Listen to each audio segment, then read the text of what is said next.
This is Audible. Tantor Audio, a division of Recorded Books, presents Filthy Sweet by R. Cayden. Narrated by Javi Wilder and Sean K. Jane.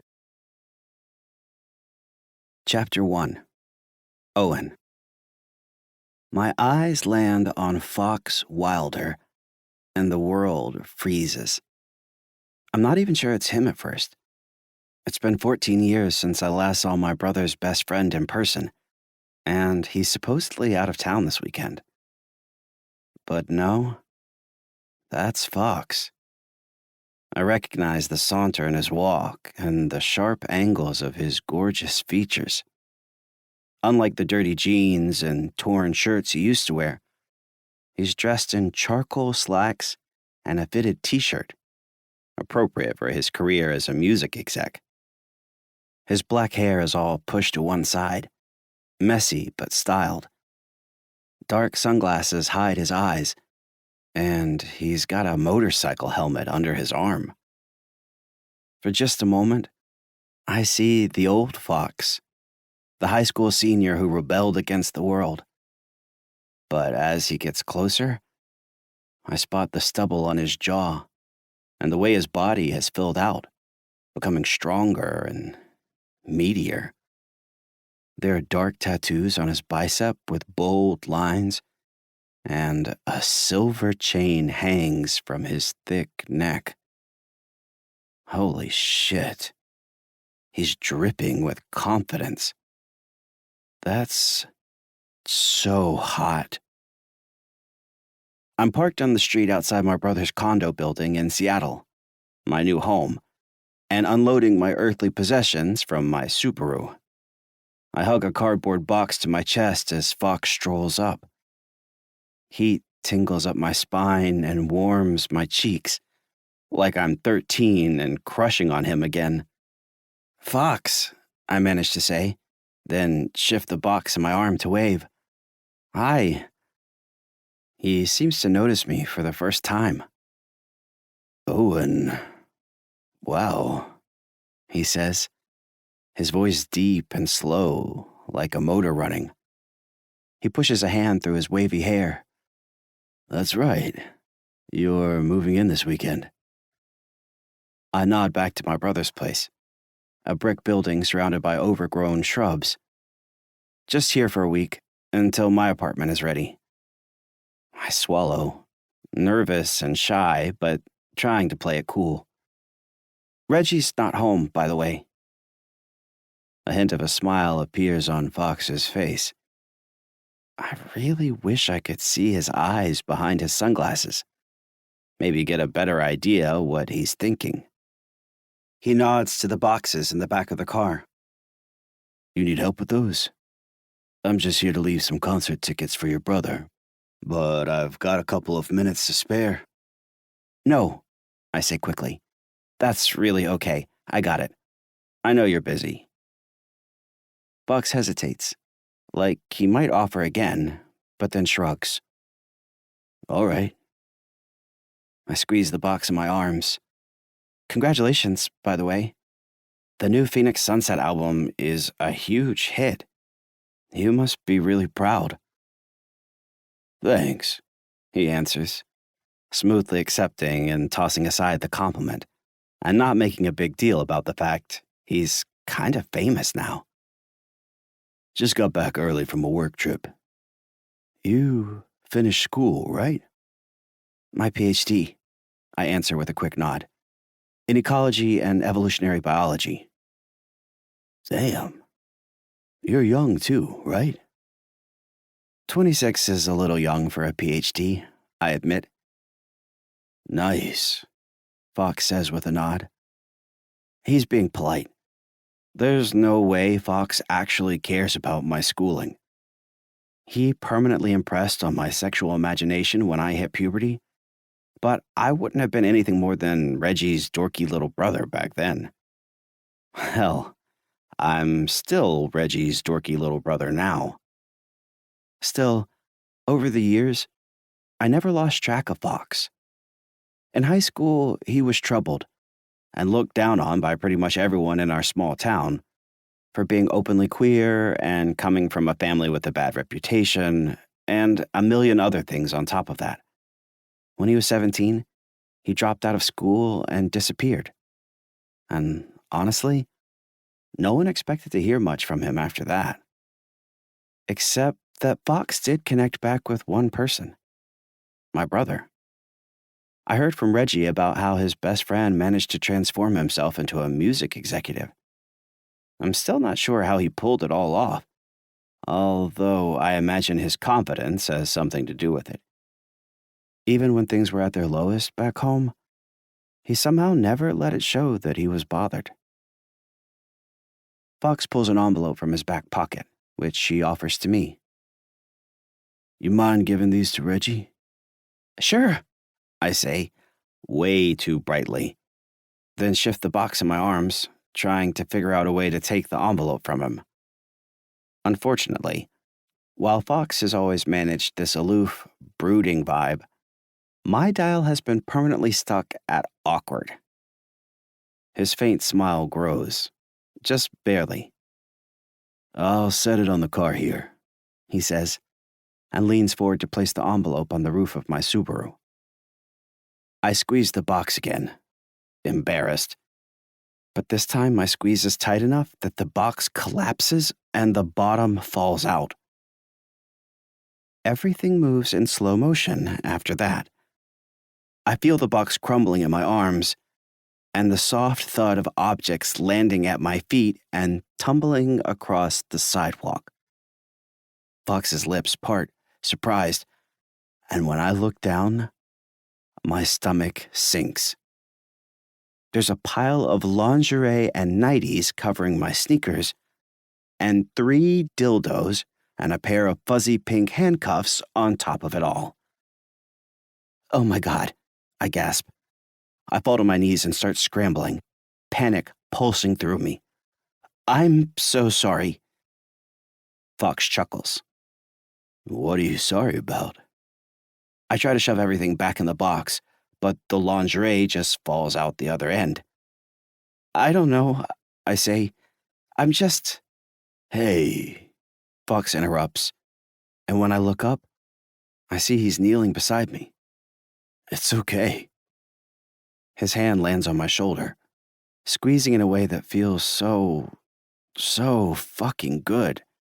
Except I'm too humiliated to appreciate it. This is your business. I won't mention anything to your brother. Oh, dear God. Why is this happening? It's not my stuff. My friend Robin, it's hers. We moved together. Fox stands and lifts one of the purple dildos, which he hands to me gently. Right. Got it. My cheeks are burning. He clearly doesn't believe me, but I know that objecting too forcefully will just make me seem more pathetic. I haven't even come out of the closet to Reggie yet or found my first boyfriend. I've barely had sex, but I somehow convinced my teenage crush that I'm into dildos and panties and bondage. Perfect. I'm capable of finishing a doctorate ahead of schedule, but somehow I can't figure out how to have a basic human interaction without making it weird. Fox takes the collapsed box from me, which he easily pops back into place. Here you go, he says, dropping one of the dildos in as he hands it back. I, probably should get going. Sure. I scramble to my feet, shoving the rest of Robin's stuff back in the box. Right on. Right on? What the hell, Owen? Fox grabs my shoulder again, giving me a firm rub. I know Reggie wants to get us all together. I'll see you soon? Definitely, I answer, biting my lip and dying inside. Anytime? Fox smiles. Cool. Without another word, he releases my shoulder and walks away. I stand there with wobbly knees, staring after him. possibly in shock. Nothing like a little humiliation in front of my brother's best friend to get things started in a new city. Fox. How about that? Awkward little Owen Levine has another side to him. Fuck, he had a cute look on his face when that box fell open. I keep thinking about it as I steer my bike across town, cruising to Heavy Weather, my new employer. Owen still wears thick-rimmed glasses, but he has a thin blonde beard, and he's nearly as tall as me now. The soft curve of his cheeks, the arch of his eyebrows, it's all strikingly familiar and weirdly reassuring. Like a million other things might have changed, but Owen is still the guy I remember. Standing there in a tight pair of jeans, Converse sneakers, and a rumpled t-shirt, he shifted his weight back and forth as we talked, an awkward energy that I remember from when we were growing up. But now, there's something different about that energy, too. When his box exploded and all his secrets spilled out, I realized I was smiling. I felt bad about it, but there was just something so fucking cute about the way he looked shy and embarrassed, and how his cheeks got pink when he bit his puffy lip. There was something hot about it. But as I park at the top of the hill and pop my helmet off, I force that thought away. This is Reggie's little brother we're talking about, the adorkable, quiet kid who was always sitting in the corner with a book. It doesn't matter how much he's grown up. There's no way in hell I'm going to think he's sexy. That's just not right. Hell, Reggie doesn't even know that Owen's queer yet. Or maybe he's just straight and into dildos and lingerie. I try not to assume. Although the fact that he's got this other side to himself does please me. Reggie's worried before that Owen doesn't date or have much of a social life, and I remember feeling bad for him when we were kids since he didn't have many friends. I try to talk to him when I could, asking about the books he was reading or telling him about my new favorite band, although he was always pretty quiet in return. Hell, I was lonely back then too. I felt like I got what he was going through in a way. But now, if those fuzzy pink handcuffs are any indication, Owen's not so shy, and he's probably having a few more adventures than his older brother realizes. I find that deeply satisfying. The Heavy Weather offices are busy, like usual. They're a medium-sized indie label with a home base right here in Seattle, newer to the scene, but already pumping out hits, thanks in part to me. I remind myself, we are an indie label because I work here now.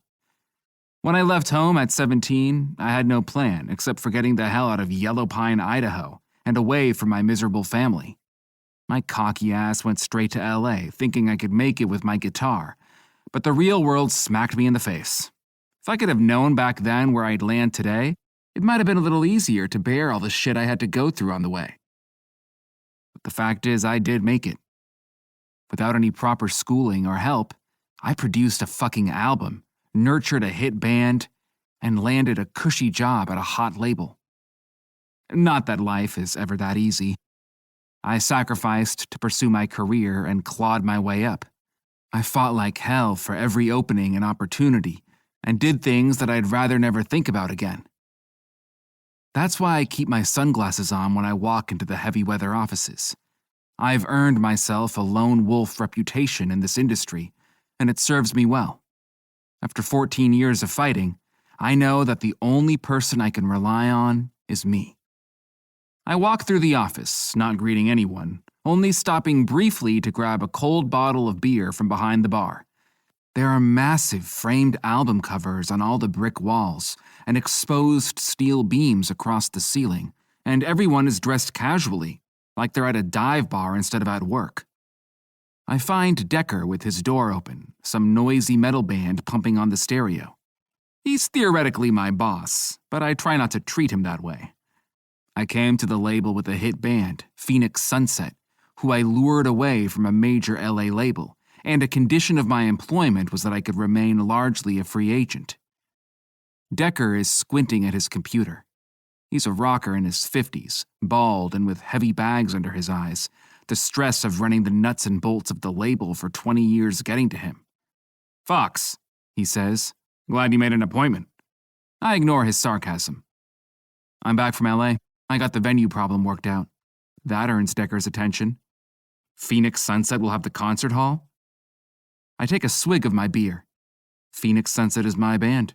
I told you. I'll take care of what they need. Decker shakes his head. "Fuck. How you pulled that off? I've no idea." I grunt. The truth isn't that interesting. I called in some favors and leaned hard on the band's success. But it's better to leave Decker in the dark, make it seem like I've got some tricks up my sleeve. "I checked out a new band," I tell him, and when Decker gestures to the seat across from his desk, I stay standing. "I might have found something." "Oh yeah?" "Yeah, but I realize we haven't talked about my bonus yet." Decker frowns, annoyed, but I don't flinch. I know how much Phoenix Sunset is bringing in. I've got the weight, so I intend to throw it around. "This new band," he says, leaning back, "are they going to make up for the mess with Skeleton Bomb?" I pause, not sure why he's mentioning a band under our rival label, let alone the band whose drummer I fucked last summer. "What mess?" Decker grunts. "What fucking mess?" he repeats, then rummages around on his messy desk, finds a copy of Seattle's local music rag and throws it at me. "You trying to burn every bridge in this town, Fox?" I glare at him as I scoop up the paper. It only takes me a second to find the article. It stands out because of the pictures of me, the drummer from Skeleton Bomb, and the up-and-coming actress Tracy Bellwether, all naked in a hot tub and in various states of groping each other. I tense. Fuck. This isn't good. And it's not even a flattering angle. Seriously, Fox? The daughter of the owner of the label? My first thought is that Tracy must love this. She wanted nothing more than to piss her father off, and this would do it. Slade from Skeleton Bomb would probably love it too, when I think of it. He talked a few times about how he thought he needed a good scandal for his career. My thoughts tick, and slowly I put it together. I've been played, used for a publicity stunt. My blood turns to ice. I fucking hate being played, but I know better than to let that show. I toss the paper to the desk. If it helps, I didn't know who she was at first. That picture was before her big break. I lick the back of my teeth. I did figure it out about halfway through the night, though. You remember that this label is owned by a mean, unforgiving man, don't you? A man who honestly believes that his misbehaving, spoiled daughter is an angel? I sip my beer. What, are you going to fire me or something? I ask, feigning boredom. Becker snorts. And risk you taking Phoenix Sunset away from us, same as you stole them from the last label? No fucking way. I relax a little. I don't mind using a catastrophe to my advantage and playing hardball, but I just got settled here. So what? I ask. Do I talk to the boss man? Hell no. Don't so much as look at him. Becker turns back to his computer. You keep your fucking head down, okay? No more sex scandals or exploding contract negotiations or any of it. He grunts to himself, clearly pissed. I mean it. You're on thin ice. Got it? Yeah, I say coolly. I got it. Chapter 2. Owen. He's literally having a threesome in the newspaper. I'm lying on Reggie's couch, my phone propped on my stomach as I FaceTime with Robin, who is busy setting up her studio apartment. We met while getting our PhDs and instantly bonded. And in a stroke of extreme luck, we both found careers in the same city after graduating. Her at a university and me at the Seattle Museum of Natural History. I know, she says, her auburn hair falling over her face. It's kind of hot. I can't believe I humiliated myself in front of him. Fox is a sex god, and now he thinks I'm some kind of freak with a dildo collection. Hey, Robin scolds. Watch yourself. You don't think I'm a freak, do you? I sigh. No. Trust me, dildos and fuzzy handcuffs and lingerie are pretty tame these days. And considering Fox's reputation, he probably didn't even blink. You're saying I'm so boring he didn't even notice my humiliation? I'm not sure that's better. Robin dips out of view of the screen, then pops up with a stack of books in her arms. I'm saying that you're still reeling from Philippe, that's all. But you'll get over it, Owen. You just need a few good hookups and positive experiences, and it will be like that night never happened. My friend might be right, but it's not like Philippe was just a run-of-the-mill bad date. I'm an overthinker, and despite a painful adolescent crush on Fox and plenty of attraction to men over the years, my sexuality always felt kind of theoretical. Devotion to my academics meant I had basically no free time to explore, so I convinced myself that it didn't really matter whether I was gay or bi or whatever. When the right time came, I'd figure that all out. Meanwhile, it was simply easier to stick to what I know, stuff that you can find in books and prove in laboratories. Then Philippe came along. He was 1 year behind us in school. Cute and charming and confident, with curly brown locks and slim, tanned muscles. For a whole semester, he flirted with me shamelessly, and I freaked out and acted like an awkward, bumbling weirdo, as is my style. It would have gone nowhere, except at the end of semester party, after a couple of glasses of wine and plenty of encouragement from Robin, I let him come home with me. It wasn't the night I lost my virginity, thank God. That honor goes to a notably unsatisfying, unmemorable evening with a girl when I was 19. But hooking up with Philippe was my first time with a guy. The first time I tried anal, and also the only time I ever really enjoyed sex. And I mean, really, really enjoyed it. We started off slow, but the further we went, the more I lost myself in all the sensations. It was like my body was moving on its own. All my instincts and impulses kicked into overdrive. I thought it was going great, right up until I hit my climax. I've always had kind of a thing for cum. I just think it's hot. And in the haze after cumming my brains out, lacking all shame, I indulged myself. I rubbed my hot semen on my chest, then drew my goopy fingers up to my face. Moaning and groaning, I licked my release from my fingertips and smeared it on my lips, fucking reveling in it. That's when Philippe started laughing. Not nice laughter, but a mean, taunting snicker, like he'd just seen the most depraved thing in the world. I'll never forget the disdainful look on his face as he stared down at me. Fuck. You're nasty, Owen. That's disgusting. I shudder as his words come back. Absolutely mortifying. And if I needed more confirmation that licking my own cum was not appropriate date behavior, Philippe's hasty exit drove the point home. Maybe I'm not ready to date yet. Maybe I should get another PhD instead. Robin clicks her tongue against her teeth. Hush, Owen. You're too sweet to end up lonely. The front door clicks, and I quickly say goodbye to Robin as my brother walks in, home from work. He's a wall of meat and muscle, 6 inches taller than me, but with the same sandy blonde hair and a scruffy beard. We're opposites in a lot of ways, but even as kids, we got along. Then, when I was 19, Mom died, and through the overwhelming grief, our bond grew even tighter. Tighter, although at times a little annoying too. Reggie still sees me as a kid he needs to take care of, and with my brother's big personality and outgoing nature, I often feel like I'm disappearing next to him.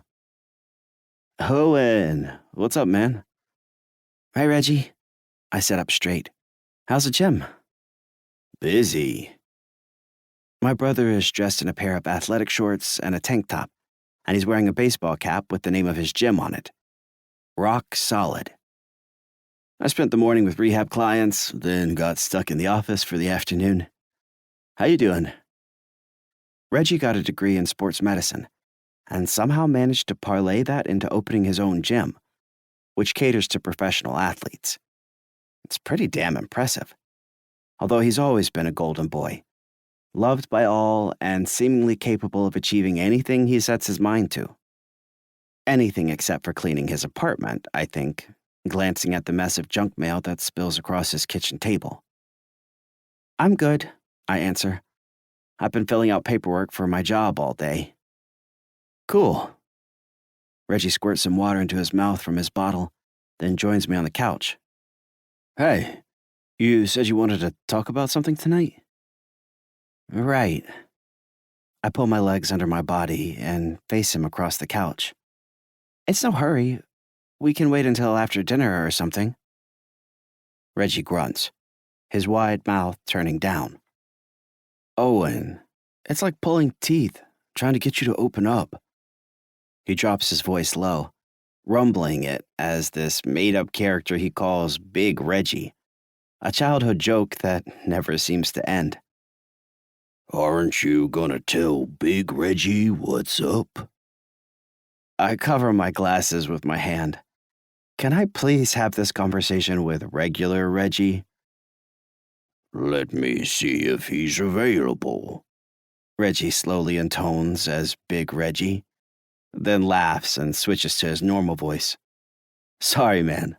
What's up? I squirm. It's not like Reggie is the first person I've come out to.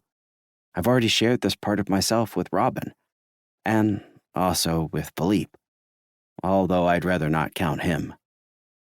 But now is not the time to give in to my insecurities. I've already indulged them enough today, and, frankly, enough for this lifetime. I've moved to a new city, secured a dream job at the museum, and now it is well past time for me to take charge of my personal life too, and tell my annoyingly encouraging brother that I like guys. I clear my throat, gathering the last of my courage. I wanted to let you know that I'm, gay. I lick my lips, my heart pounding. Or something. Reggie stares at me, his hazel eyes slowly growing wider, and his frown inching up into a smile. Holy shit, he says, then chuckles. Owen, that's fucking great, man. It is? Fuck yeah. Reggie laughs again, then pulls me into a bear hug and slaps my back. Congratulations. That's awesome. Thanks, I mutter as he rocks me side to side. Even Big Reggie thinks so, he bellows. Okay, I say with a reluctant laugh. Thanks, Big Reggie. My brother pulls back, grinning. What a relief. I blink. A relief? What does that mean? I thought that you weren't interested in dating or something. He holds his palms up quickly, which is fine. I get it that some people don't date. Fox explained that to me. But I gotta admit, I didn't love the idea of you being alone. You and Fox talked about this? Yeah. He's kind of a man whore, but he's good at giving me advice on this sort of thing. You know, he even thought you might be gay. Told me that in high school. I removed my glasses, trying not to feel overwhelmed by everything he's saying. Oh God, you both knew? Reggie's expression softens. Hey, you know I'm cool, right? Whoever you are, I'm there for you, little bro. Just so long as you're happy, I'm happy. I manage a smile. Thanks, Reggie. I feel the same way. You got a boyfriend or anything? I blurt out a laugh. Hardly. We'll fix that soon. Reggie renews his smile, staring into my eyes. His support feels nice, and I try to internalize the moment, reminding myself that opening up doesn't always have to lead to rejection and humiliation. Let's celebrate tonight, Reggie says. Your friend Robin around? I still want to meet her. I shake my head. She's busy. No problem. He grabs his phone and stands. I've got to jump in the shower, but how about drinks after dinner? Sure. I smile, his warmth easing my nerves. Drinks sounds fun. Great, Reggie says, and walks toward the bathroom. I'll call Fox. Chapter 3. Fox. When I get to the dimly lit bar, I immediately spot Reggie and Owen in the back. Reggie is hunched over the table, his bulky muscles stuffed into a hoodie, while Owen chats to him and sips a cocktail. My best friend's little brother has dressed up a bit. His sandy blonde hair is combed, giving it some shape, and he's wearing a baby blue button-up shirt, crisp and neat. Cute, I think to myself, then shake the thought away as I grab myself a beer. There he is, Reggie calls out, his deep voice bellowing through the bar. the man from the newspaper. My best friend stands as I approach, chuckling, and I roll my eyes. Do you really need to announce that to everyone? Reggie pulls me into a big hug. I take it this wasn't one of your planned scandals? I pat him on the back, then remove myself. Hardly. Leaning over the table, I give Owen a quick shoulder squeeze. Good to see you, Owen. Thanks, he says, smiling. I mean, you too. Reggie chuckles as we take our seats. Man, I can't believe the mess you made. I mean, I can believe your dick got you in trouble again, but it normally doesn't make headlines. I puff air out my nose. I don't love the extra attention, I tell him and hold his eye so he gets the implications. Reggie is the only person who knows my full story, including all the dirty details and potentially reputation-ruining schemes I've pulled.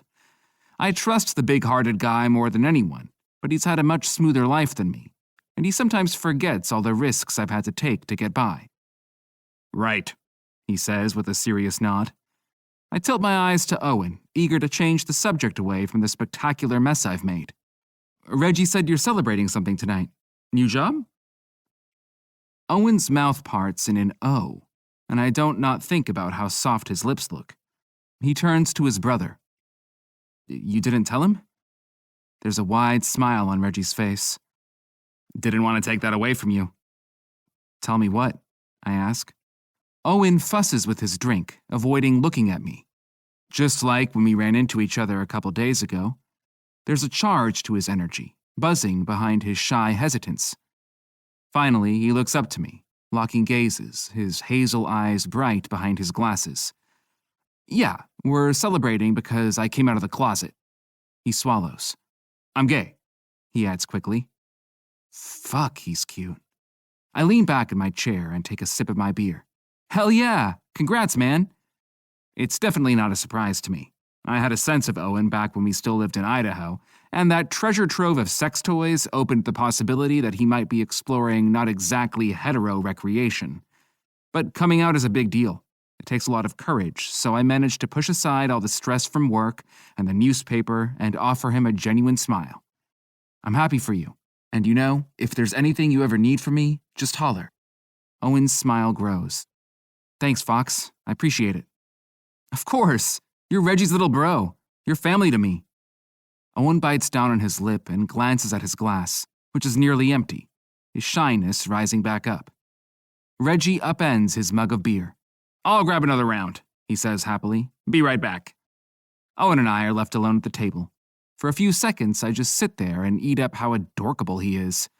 But when he fidgets and his shyness kicks up another notch toward anxiety, I remember how quiet he can get and realize that it's up to me to ease him. The kid just came out after all. So, you dating anyone? Any cute guys in PhD world? Owen shakes his head. I haven't had a boyfriend yet. I nod. Cool. I'm sure whenever you decide you're ready, the guys will be all over you. A blush grows on his cheeks, which I try to stop noticing. Yeah, thanks. And sorry about the newspaper thing, by the way. I shrug.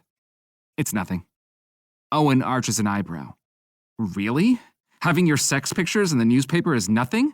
He shakes his head quickly. It seems like a lot to me. I cock up half a grin. Okay, it's kind of a lot. Owen laughs, the sound of it light and beautiful, but strong too. Good, that makes me feel slightly less uptight. I tilt my beer bottle at him. You're clearly not too uptight, I say, referencing his box of sex toys, then wink. The look on his face is priceless. It's like watching a movie unfold. First, his eyes grow wide behind his glasses, and his mouth falls open, a look of surprise that turns into horror. Then his blush intensifies, glowing across his cheeks, and he sucks his bottom lip between his teeth, almost smiling. I feel bad for teasing him, pushing him when he's embarrassed, but fuck is that blush nice. Sorry, I say with a chuckle. I promise, I'll never bring that up again. It's not that, Owen says. He tries to drink from his empty cocktail glass, and when he upturns it, the ice falls onto his face. He sucks an ice cube into his mouth, then sets the glass down and looks back up at me. It's just, I think I gave you the wrong impression, he mumbles around the ice cube. I glance over my shoulder at the bar and spot Reggie, still waiting for his drinks. This is actually something I can do for Owen. He doesn't have a lot of friends, I know, and even though Reggie is accepting and surprisingly smart about sex, that doesn't mean Owen wants to talk about dildos with his straight brother. I shrug. Trust me, the majority of queer men are open-minded.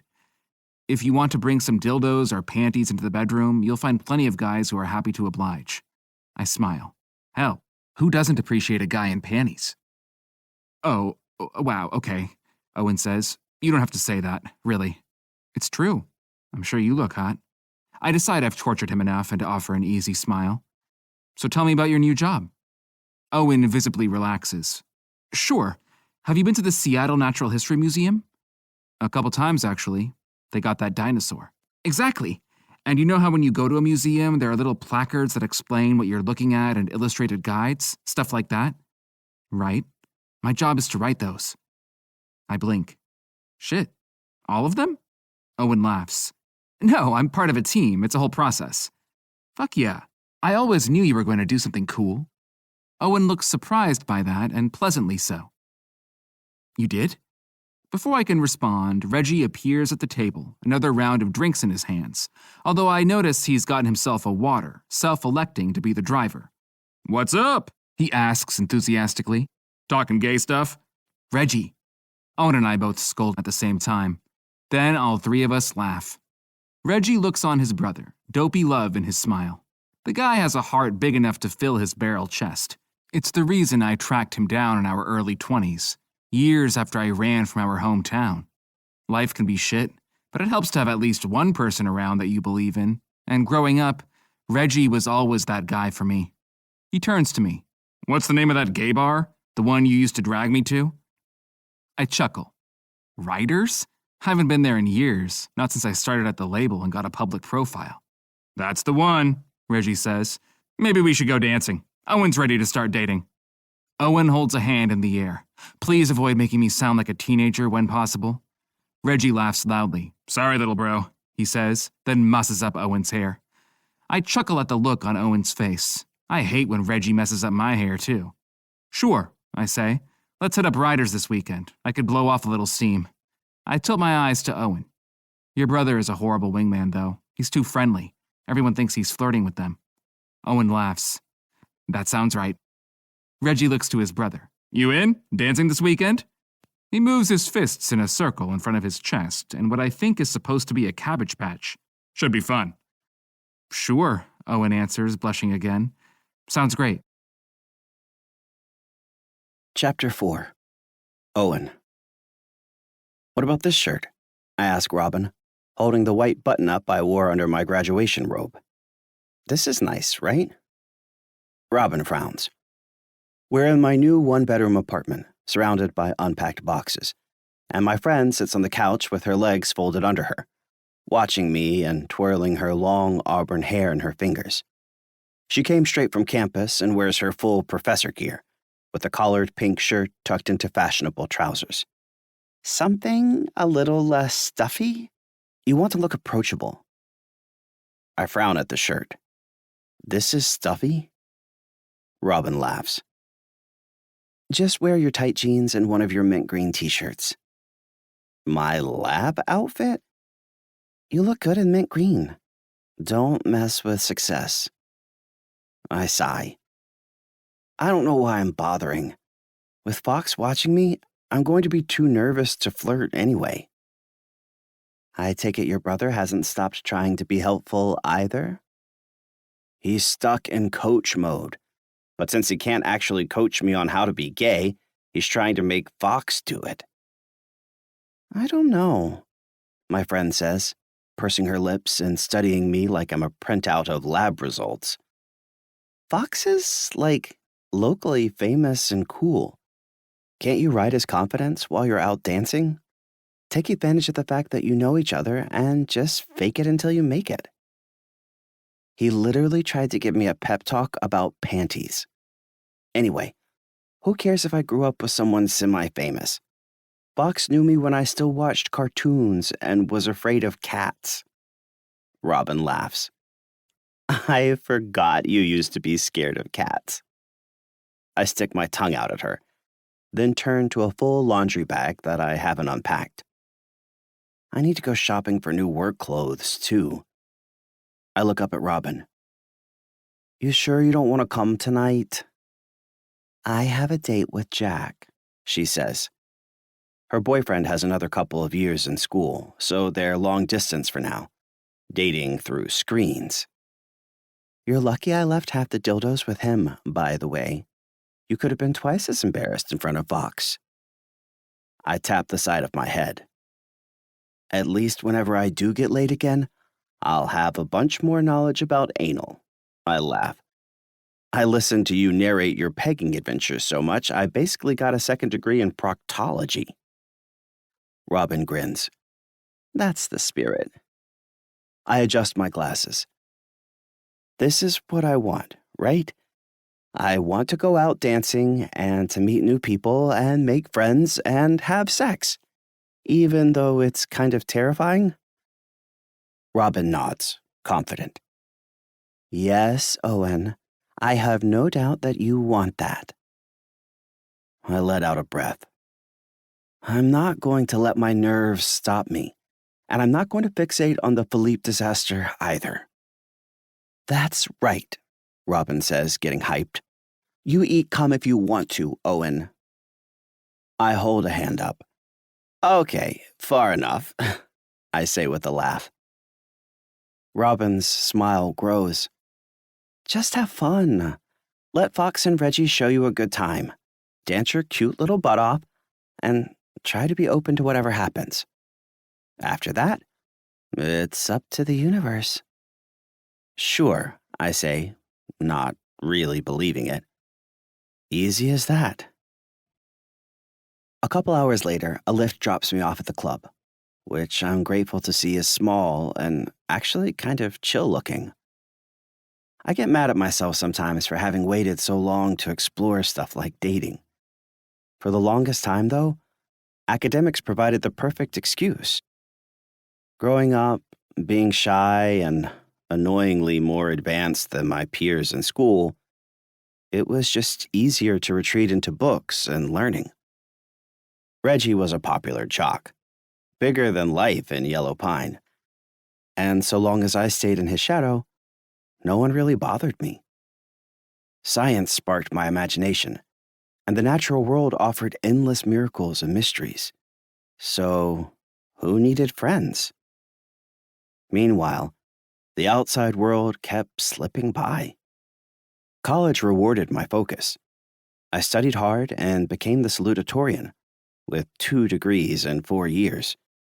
And when I headed straight to grad school, I received a generous fellowship that allowed me to focus entirely on my PhD. It's all great. I'm proud of what I've accomplished.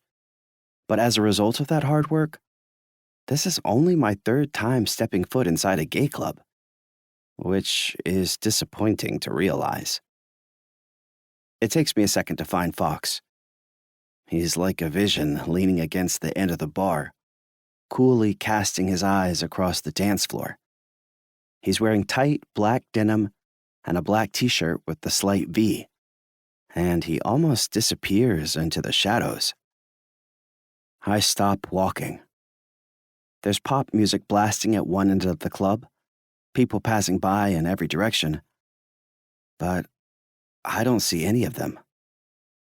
Fox isn't exactly brooding, but there's something troubled in his expression, and it throws me back to childhood. He would come by our place in the evenings and hang out with Reggie, messing around on his guitar, but not saying much, sparing the few glorious minutes when he might turn his attention to me, telling me about some band I didn't know. He looked so painfully beautiful then, with these sculpted cheekbones and a little black eyeliner on. Young Owen swooned. Fox was softer than the more chiseled, rough beauty he has now, and I used to empathize with him. Like we were both a little bit alone, although in different ways. He's turned his life around, and I have so much admiration for that. But looking at Fox, acting like just as much of a loner as ever, my heart hurts thinking he might not be much happier now than he was then. Swallowing the last of my nerves, I walk across the club to greet him. "Hi," I say, lifting my voice above the music. "How's it going?" Fox's mouth turns up toward a smile when he sees me. "Hey," he says. "Cute shirt." I stand there, not hugging him, but wanting to. "Thanks." Fox sips his drink. "Can I get you anything?" "Not quite yet," I answer, glancing around and praying that Reggie will show up soon so I can relax into my quiet sidekick role. "How's work?" "Fine," he answers. "Chill. Phoenix Sunset is resting before they leave for tour next week, and Kissing Dirt is busy writing songs." "Cool," I say. I'm not entirely sure I understand what his job is, except that Fox seems to know which bands will be popular before they're popular. I love Kissing Dirt, by the way, I add, referencing one of the bands he works with. A dreamy pop rock band that I often put on when I'm driving around. "Yeah," Fox agrees. "They're fucking awesome." He sips his drink again. "What's the plan tonight? You looking for a boyfriend or just a hookup?" I'm not sure," I answer. "Boyfriend eventually, for sure. But maybe just dancing tonight?" I realize how clueless I am in this regard. "One day I want a boyfriend," I add, and it sounds depressingly pathetic out loud. Fox chuckles. "Boyfriend goals, but not totally opposed to a hookup. Got it." Maybe I am ready for a drink. I step over to the bar beside him. "Excuse me," a random shirtless muscle man says, approaching us abruptly. He looks from me quickly to Fox, then drags his eyes up and down Fox's body with a cocky smile. "I spotted you on the dance floor. You're that music executive, right? The Phoenix Sunset guy?" Fox frowns and turns to me. "I'm here with a friend," he says, holding my eye. His slate gaze captures me, like a spell, and I weakly nod, my body all tingly. "Well, I'm here all by myself." The guy presses his body toward Fox. "But the night doesn't have to end that way." Fox growls softly, annoyed, and despite the fact that a very attractive man is offering himself up, he barely reacts. "I said I'm with someone," he repeats sternly. My breath gets stuck. I know he's just trying to turn the stranger down, but it feels like he's claiming me, and I'm instantly drunk on the pleasure of that. The guy furrows his brow, frustrated. Whatever, he grumbles and walks away. Fox leans back on the bar. Thanks for giving me an easy out. Guess I shouldn't tell the men here that you're taken, though, huh? I laugh. Oh, I'm definitely not trying to go home with that guy. Not your type? I'm looking for someone a little less intimidating. And maybe not so many muscles. Although a Fox amount of muscles would be totally fine. There you guys are, Reggie says, appearing from the growing crowd and interrupting our moment. You've been here? Fox asks. That bathroom line, he says, nodding toward the back of the club. It was like everyone wanted to talk to me. Anyway, what are you both waiting for? His smile grows wide. Let's dance. Fox. I almost forgot how much Reggie loves to dance, and watching my friend bounce his butt and throw his shoulders around like a big oaf, I chuckled to myself. The Levine brothers sure got some special moves. A twink with blue hair brushes past me, trying to get my attention, but I don't react. I nod my head with the music, not really dancing. Owen wiggles his hips across from me, looking down like he's trying to figure out how to move, but still managing to keep the beat. The dance floor is getting crowded, but we found a spot off to the side where Reggie has enough space to do his thing. Owen looks at me and tilts his head, the disco lights flashing off his glasses. Are you not having fun? He asks over the speakers. You're not dancing. I'm good, I point up. It's not really my kind of music. Reggie cups his hands over his mouth and hollers. He's a music snob. I shrug. I am. Come on, Reggie says, encouraging me. Give Owen some dance tips. I'm really fine, Owen says, frowning at his brother. He bounces his hips. Just finding my rhythm. Come, I say, reaching out and taking his wrist. I find the sway of the music, guiding my hips and getting him to move with me, distracted by the softness of his skin and the warm beat of his pulse. Just keep it simple. Don't try too hard. Owen looks at his brother, who pumps his fist, and we both laugh. The first time I took him to a gay bar, he asked the DJ if they had any jock jams. I tell Owen, who laughs again, relaxing a little more. I release his wrist and step closer, maybe a foot away from him. I'm pretty sure this is just a night for Owen to get comfortable. He's not giving me the impression he's going to try to hook up with anyone. But in case he's going to surprise us, I want to make sure he still looks available. Owen matches my rhythm, falling into a shared motion. I loosen my shoulders, and he does the same. I realize that it's been ages since I just danced. I'm always trying to guard myself, making calculated impressions, and hanging out in the dark corners of rock concerts. But this is nice. Watching Owen smile and relax, coming more and more into his body, I let my guard down too. I stop trying to project the right image and just let myself have fun. Check it out, I say. You're a natural dancer. Owen laughs. That might be an exaggeration. Reggie appears by us and grabs each of our shoulders, sweat dripping down his chest. Great dancing, he says sincerely. Gonna grab another water. He hesitates and looks at Owen. I saw a guy over there I thought you might like. I tried to tell him about how you just came out, but... Reggie! Owen yelps. What? Reggie asks in his booming, Big Reggie voice. You don't want Big Reggie's help getting laid? I push my finger over my best friend's lips, silencing him. No more talking to men for Owen. Reggie starts to object, and I push my finger harder. Reggie, I caution. He grunts, relenting. Fine, be right back, he grumbles, then heads toward the bar. Thanks, Owen says. I wink. Glad to help. Now show me that dance you were working on. Owen smiles as we slide back into the dance. The music thumps and we move closer to each other, riding the beat. Owen lifts his arms above his head, giving himself over to the song. His shirt rises up, revealing his flat stomach and hips, and a big smile fills his face. Heat floods to my crotch, and I'm drawn to him, to touch him, and move with him, smell him. He's so fucking sweet. I want to take his face in my hand and run my thumb over that lip. I want to tell him exactly how sexy he is because it kills me that he's insecure. The Levines have always been good to their core, probably too good for me, and I'm struck by a strong urge to make sure that Owen is as happy as he should be. More than happy. I want to make him fucking explode.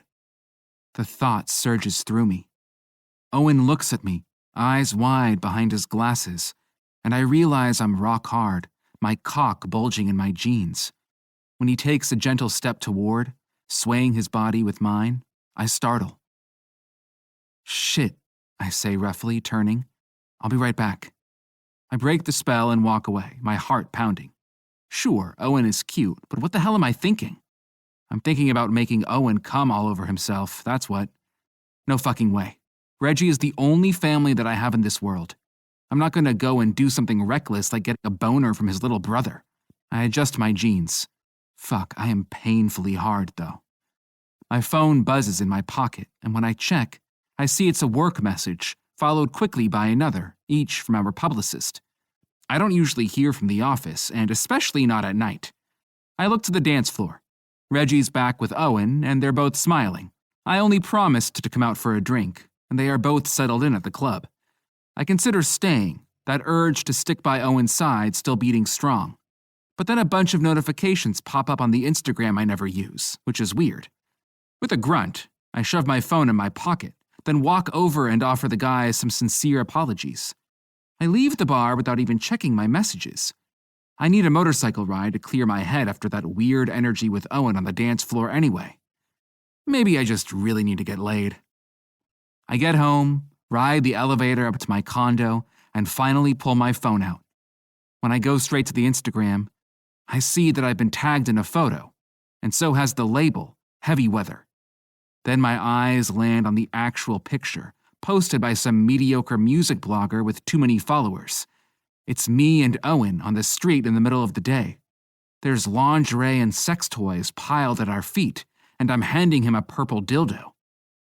A chill crawls down my skin. Fuck. Owen. Chapter 5. Owen. When I wake up the next day, there's a dull thud behind my eyes, and the light seems brighter than normal. I groan and reach for my glasses, the night coming back to me. The club was fun. At least, at first it was fun. Then I got a little too excited dancing with Fox, and he ran away. I probably made him uncomfortable. How embarrassing. Hence my impulsive choice to down a couple extra cocktails. When I look at my phone, I'm surprised to see that there's a message from him, which I immediately click. Fox. Hey, Owen. Hope you and Reggie had fun. You around this morning? My pulse jumps. Maybe he's mad at me. It just felt so nice to keep inching closer to him. I could feel the heat off of his body, and all my senses were firing in overdrive. Damn it. I screwed up.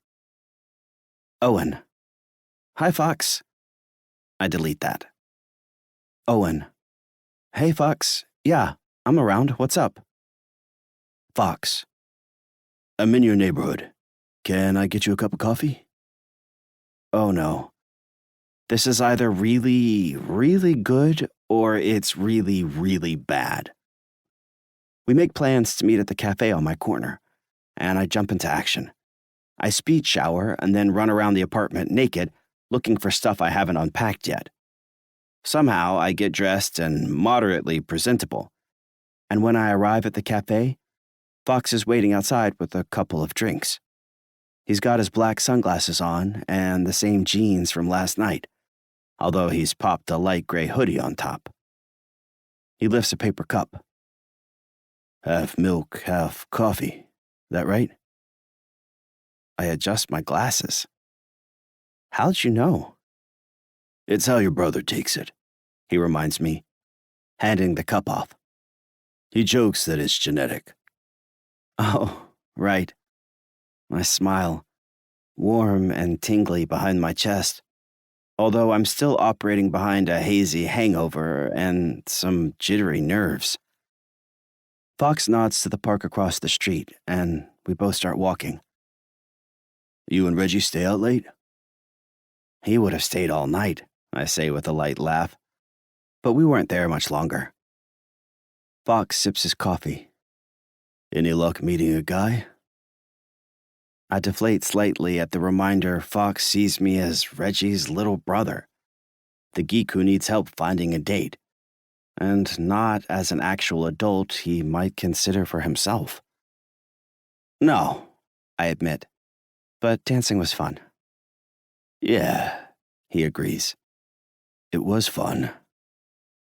I smile. Hearing that helps. The park is filled with massive pine trees, all casting shadows over the hilly land. Fox heads straight for a bench on the edge, off away from the busier trail where joggers and families pass. He takes a seat at the bench and, when I join him, turns to me. Listen, he says, his voice rough but gentle. There's something I need to tell you. My heart thuds. Is everything okay?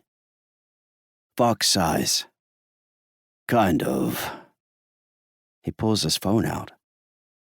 There's a picture going around online. Just some people in the music industry here with too much fucking free time. Our publicity team is working to scrub it, but... well... He trails off, then hands me the phone. Here. I take it, and when I see the picture, I yelp. Oh my fuck. Shit, Fox says. Owen, man, I am so sorry this happened. The photo shows me and Fox on the street outside my brother's place at the disastrous moment of my arrival. He's handing me the dildo, a casual, cool smile on his face, and I'm kind of frozen mid-gesture down on one knee. My face is half-turned and twisted enough that I'm almost not recognizable. Except I know it's me, and other people who know me will know it's me. And fuck. I hand him the phone back quickly. It's online? It's minor. People have probably already forgotten about it, but I thought you should know. I take my glasses off, trying to process through the hangover. My cheeks are hot, and I wish I could hide my face against Fox's chest, make the world disappear, but that would just embarrass me more. Hey, Fox offers, consoling. It's okay. I'm the one everyone is going to recognize. And like I said, lingerie is hot. There's nothing for you to be ashamed of. Despite sinking into horror, I can't help but laugh. It's not even my stuff. I'm not into any of that. Really? I shake my head. I wasn't lying. It really is my friend's box. We moved together, and she left it in my car by mistake. Although, the way he keeps trying to reassure me lingerie is hot, maybe Fox is into that?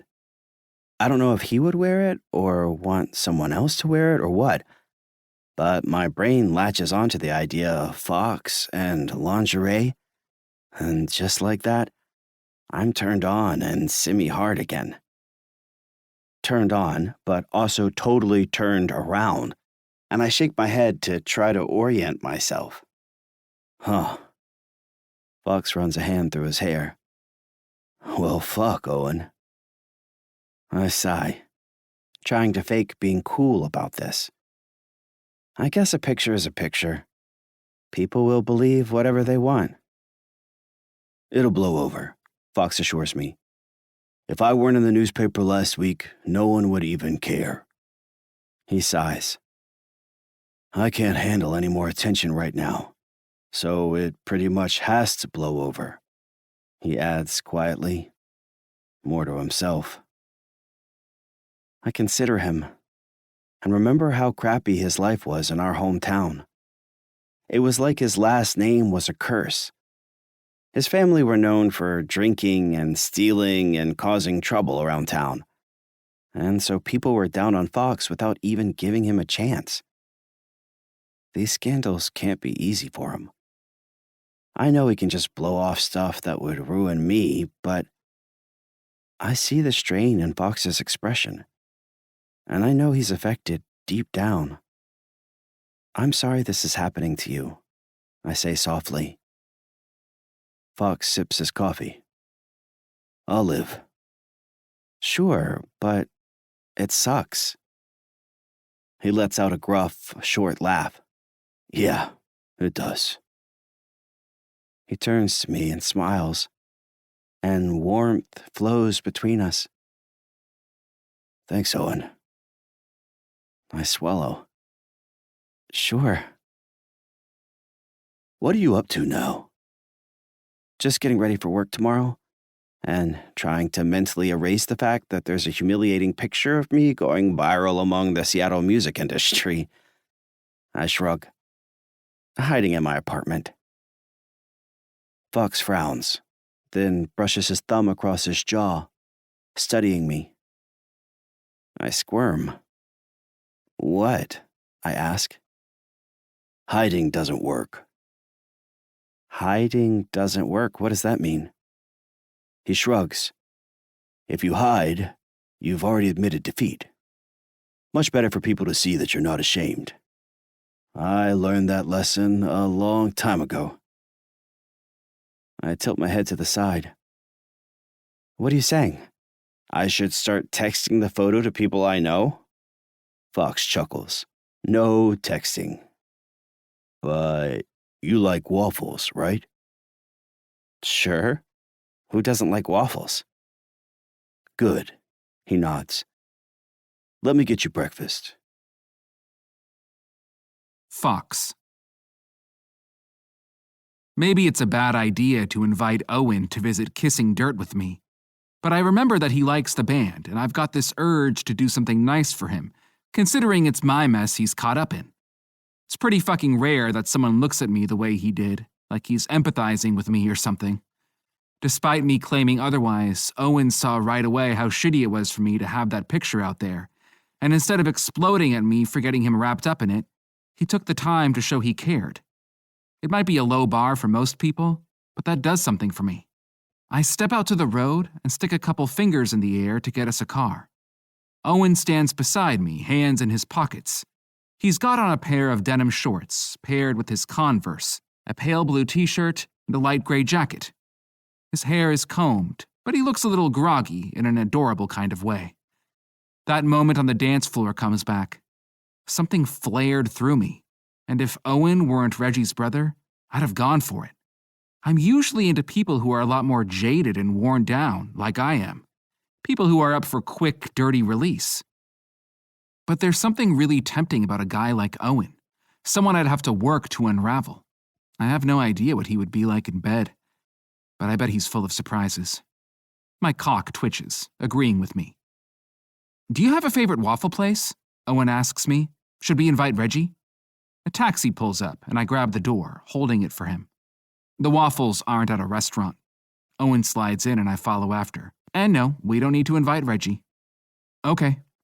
Owen buckles up while I give the driver our address. Where's breakfast, then? He asks, confused. Kissing Dirt is working on new material at their rehearsal studio. Catering is bringing waffles, and I need to stop by. Owen's mouth falls open. Kissing Dirt? You like them, right? What? He yelps, obviously excited. I chuckle, very pleased with myself. Cool. But why would they want me there? If they're working, I shouldn't be there, should I? You're my guest, I tell him. Of course they'll want you there. Owen slumps back into his seat.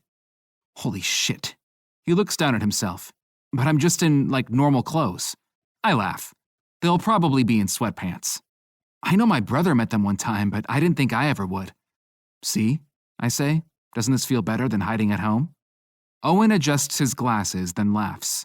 Yeah, I guess it does. I grunt. Good. So you're close with the band, huh? I discovered the lead, I say, making scare quotes with my fingers. Mayor. I couldn't even get a label to take her for years. But her band is huge. Now they are. They've got a unique sound and style, and not everyone appreciates that at first. My label rejected her 3 times before I finally convinced them to sign her. How do you do it? I chuckle, still a little proud of myself. I stole Phoenix Sunset from another label, then went to Heavy Weather and told them they could only have Phoenix if they signed Mare and gave me a full-time job, too. Wow. And you were right, she's great. I've got a good ear. But how did you get Phoenix Sunset to go with you? I shift in my seat. Maybe another time. I frown, and don't mention that part about the label rejecting them to anyone, if you don't mind. Oh, Owen says softly. I won't. We pull up to the studio, a squat building made of gray stone with a simple wooden sign. We're here. Owen straightens up. What do I do? Should I just observe? I don't have to talk. I laugh. Hell yes, you should talk, and eat waffles. Outside of that, don't stress it. I reach across him to push the door open. Now come on, let's introduce you to some rock stars. I stroll into the studio, Owen by my side. Any other industry space right now, and I'd put my defenses up. I'd project a wall of "don't fucking talk to me" and keep it there until the attention from my photo scandals blows over. But Kissing Dirt is my baby. The first band I nurtured from empty bar shows to rock hits, and I know that everyone here is truly on my team. Fox, you made it! Mare stands straight up as we walk into the lounge space, a big open room with couches and instruments scattered around. She's recently shaved her head, and since I last saw her, dyed her eyebrows green too. Wasn't sure if you'd show. I nod to the rest of the band to say hello. Why wouldn't I show? Just because it's been a while since you disappeared on us. She gestures to the drummer. Robbie thinks you go on benders. I think you're just chasing tail.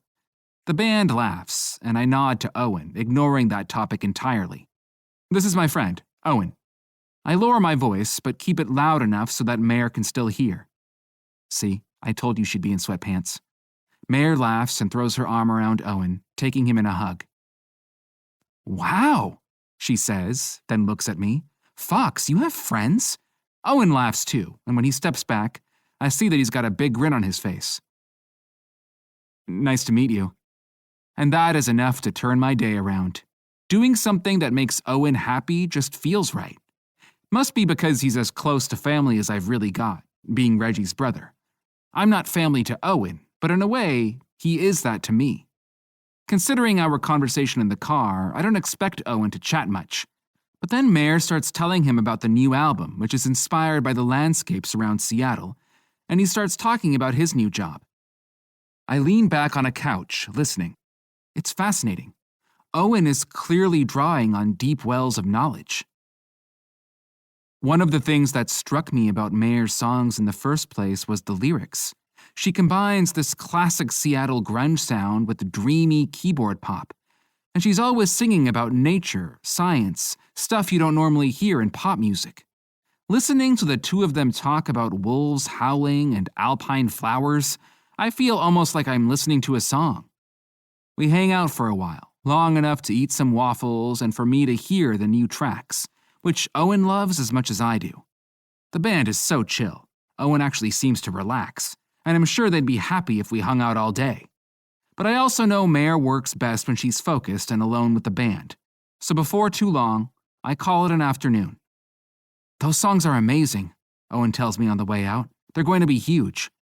Yeah, I agree. I think so too. I push the door to the outside open, then run straight into Decker, who is dressed in a full gray suit, despite it being Sunday. He grunts at me. If it isn't the man of the hour. I adjust my sunglasses. It will blow over. He stares at me, not blinking. I told you, it's time to keep a low profile. It's just a photo. It's just the reputation of the label. The bands are supposed to be in the headlines, Fox, not the A&R reps. He nods to Owen. Good morning. Then a second later, he seems to recognize him.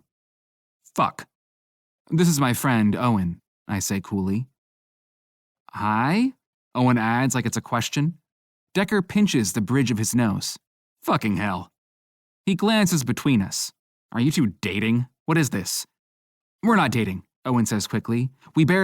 It's none of your business, I interrupt, then hold Decker's eye. Who I date. Decker purses his mouth tight, clearly frustrated with me. Fine. He walks toward the door, then stops and turns abruptly. Sorry, I grumble to Owen. You don't want to tell me your business? Decker says. Then do me a favor. Find a cover story. A total stranger, a friend. He gestures to Owen. The guy with the dildo here. Hey, Owen says softly. Hey, I add with a growl. I don't care, Decker continues. Just find someone nice and normal and make a few professional appearances, smooth your reputation over. Please, for the sake of my remaining hair, get yourself a chaperone and stop adding shit to my plate. Before I can say anything else, Decker storms away and slams the studio door behind him.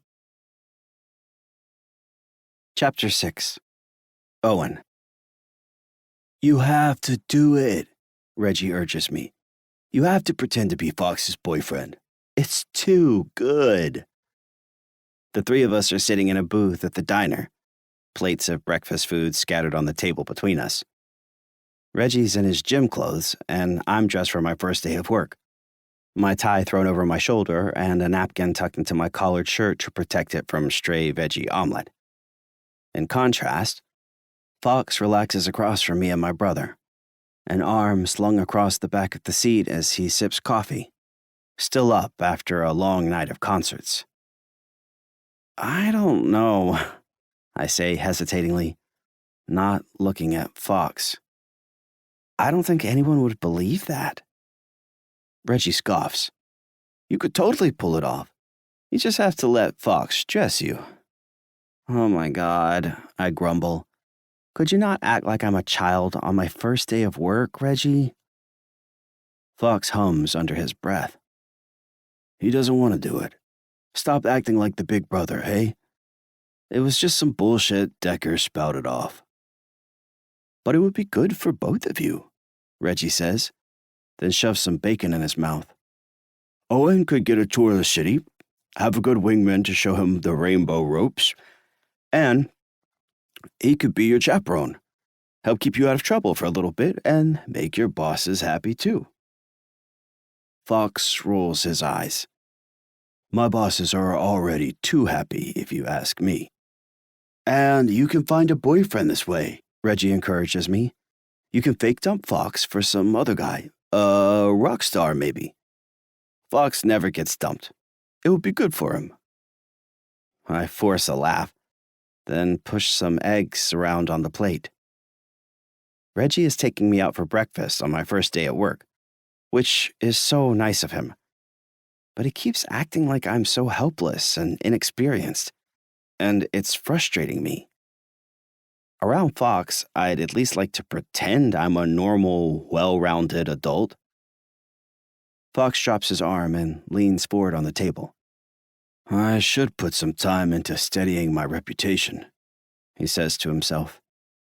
Decker is right about that. When's your next public appearance? Reggie asks. Fox yawns. A concert? It doesn't matter. He turns and looks straight at me, the silver gray in his eyes flashing, and his face relaxes in a smile. Enough about my bullshit. It's your first day of work, right? I smile back. Ever since he took me to meet Kissing Dirt, I felt more comfortable with Fox. I'm still insecure that he's just being nice because I'm Reggie's brother, but I feel like we have our own thing, too. Heat pulses through me, tickling my skin. The familiarity is not helping at all with my crush.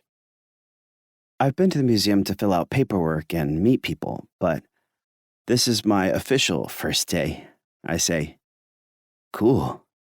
Good luck. Reggie inhales more bacon. Maybe you could celebrate with a concert this weekend. Reggie, fuck. Fox grunts, annoyed. He's already gotten sniped by paparazzi. He doesn't want to chill as my fake boyfriend. Got it? It's not that, I blurt out. I mean, the picture thing is kind of intense, but I spent like an hour trying to find it last night, and I'm good at that kind of thing, and it didn't seem like it traveled off of Instagram. I bite on my lip, not sure why I'm saying all of this.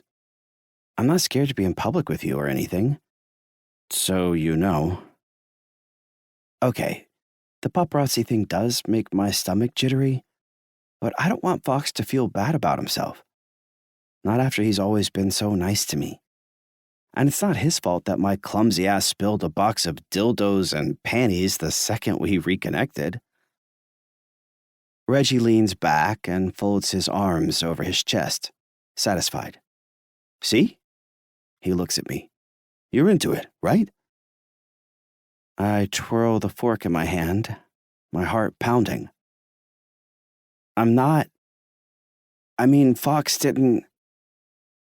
Fox's mouth quirks up in a smile, like he's entertained and maybe a little impressed. You want to go to a concert with me this weekend? I can't say it will be any good. My cheeks feel warm. Oh. I twirl the fork again. Sure, why not? Cool, Fox says. I'll text you the details. Reggie laughs, his barrel chest bouncing as he looks between us. Hell yeah. My best bud and my little bro, helping each other out.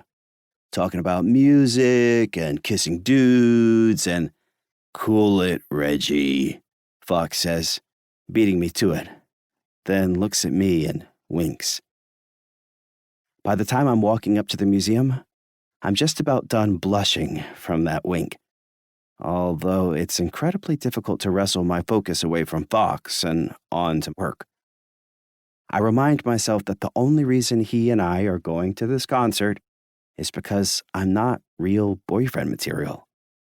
It might feel like he would actually be perfect for me, like we make each other happy in a way no one else could, but that's just the horny chemicals in my brain talking. My thoughts flicker somewhere I've been trying to avoid. It's actually really hot that Fox has had so much sexual experience. It turns me on. Like how he's so confident. Just saying he's into panties and threesomes. I can't imagine how good it must feel to be wanted by him. To feel his hands all over my body. Let him come inside me over and over until he's spent. I trip over a crack in the sidewalk and barely manage to avoid falling flat on my face. Luckily, the big stone columns at the entrance to the museum do the trick and snap me back to reality. I walk through the front doors, and immediately, a massive mammoth skeleton casts its shadow over me, filling me with awe like the first time I saw it. Our offices are behind the exhibits, and I find them filled with scientists from diverse fields, all lost in their work. The history of biological life on Earth fascinates me. Every living creature on this planet is interconnected, sharing origins the same way we share the planet itself.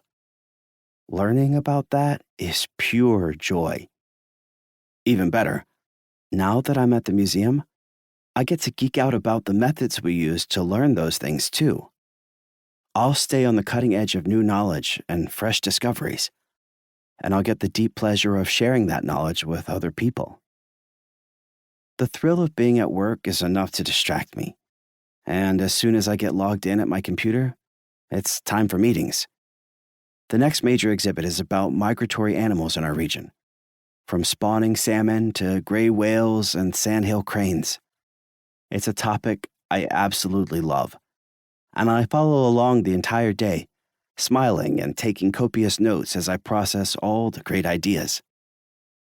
It's not until I'm walking out the door that I realize I've barely said a word since arriving. Shit, that's probably not good. I shake my head, trying to push away the doubt, the sense that I was too shy as always and failed my first impression. It's beautiful out, so I decide to walk in the direction of home, enjoying my new city. The hilly streets are lined with cute little shops, and the sun is still warm above the trees. Maybe it's time for me to actually go out and find a date. It would probably help me avoid getting confused about Fox, or more hung up on him than I already am. Robin would definitely help me set up a dating profile if I asked her. Then a little shop catches my eye. It has a tasteful white awning, and in the front window, there are a few pairs of panties hanging delicately. An impulse grabs me. I think about Fox, and I'm not exactly drawn to try the panties on, but I do wonder how they'd feel, and if the fabric would be nice against my cock, which stirs to attention. And when I imagine Fox liking me in the panties, my erection twitches, and my mouth goes dry. I lick my lips. For once in my life, I don't want to overthink this. So I follow my weird urge across the street and buy the pretty blue panties from the window. Chapter 7. Fox. Reggie grabs the end of the big leather couch, then hauls it back, dragging it out of the truck. Thanks again for the help, He grunts. I could almost get this on my own, but I think the stairs would be too much. Anything to avoid the office. You want to try Owen again? He's at work. Anyway, I want it to be a surprise. He said a couple of times that he needs a couch, and I owe him a housewarming gift. Nothing like coming home to find strange furniture in your apartment. Reggie smiles widely, missing my sarcasm. Right? I squat, lifting the other end of the surprisingly heavy couch. I'll follow you. You're still avoiding the office? Reggie walks backward toward the apartment building. Not that you ever go in anyway. I chuckle. Not if I can help it. Anyway, buzz is building around the new Kissing Dirt album, so people should forget about my shit soon enough. Reggie somehow manages to unlock the door while still holding the couch. Fuck, man. He grunts. Another hit album? You're going to be rich. I already am rich, I say flatly. Why? You ready to open another gym? I think you funding one gym was more than enough help. Thanks, though. Reggie starts hauling the couch up the stairs. You good back there? I grit my teeth, my thighs burning as I follow him. Yup. You and Owen are going to that concert on Friday, right? Friday, I grunt, sweat dripping down my forehead. Yeah. Cool. Maybe next weekend you and I could hit up a club. You're probably getting laid every night, I know, but it's been a couple of months since Kelly and I broke up, and I think I'm ready to get back out there. I use all my strength to turn the heavy couch above the banister. Sure, I grunt, although it hits me that I actually haven't been getting laid. I've barely thought about hitting the apps. It's weird, especially with how much I've been jerking off, and I make a mental note to revisit that later. Here we are. Reggie unlocks and pulls open the door, then keeps backing down the hallway. You first. I angle the couch into the apartment. It's only then that I fully realize I'm going inside of Owen's place. It feels intimate, like something I should get his permission for first. My eyes dart around the half-assembled apartment.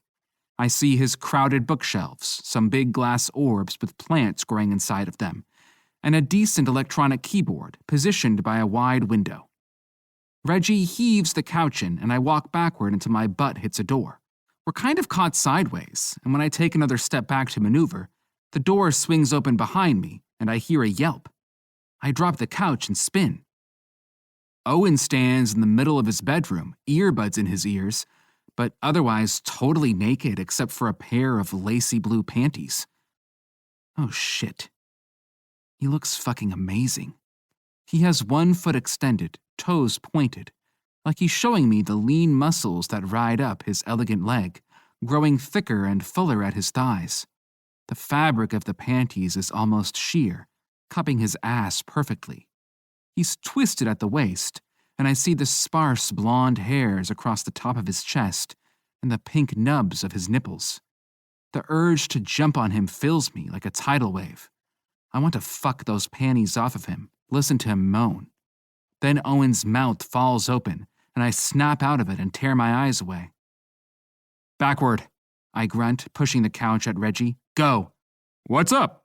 He asks, cornered between the kitchen and the front door and totally not moving. No room? Oh God, oh fuck, oh God. Owen babbles behind me, and I hear him dive for the bed. Is that Owen? Reggie calls out friendly. Is Owen here? Move the fucking couch, I yell, trying to get the doorway clear. And when the couch doesn't budge, I just jump over it instead. Sorry, Owen, I call out, my eyes still fixed in the opposite direction to give him privacy. Guess he is into panties after all. Fuck, it's hot that he has secrets. Owen, something wrong? Reggie calls out. Why aren't you at work? I hear Owen scrambling in the room. Our team is working from home this afternoon. He was just changing the sheets, I say loudly, offering him an excuse. Oh! Reggie gives me a big grin. Well, we got you a couch, he calls out happily. Owen appears, scrambling over the couch in a pair of basketball shorts and a t-shirt. He avoids my eyes, but I see that his cheeks are pink. Wow, thank you, he mumbles. Something throbs deep inside of me, beating like a heart. There are a million things I suddenly want to say to Owen, to tell him he's sexy and good and perfect just the way he is. He looked fucking hot in those panties, but he's just as hot now in his rumpled clothes, shy again. Oh shit. I'm into Reggie's little brother. Owen. Reggie and Fox leave, and I collapse onto my new leather couch. Right when I start to believe Fox and I have a real connection, I go and find a way to humiliate myself again. Now he's going to think I was lying about the panties and dildos and everything else, which means Fox will have this idea of me as a totally different person than who I actually am. It sucks. I was starting to feel like I could talk to him. I blink and remember that I still have the panties on beneath my basketball shorts. My pulse quickens and warmth floods my cock. I'm not exactly into them, at least I don't think. The soft, lacy fabric feels nice, and I like the way the panties hug my butt. Standing there earlier with my eyes closed and dreamy electronic music in my earbuds, I tried to lose myself in the experience, but I wasn't particularly turned on. My cock thickens, stretching the lace. I tremble with pleasure, my nerve all raw, and think about the way Fox had dragged his gaze over my bare skin. It felt good to have him look at me like that. For just a split second, before reality crashed down, the thrill of posing for Fox filled me. I spit in my palm and shoved my hand in my panties. Whimpering, I rub my balls, eyes closed as I think about Fox.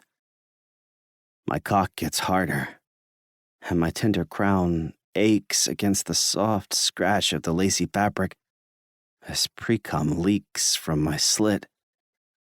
The panties rub my sensitive head, sending feedback waves of torturous pleasure down my shaft. I fist my erection, my hand wet with pre-cum, massaging up and down. Maybe Fox liked how I looked. I imagine him dragging his tongue all over my body, rolling my nipples in his mouth, licking my rim. He coats my face with his orgasm and takes me from behind, still hard. Moaning, I kick my legs, pumping my cock faster. I think about Fox later tonight, jerking his fat cock and remembering me in my panties. My balls pull up tight, and I tug on them, dragging out my pleasure as I fantasize about us both pumping our shafts in rhythm. Fuck me, I whimper into the couch, thrusting my ass back. Fill me with cum. Fuck yeah. Light flashes behind my eyelids.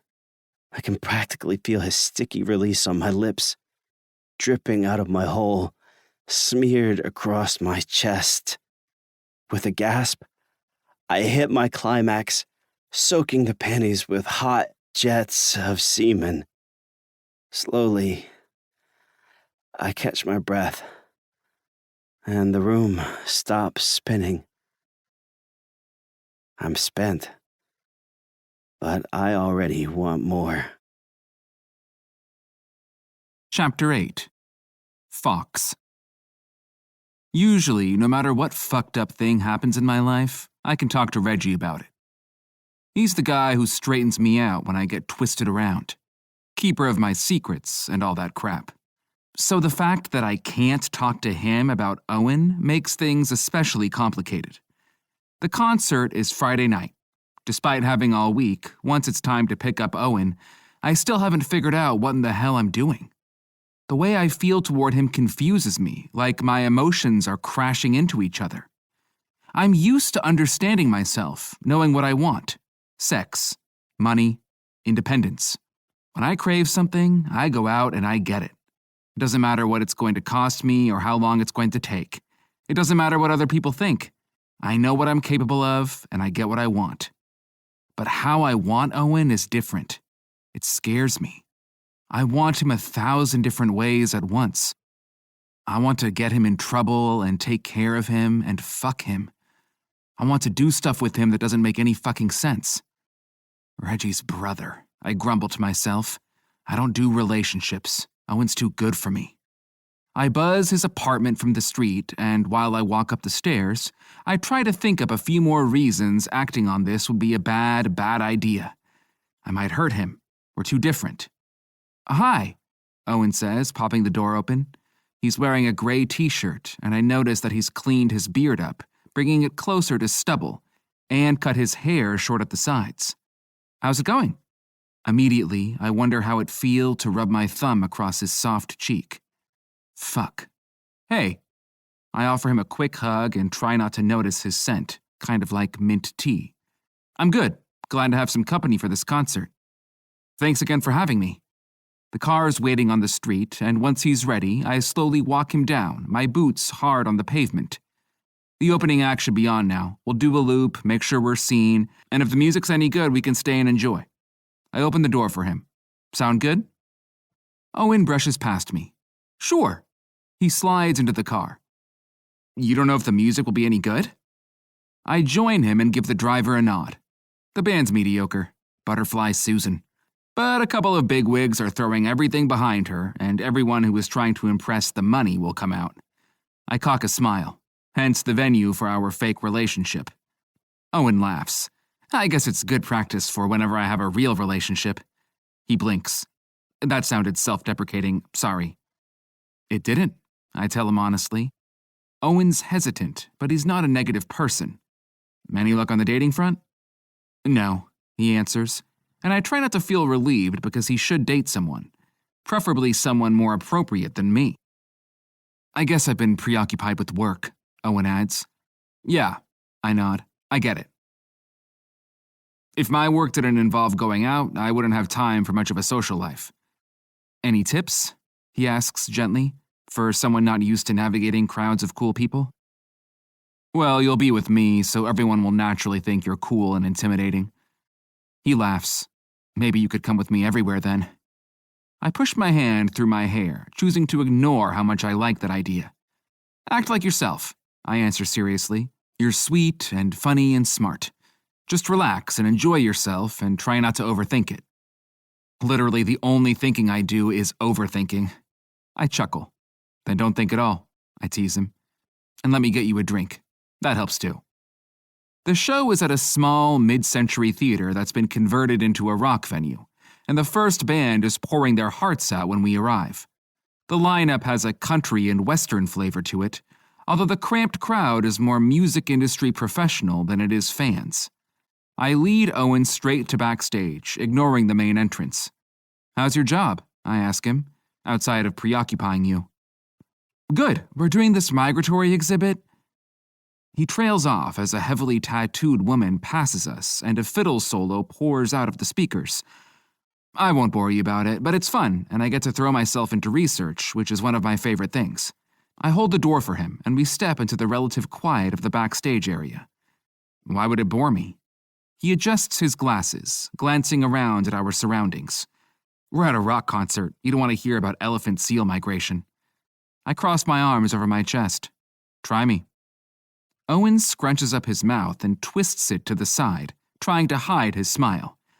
Okay, well, people think of seals being on the beach, right? But elephant seals only come to shore twice a year. The rest of the time, they're on the move.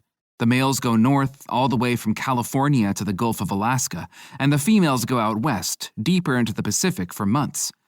He tilts his head, looking out at the band on the stage, visible through curtains. Today I was learning about the ways their route is shifting in relation to climate change, he adds. Huh. He sighs. What? Boring, right? Why would you care? No. I offer him a smile. I want to ask about how they sleep when they're out swimming for so long. I shrug. I always thought I would have studied science if I hadn't dropped out of school. Oh. Owen relaxes into a soft smile. They sleep on their dives, actually. They catch a nap while they're sinking down. He adjusts his glasses. I guess I can tell you more about the seals sometime? I'd like that. I tilt my eyes into the backstage area, where the double doors to the big lounge are open. You ready to make an appearance? Owen straightens his posture. Sure. I just need to stand by you and look boyfriendy? I chuckle. Good point. I rub my thumb over my jaw, tracing the stubble, which isn't nearly as satisfying as feeling Owen's face would be. I'm not exactly affectionate with other people in public, not unless we're about to fuck. Owen blushes and looks down. I wonder if he might have a crush on me too. From what Reggie says, he's just shy in general, and he's actually been relaxing around me when I think about it. We're really not compatible, but we clearly appreciate each other. I'll just laugh at your jokes, Owen says, and you can put your arm around my shoulders or something if you decide you want to. He looks up a little bit when he says that, his pink lips softly parted and the blunt, white edge of his teeth visible. The gentle need in his expression hits me in the gut, and without even thinking about it, I throw my arm over his shoulder and pull him to my side, where he fits perfectly. Let's get a drink, I say, and walk us into the lounge. People nod and greet me without starting conversations, and I find a very visible spot at the end of the bar, then order a couple of cocktails. Music echoes from the stage, and all the attention is focused on Sue, the lead singer of Butterfly Susan, who noodles her guitar and chats with her boyfriend. I raise my glass to Owen. Cheers. He clinks his glass with mine. To my first backstage pass. Are you getting seen by the right people? I shrug and sip my whiskey soda. Seems like it. I just hope I'm not giving them the wrong impression by showing up. Wrong impression? I nod towards Sue and lower my voice. That I actually like this band. Owen laughs. Brutal. I tap my ear. This is all I got. If it ever starts to fail me, I'm in trouble. He scrunches his nose, which is distractingly cute. I still don't think I get what you actually do. I know it's called artist relations, but you're a business person, right? I grunt. Unfortunately, it involves way too much business. But basically it means I make the artists happy, serve as the go-between with the label, guide their careers. I'm more hands-on than a lot of A&R reps, a little more like an agent. I lean back on the bar and turn to him, much preferring our conversation about the seals. So, all the way from California to Alaska, huh? Owen grins. Over 10,000 miles a year. That's a lot for a seal. There are dragonflies that migrate just as far. No shit. It takes them many generations, though. No single dragonfly makes the journey, but their great-great-great-grandkids will get back to where they started one day. You should tell Mare that one. She writes all her best songs after watching nature documentaries. Owen beams. That's so cool. Jordan, the booking agent for one of the largest venues in town, approaches us. She's dressed casually in an old Mudhoney concert shirt, but the look in her eyes tells me she intends to talk business and to corner some dates with my bands. Fox, didn't think you'd be here. Her eyes start to Owen. How's your night? Fine, I answer, but you'll have to excuse us. Oh? I place my hand on Owen's shoulder. I promised my date I'd show him around the theater. Isn't that right, babe? Owen blushes but manages to hold his smile. That's right, babe. I scoop up our drinks. Right this way. Owen. 2 cocktails later, I'm up by the sound booth with Fox. There's a couch on the ledge, looking down on the stage, which gives us a bird's eye view of the concert.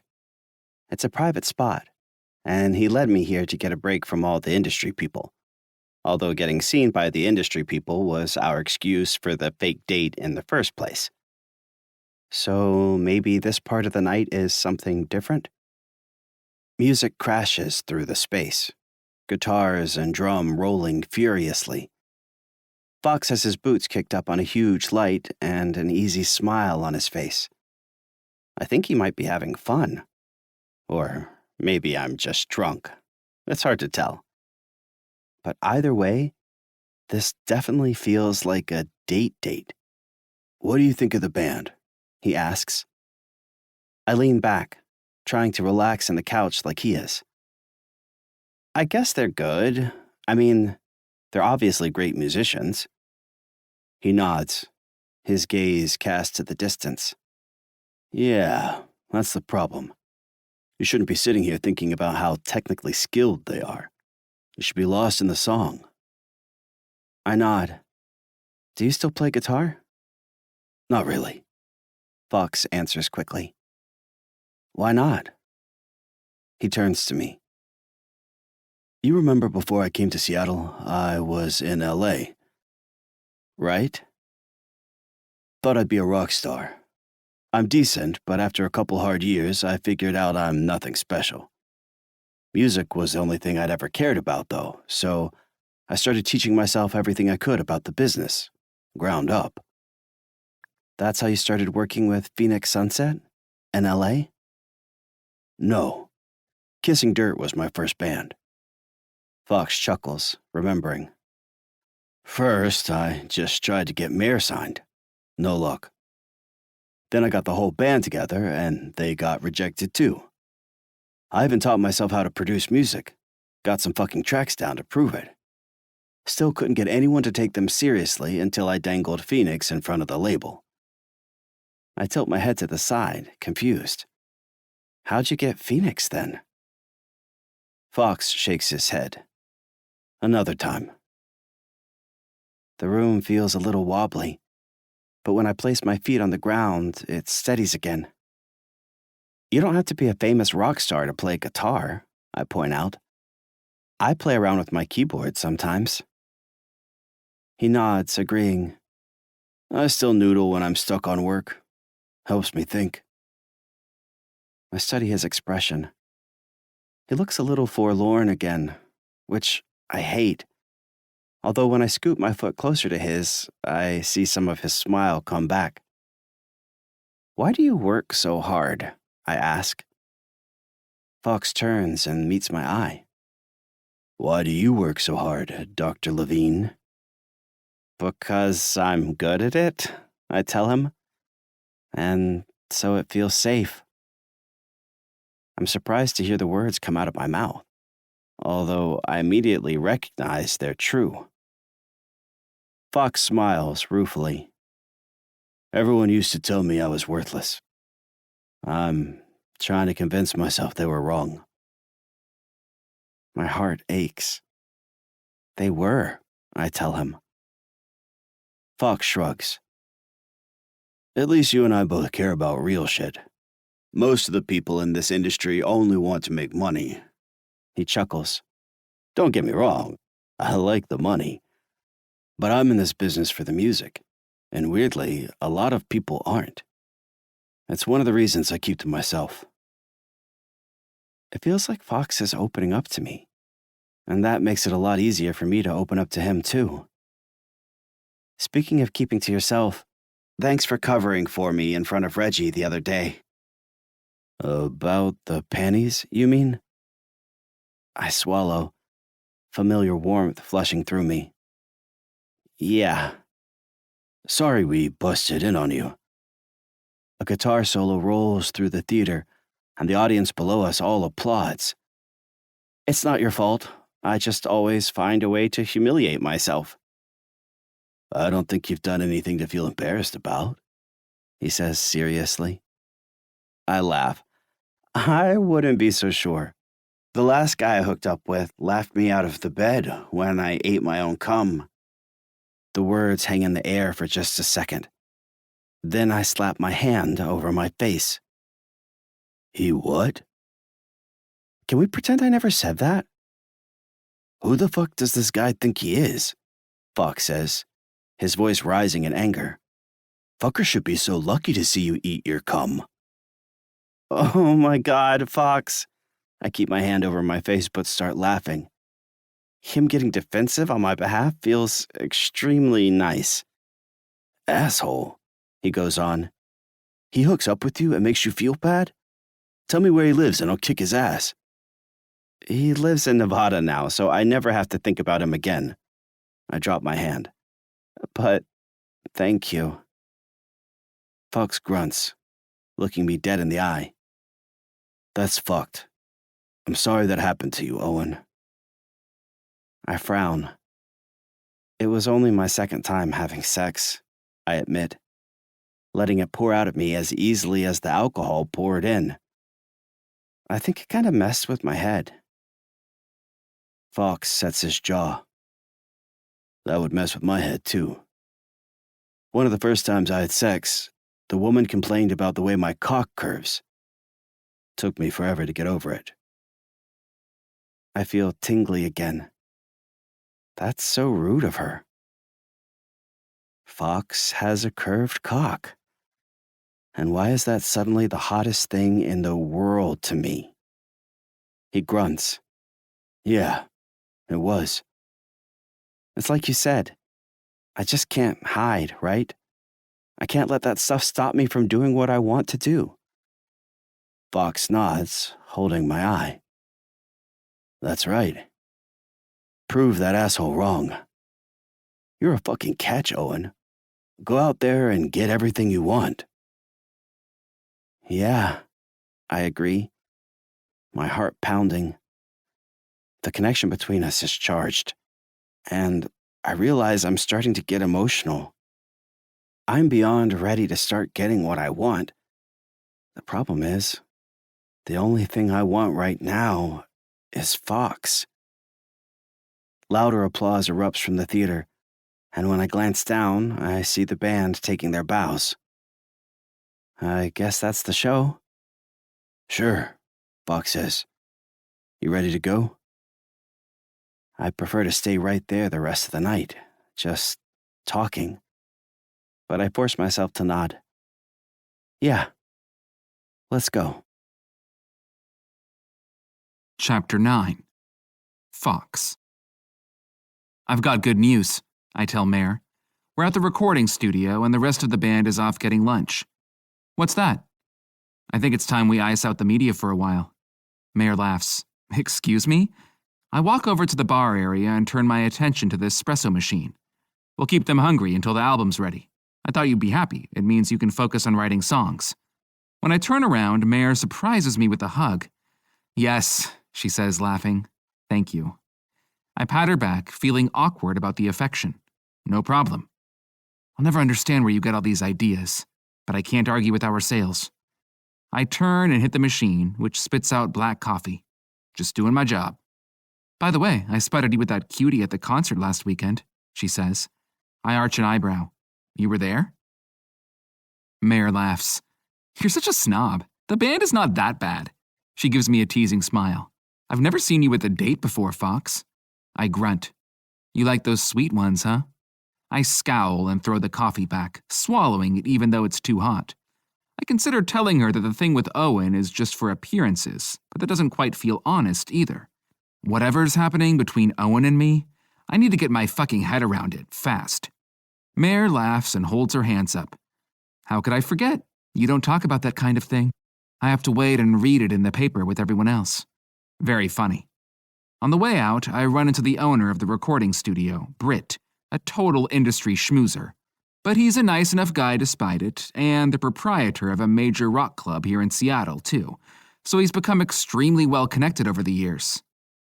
Fox, he says, and the sun shines on his bald head. I'm glad I ran into you. I rock back on my heel. Oh yeah? You know my new girlfriend, Lily? Sure, I lie. And her club, the Rose Throne? Right, I say, although I've never heard of it. Great. Well, there's a party there tomorrow night. Invite only. It will be unforgettable. I start walking away. Sorry, can't. After the newspaper, I understand. I turn to face him again. What? He chuckles, and it's not entirely friendly. Well, your label must have you on a short leash, right? Early curfew these days? The hairs on the back of my neck stand up. I'm just too busy for your party, I tell him, then turn on my heel and continue on my way. I try to ignore the brief encounter, but unfortunately his words get under my skin. I'd rather fucking choke on a Butterfly Susan record than have everyone in this town think I've become another industry stooge, following the orders of my label. I could just make an appearance at the club. It would give me an excuse to hit up Owen, but that's dangerous. I'm already thinking about him all the time, and now that he told me that story about licking his cum, I can't get the pretty picture out of my head. Sticky cum all over his lips and his delicate fingers. I shudder. Shit! I kick the pavement. Shit! Fuck! Shit! I hop on my bike.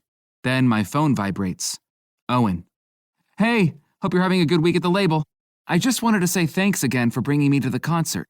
I had so much fun being your fake boyfriend for the night. He used an exclamation point after every sentence. I can hear his gentle, happy voice, and it tightens my chest. Fox. You're sweet. Thanks for coming. There's an industry party tomorrow night, if you're looking for something else to do. Owen. Oh yeah? Owen. I don't think I have anything to wear to a rock star party, though, but thanks. I kick on the engine, debating another bad idea.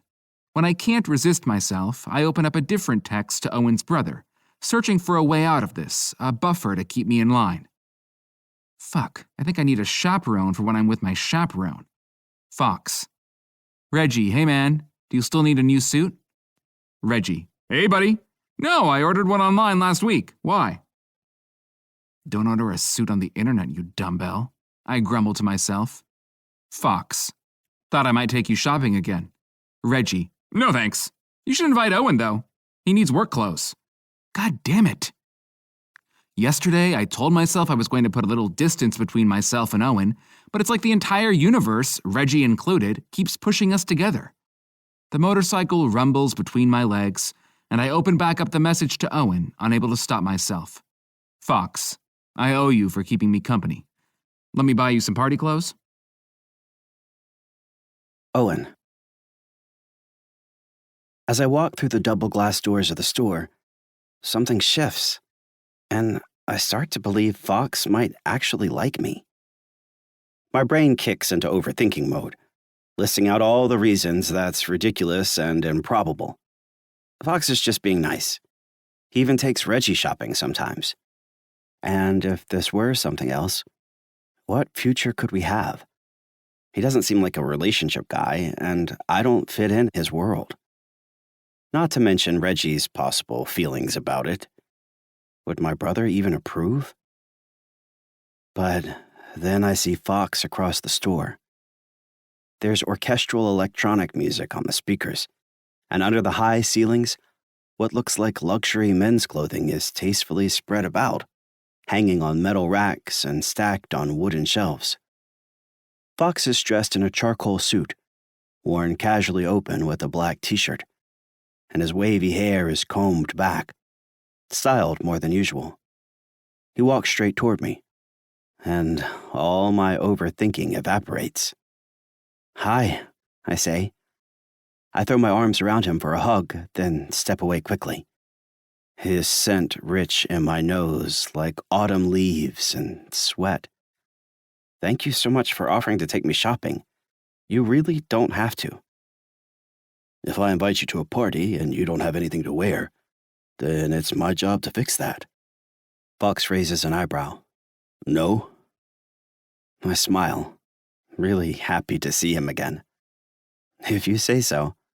I have to admit, I have no idea how to buy nice clothes. I tried to Google it, but I only got as far as trying to measure my inseam with a plastic ruler before I gave up. No problem. Fox nods toward the back of the shop. I got us a room. A room? He smiles, eyeing me, and his gaze is like a heat wave across my skin. Yeah, a room. Come on. I follow Fox to the back of the store. There's a big red door, which he raps on casually, and a moment later, a friendly man in a light blue suit opens it. Fox, we're all ready for you. The man in the suit glances me up and down. The sizes should work. Just let us know if we can get you anything. Champagne, Fox answers. Thank you. I follow him into the little room, where a rack of clothing waits. There are mirrors on the walls, and a red curtain hangs over one corner, providing a dressing area across from some love seats. What exactly is this? I ask, embarrassed that he's going to so much trouble for me. Personal shoppers. They're available to anyone who spends too much money here. And I spend way too much fucking money here. I ask them to pull a couple things for you. I glance at the garments, which run a range from bright, flashy fabrics to muted colors.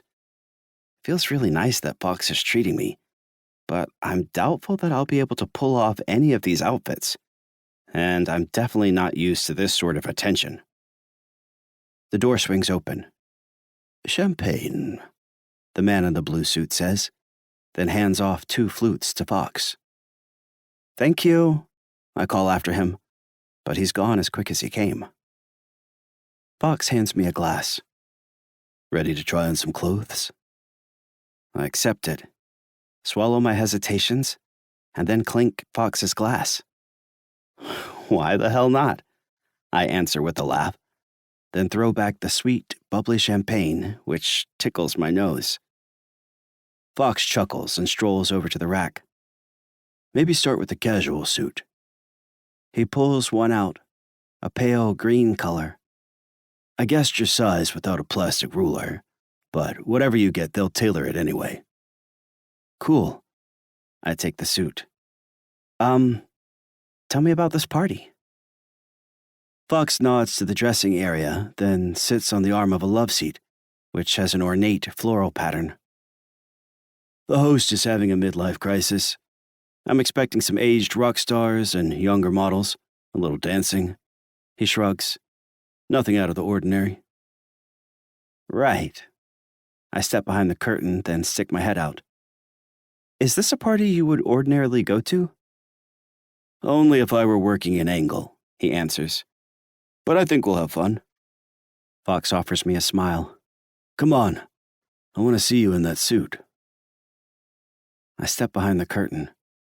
It fully blocks me from his view, but I still feel vulnerable undressing while I'm talking to him, although he has already seen me in a pair of panties. Working an angle? I manage, then shuck off my jeans and turn quickly to the suit. Like for business? It's a fuzzy line sometimes. I pull the pants on, and my mind flashes back to the photo of Fox in the newspaper. Instead of getting hung up on it, though, I tug on the rest of the suit, straighten it, and step back out. What do you think? I ask. But the wolfish grin that fills Fox's face answers the question. He fixes his slate eyes on me, and I don't think I've ever felt more attractive. My reflection repeats in the mirrors. The fabric is gorgeously soft, maybe some kind of linen, and I feel myself shifting in its embrace, my posture straightening. I think you look fucking great, Fox says, like you own the room. My cheeks warm. Yeah? He stands, still eyeing me. Yeah. He walks over to the clothing rack. Definitely consider that suit. He grabs another garment, offering it to me. Want to try something for nightlife? I could stare at myself in this suit all day, but I nod. Sure, whatever you think. As I walk back to the curtain, I ask another question over my shoulder. Are you going to be working an angle at the party? Just to be seen with you, Fox answers smoothly. I look down at the garment in my hand, and a quiver crawls across my skin. It's a pale white shirt with fabric so sheer you can practically see right through it, and there's a little pair of shorts tucked under it. I tell myself it's no big deal, but when I wrestle the shirt on, I look down and can actually see my nipples. And the shorts, once I tug them up, squeeze my butt and my thighs in a way that feels incredibly revealing. With a deep breath, I step back out into the lounge area. I don't know about... Damn, Fox interrupts me. His eyes burn my skin. Perfect fit, too. I look at myself in the mirror, my slender body on display, hugged by the revealing fabric. Yeah, I manage. It does fit pretty good, huh? Fox steps over to me, and my pulse quickens. I'm already half hard, and I start to panic that it will be obvious in these tight shorts. He reaches out, then gently fixes the back of the shirt, where the round collar is folded over and bunched at my neck. Maybe not for the party tomorrow, but definitely for the club. Fuck. It feels nice to have his attention so focused on me. Sure, I feel totally exposed, and all my insides are wobbly, but that's part of what's so good. I've never really dressed like this, I confess. I don't know if I'd be comfortable out in public. I glance up and down his suit. I can't imagine you wear sheer shirts. Fox chuckles. I used to. It's definitely helpful if you're trying to get laid. I bite down my bottom lip, shy and titillated, torn between wanting to confess the silly crush beating in my heart and the urge to run away. I glance at my butt in the mirror, which honestly has never looked so good. Do I have a bubble butt? Dressing up is kind of fun, I admit. But maybe this is giving the wrong impression. If I'm looking for a boyfriend eventually, shouldn't I dress more professional or something? Fox arches an eyebrow. Professional? I laugh. Okay, maybe that's not the right word. I swallow and catch his eyes flitting down to my nipples. You're never looking for a relationship, right? You just like casual sex? I turn away. I can guess his answer, but I think I need to hear him say it. A couple of seconds tick by before Fox replies. Casual sex is easy. It's simple. And since my life has been complicated, there hasn't been a lot of room for anything else. I look back, and our eyes lock. The shadows have returned to his expression, and I offer a gentle smile. I'm sorry that your life has been complicated. Fox returns the smile, although the sadness lingers in his gaze. I'm happier than most. I notice that he hasn't really answered my question. There wasn't room for a relationship in his life, but that was in the past.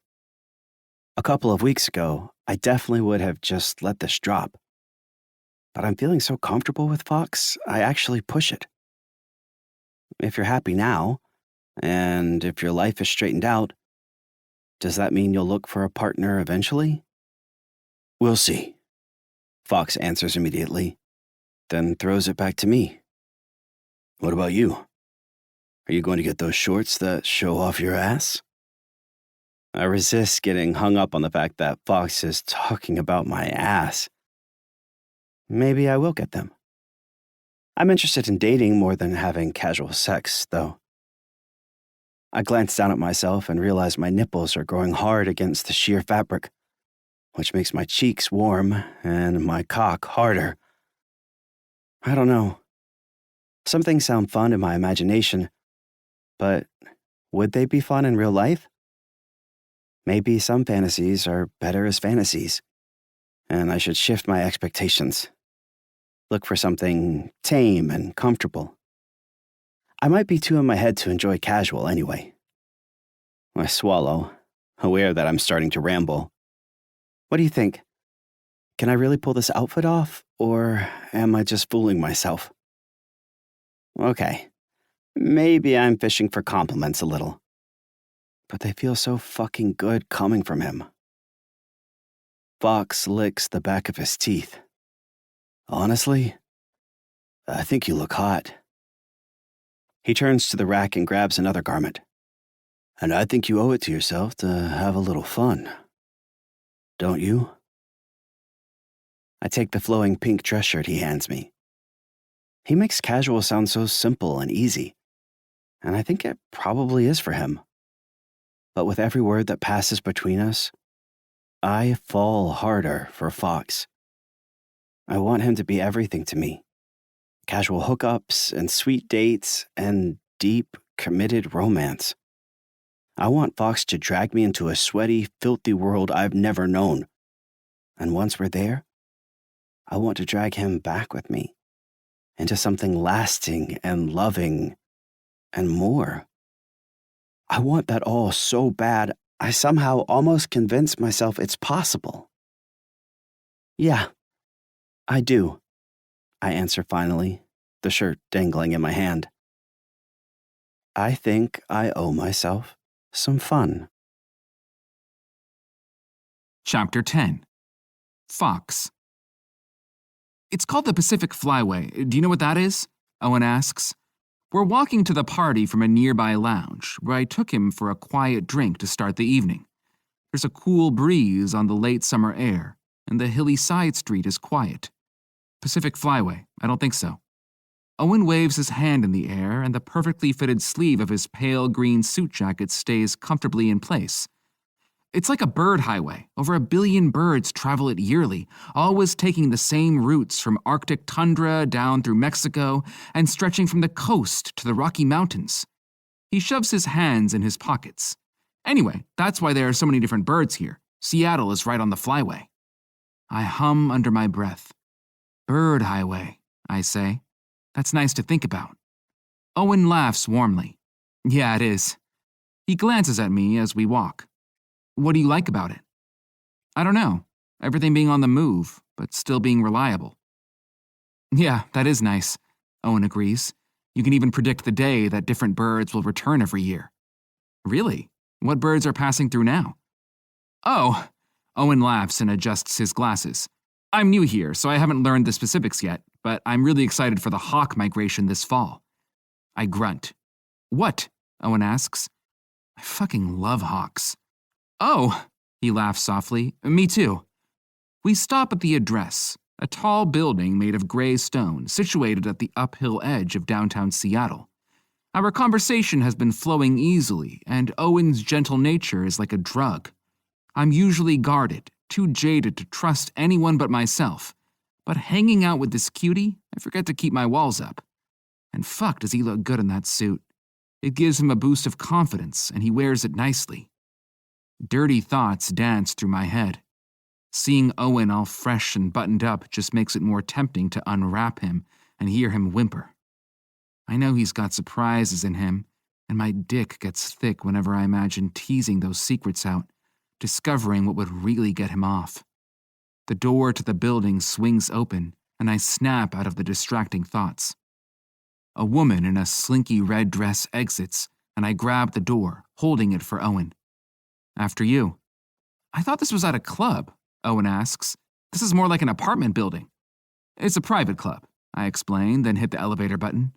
Oh. Owen straightens his suit, like the personal shopper. Insecure people, I explain. They need to be reassured that they're special.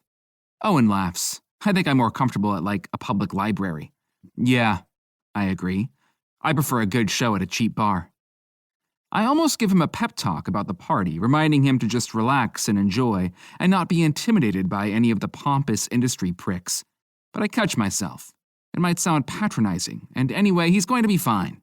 Owen isn't anything like the social climbers who'll be at this place. But that's just because he's so much fucking better than any of them will ever be. We ride the elevator up, and it crosses my mind that I'm thinking way too enthusiastically about him right now. Owen leans back against the wooden-paneled elevator wall, looking at me with a soft smile. He hasn't trimmed his beard, and it's fuller now, giving his jaw a handsome cut.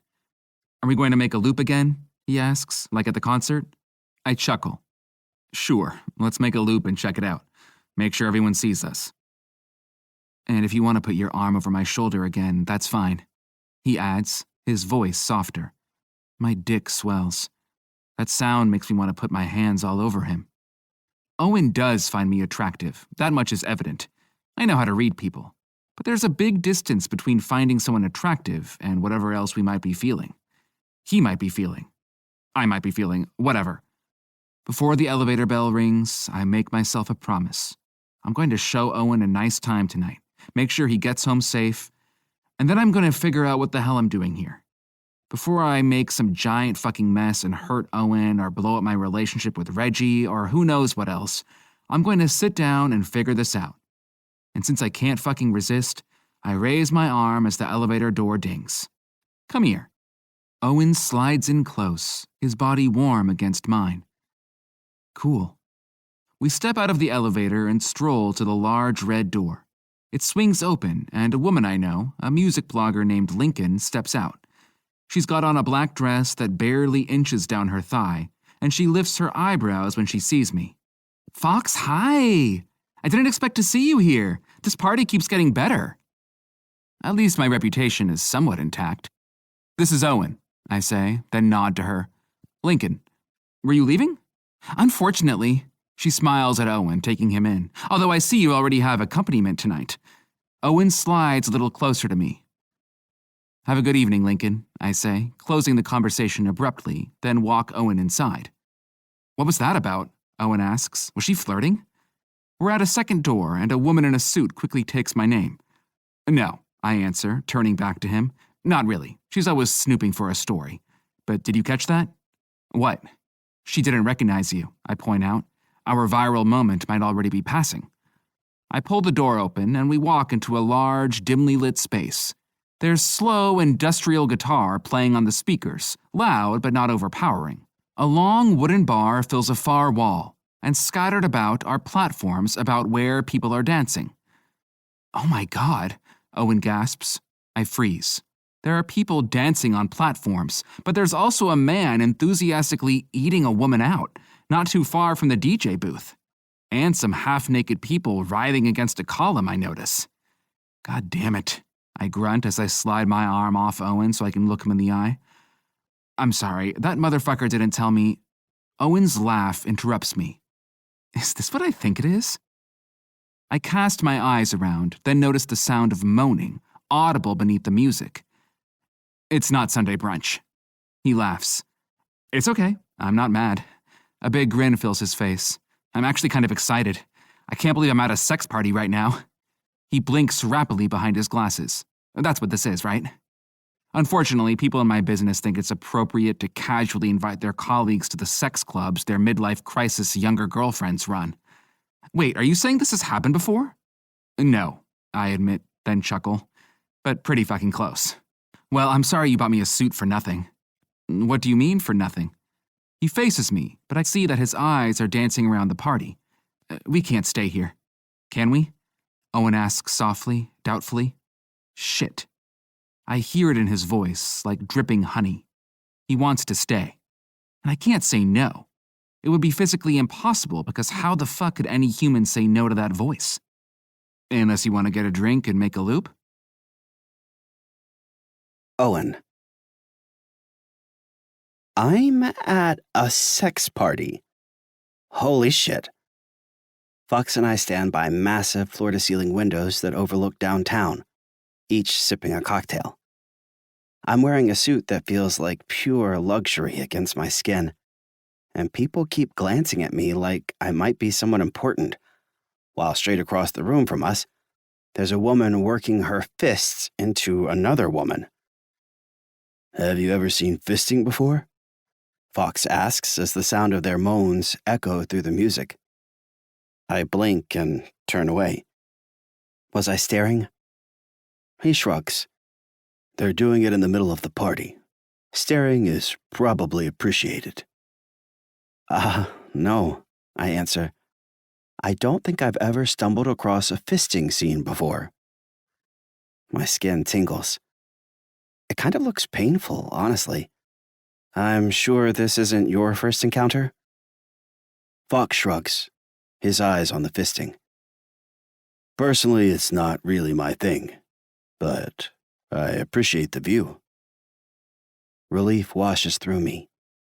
It's not like anything is happening between us right now, but for the sake of my fantasies, I'd rather not wrestle with the concept of fitting a hand inside of me. Yeah, I'm pretty sure it's not my thing either. I sip my drink. Something Fox picked, brown with a cherry. Pretty impressive, though. Fox chuckles. Yeah, I'd say so. All of the good, excited feelings I get around Fox rise up. I never thought I'd go somewhere like this, and it's intimidating as hell, but in a way I actually like. A part of me feels more inexperienced and naive than ever, but being with Fox, it's possible to push those insecurities aside. I'm super confused about how Fox sees me, but right now, in this moment, I'm just so happy to be with him. A man in a sleek black suit appears in front of us, an empty tray in his hand. Good evening, he says, his voice low and steady, and looks directly at me. The gentleman by the glass vases would like to send you a cocktail. Will you oblige him? Fox and I both cast our eyes out over the party, and I spot the man. He's probably in his mid-40s, strikingly handsome in that rugged way, and dressed in a plain white button-up, the sleeves rolled to his beefy biceps. Oh, I'm here with someone, I say quickly to the man, then inch a little closer to Fox. But thank you. You can accept a drink, Fox says, a strain in his voice, if you want. The man with the tray gives us a slight nod. Let me know when you've made your decision, he says, and disappears. I turn to Fox. We're on a fake date, though, I say, confused. I can't accept a drink from someone else. Although what I really feel is that he shouldn't want me to accept a drink from someone else. Fox shrugs, avoiding my eyes. We're at a sex party, and I don't exactly have a monogamous reputation. He looks out over the party. I'm not going to meet anyone tonight, but if you decide there's someone you like, I don't want to get in the way. Oh, I shift my weight to the side. Thanks. That's nice of Fox to be thinking of me that way. Except it doesn't actually feel nice because I'd rather Fox wanted me all to himself. But every time I start to believe that's true, he does something like this. Maybe my brain is broken. You're polyamorous? I ask. Fox upends his drink, finishing it. Not exactly. It's more like I haven't done monogamous, if that makes sense. He sets his empty glass on a tall table behind us, then meets my eyes again. Honestly, I'd love it if I didn't have to seek out new partners all the time. That's fucking exhausting. I laugh. I'm sure it is. What about you? You're looking for a relationship, but do you know what kind? I think so. I want something stable and committed and monogamous. Like a partner. Someone who is really in it with me.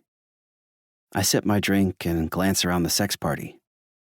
I've never really thought much beyond that. Does that sound boring? For all you know, Fox points out, those fist-loving ladies could be married and monogamous. I laugh. Yeah, I guess that's a good point. Stable sounds nice, Fox agrees. Something to rely on doesn't have to be boring. It can be a fucking thrill, actually. Like the bird migration, I say, then bite my lip. Fox is genuinely interested in my work, but it feels dorky to bring that up now. My insecurity instantly melts away when Fox smiles. Exactly. Okay, cool. Fox is potentially open to a monogamous relationship. That's interesting. I see movement out of the corner of my eye, and when I turn toward the glass vases, I notice that the man who offered to buy me a drink is standing and looking straight at us. He is incredibly handsome, and it flatters my ego that he's interested in me. But as far as I'm concerned, Fox is the only person in the world right now. He's giving you one last chance, Fox says, his voice steady, devoid of emotion, maybe purposefully. Oh, I sip from my cocktail, then set it aside. Even if it's technically fine, I still probably shouldn't, right? Like you're trying to lay low, and maybe people would be like, oh, Fox's date isn't into him anymore. How uncool. I adjust my glasses. Or something. I realize I'm kind of fishing, but I really want him to tell me that I need to stay right here. It kind of hurts that he isn't saying it. Fox tightens his brow. His jaw sets, and maybe he's frustrated that I'm babbling about this, although that doesn't seem like him. Please, he says gently. Never let me stop you from going after what you want, Owen. My heart kicks. I want Fox. I want Fox so fucking bad, but I'm still too scared to actually say that. So I just stand in front of him, wordless and tingly and emotional. Before I can figure out what to do, the man approaches us. He walks up confidently, his back straight and his eyes set on Fox. He turns to me. Apologies for the interruption, he says, then returns his gaze to my fake date. I'm in the city this weekend, and you're the only man who has caught my attention. I don't mean to be so forward, but before I return to my hotel, may I leave you with my number? My heart sinks. The guy is into Fox. Shit. Of course he is, though. Why would he be into me when Fox is standing right there? Fox frowns, and I hear a slight growl in his voice. You offered to buy my friend a drink. The man blinks. That was a mistake. The waiter... Then you should be more fucking clear next time. Fox interrupts him. He tenses, his neck bulging, almost like he's going to shove the man. The tension that was sizzling beneath the surface a moment ago snaps. I instinctively reach out to grab Fox's arm, but the stranger steps back first. The man grunts under his breath. Fuck off, he says, then walks away. Oh, God, I say. You didn't have to do that. I feel embarrassed and like I'm suddenly way too emotional to be at a sex party. Of course he was looking at you, I mumble and try to force a laugh. You should go after him if you're interested, I add, because I feel like I have to. Owen, Fox says, almost offended. I'm not going after him. I'm here with you. My hands feel shaky. It's okay. I avoid his eyes, crashing back down into my doubts, a pit of insecurity. I'm not even trying to meet someone at a place like this. I like it here. A lot, actually. Like it would be so fun to have sex in a place like this, although I never realized I wanted that until I said it right now. But I'm only here because you invited me. I look back, locking Fox's gaze, desperate to shut up but somehow incapable of closing my mouth. You should go home with him if you want. Fuck, what is wrong with me sometimes? Owen. Fox reaches out and lays his hand on my cheek. The soft pressure of his touch hums through me, and I stop talking as the world goes still. I want to be here with you, okay? Okay, I say, relaxing more. His hand stays on my cheek, caressing me. Thanks. What about you? Fox lets out a slow, ragged breath. What do you want? I exhale. I don't know. Fox rubs his thumb across my cheek, and neither of us move. There's energy radiating between our bodies, and I hear people moaning and groaning behind the music. My cock is hard, and I feel like a wish is being granted as the world disappears around us. I think you do know, he says, his voice strong and steady. Tell me.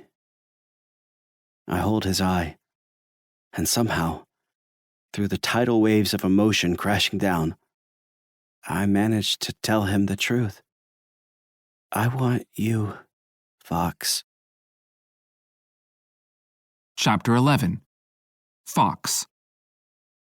I want you, Fox. I can feel Owen's words. They hit a place inside me, scraping across raw nerves. All my survival skills, my calculated thinking and smart-ass ideas, they cease to matter.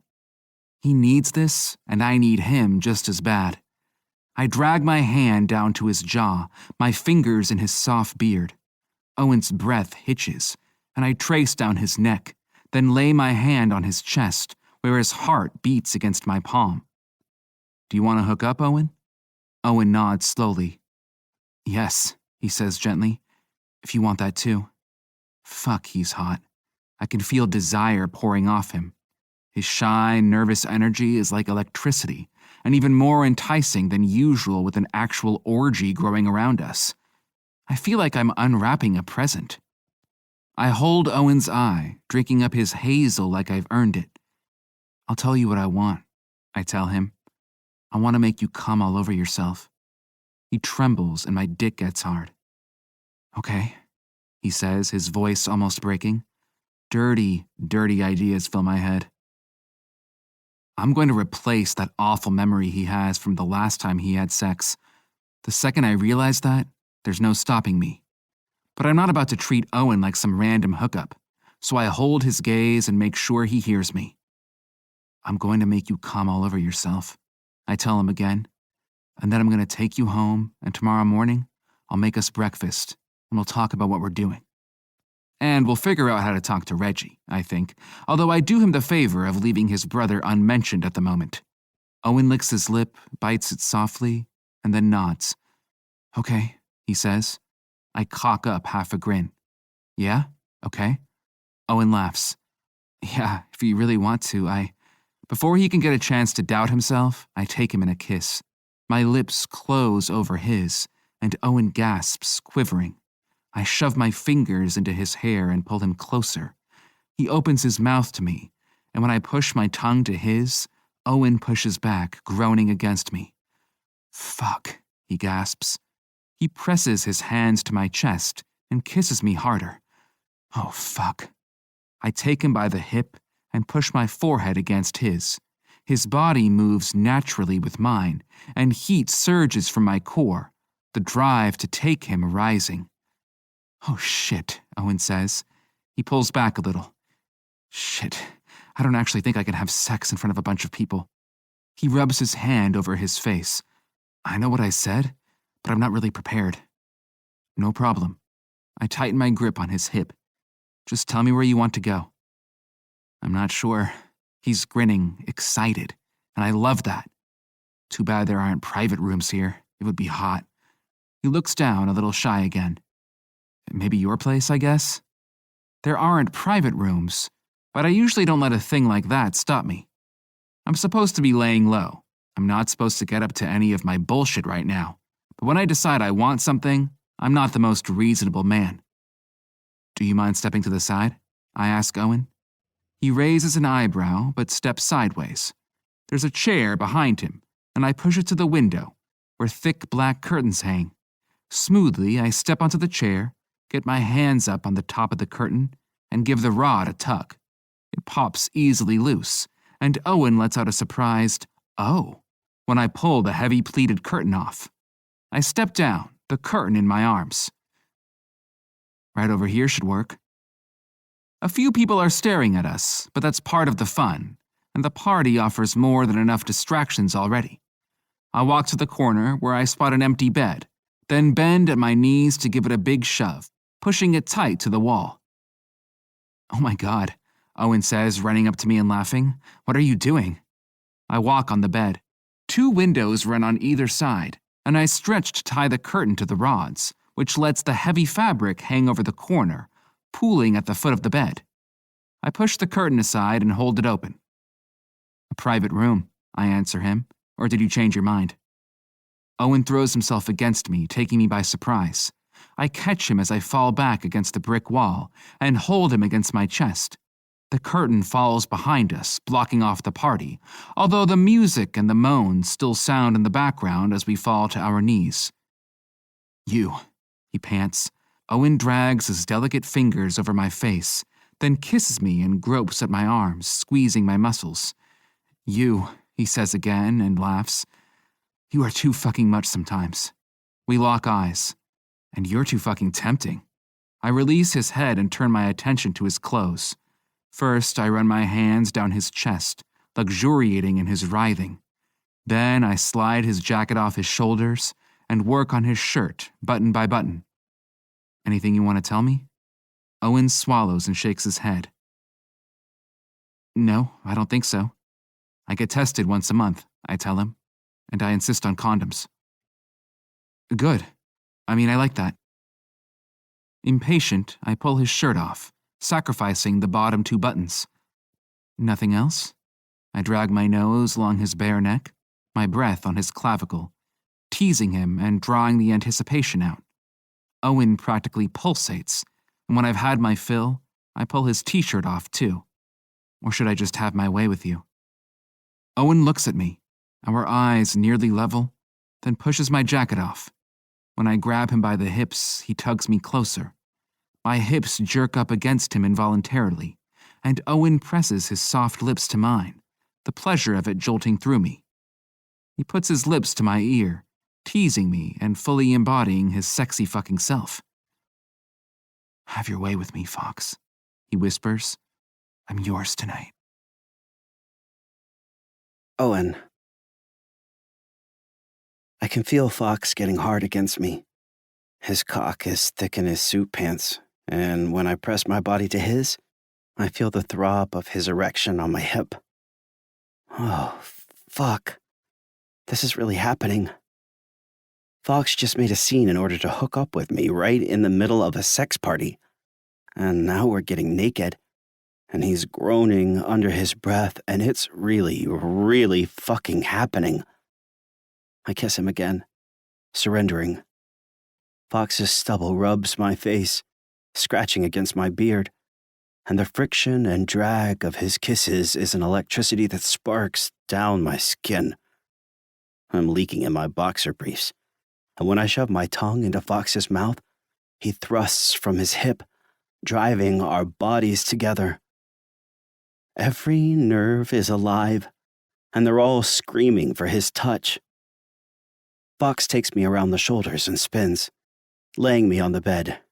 Smoothly and efficiently, he pulls my pants and underwear off, then undresses himself, his eyes burning across my naked body.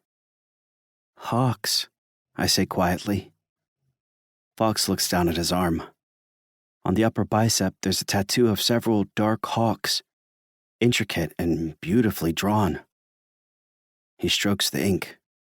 Yeah, you like?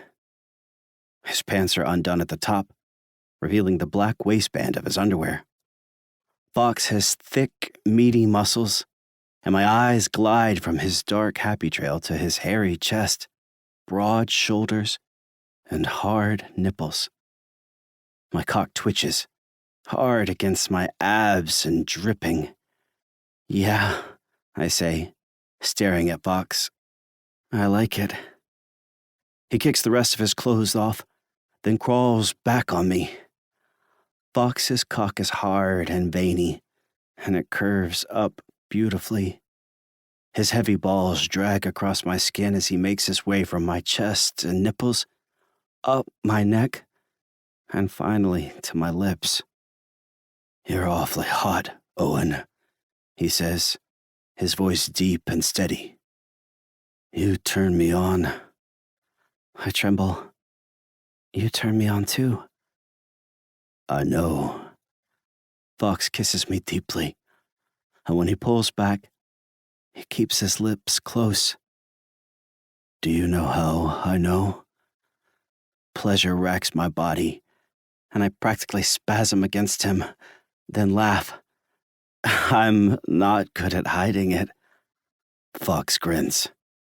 Yup.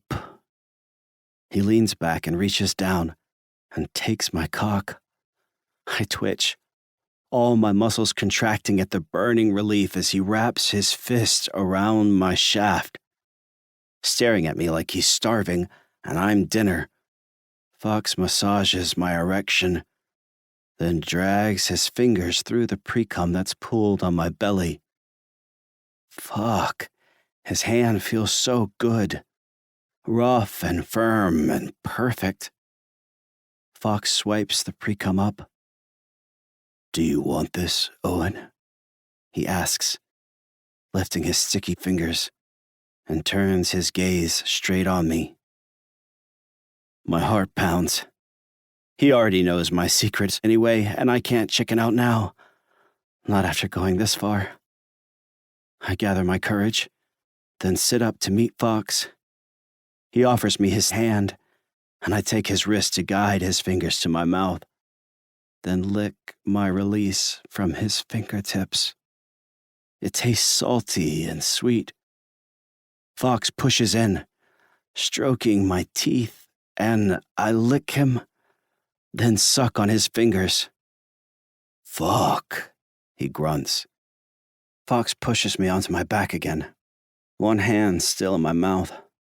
You're hungry for it. I nod weakly, an orgasm already rumbling at my base, like an earthquake that's ready to unleash its havoc.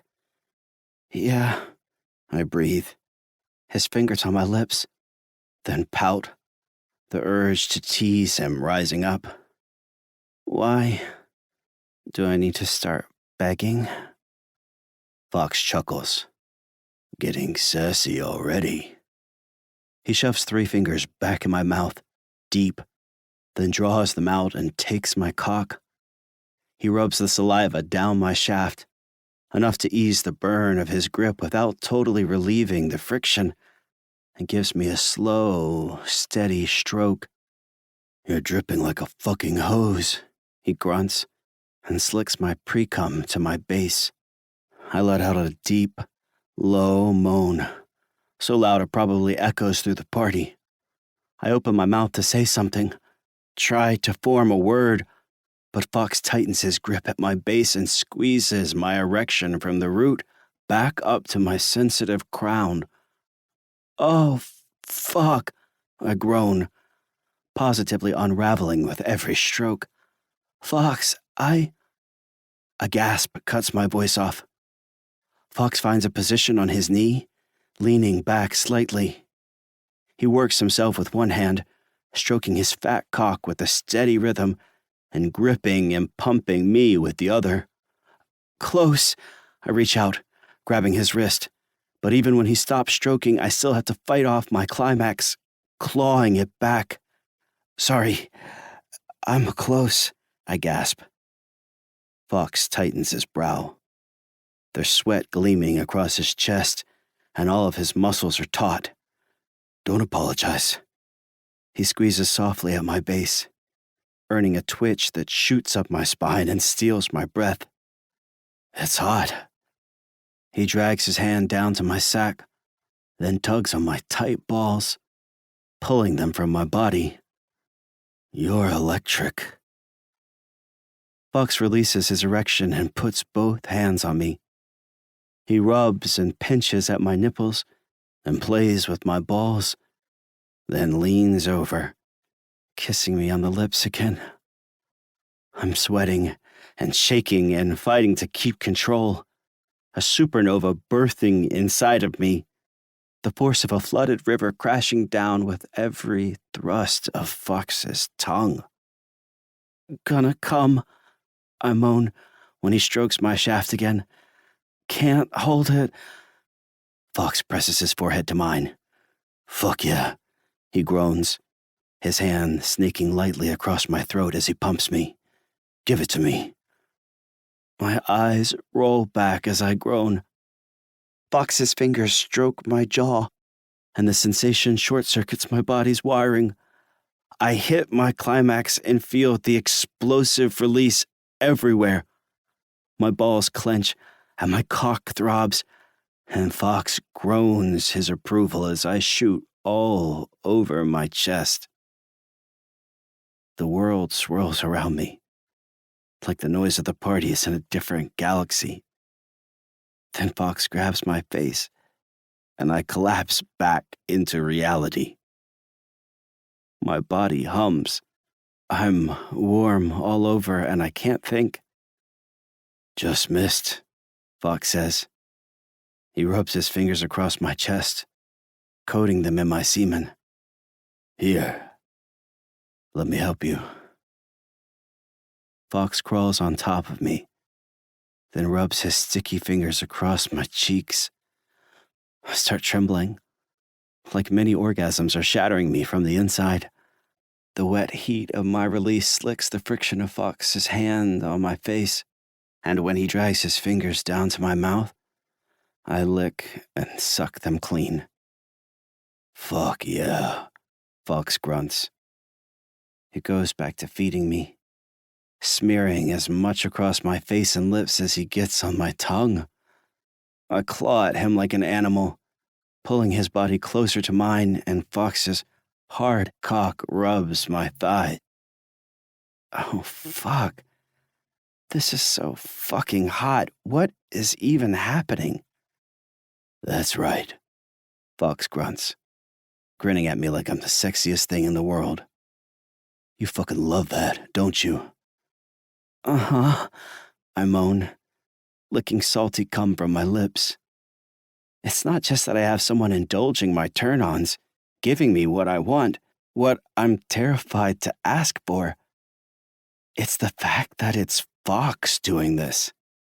His slate eyes lock with mine, and I have no doubt at all that he's just as turned on as I am. I gather my strength and push his chest, shoving him back. His back brushes the dark curtain, and I pull his legs out, then crawl to his cock. My face is dripping with cum, and I bite down on my lip, playing with it softly between my teeth. Fox watches as I take his thick cock by the base, then kiss his glistening crown. I find his curve with my fist, and slowly, lovingly rub it, up and down. He groans and pushes his hand into my hair, giving me his pre-cum. Fucking hell. When I tried to suck a cock before, it felt awkward and forced. But now, my face smeared and my muscles all wobbly, I wrap my lips around Fox's head, grab his base, and his curve slides easily into my mouth. I bob my head, sucking him as I twirl my tongue. Fox moves with me, thrusting, driving his crown almost to the back of my throat as he tugs at my hair. I can feel cum drying on my cheeks, and when I tilt my eyes up, Fox's brow is tight, like he's fighting something off. You look so fucking good with cum on your face. I try to swallow his cock, slobbering all over it. Yeah, I groan around his meaty shaft, almost choking. You like sucking my cock? Uh-huh, I moan again with a full mouth. Fox's other hand grabs the back of my head. He arches his hips and his cock pulses in my mouth. My balls are heavy, he grunts. I've got a big load for you, Owen. I whimper as I grab his balls. They're hot in my hand, 2 throbbing coals, and when I pull them from his body, Fox's crown hits the back of my throat. I can't stop moaning. Fox thrusts harder, fucking my face. The steady rhythm is a drumbeat on my raw nerves. I taste his release on my tongue, musky and salty, and it's like a reward, affirming everything I want to believe. Fox tightens his grip on my hair. You want me to come in your mouth, Owen? I groan my yes, pulling his balls. Fox's cock pulses thicker, stretching my mouth. Take it, he grunts. Suck my load. Semen gushes into my mouth, coating my tongue. I ride Fox's climax with him, peaking again as my body convulses.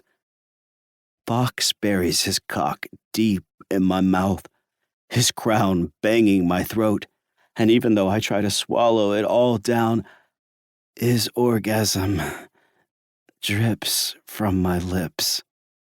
The noise of the party comes back into focus, and I slowly, reluctantly pull Fox's cock from my mouth. Oh my God, I say with a soft laugh. I almost forgot we're at the party. Fox chuckles.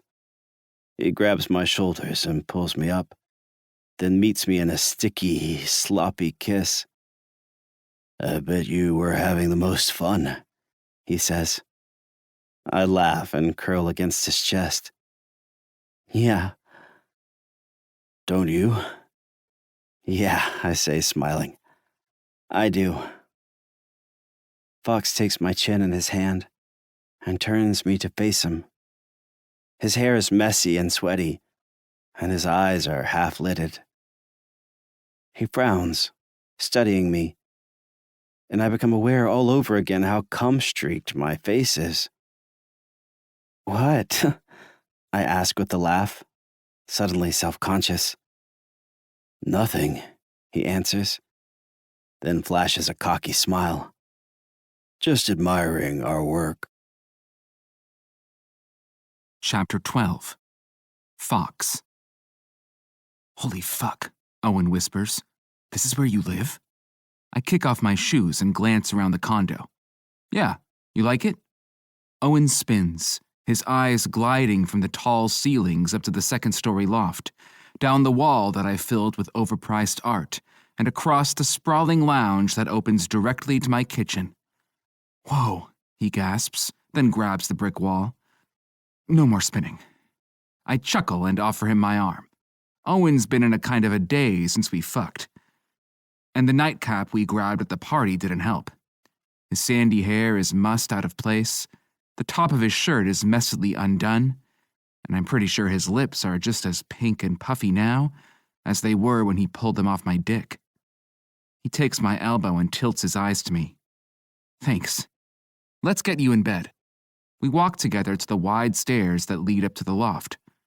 I knew you were doing well, Owen says, but damn, Fox, you're really rich. The Kissing Dirt album sells. He laughs. Sorry, I'm not being cool. You're probably not supposed to talk about how rich people are when you see their lavish condos for the first time. I chuckle. Who cares about cool? Apparently you, Owen counters, since you basically made a career out of it. I grunt. Touché, Dr. Levine. We pause at the top of the stairs, and he gives me a wide smile. Owen's hazel eyes sparkle, and I have the urge to cup his cheek and kiss him soft and slow.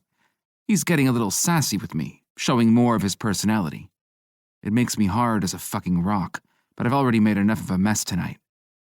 Here's the bed, I say, walking straight back. I'll get you some water. You need anything else? Oh, I guess something to sleep in? I nod to the big oak dresser, which sits directly across from the bed. Second drawer down. Help yourself.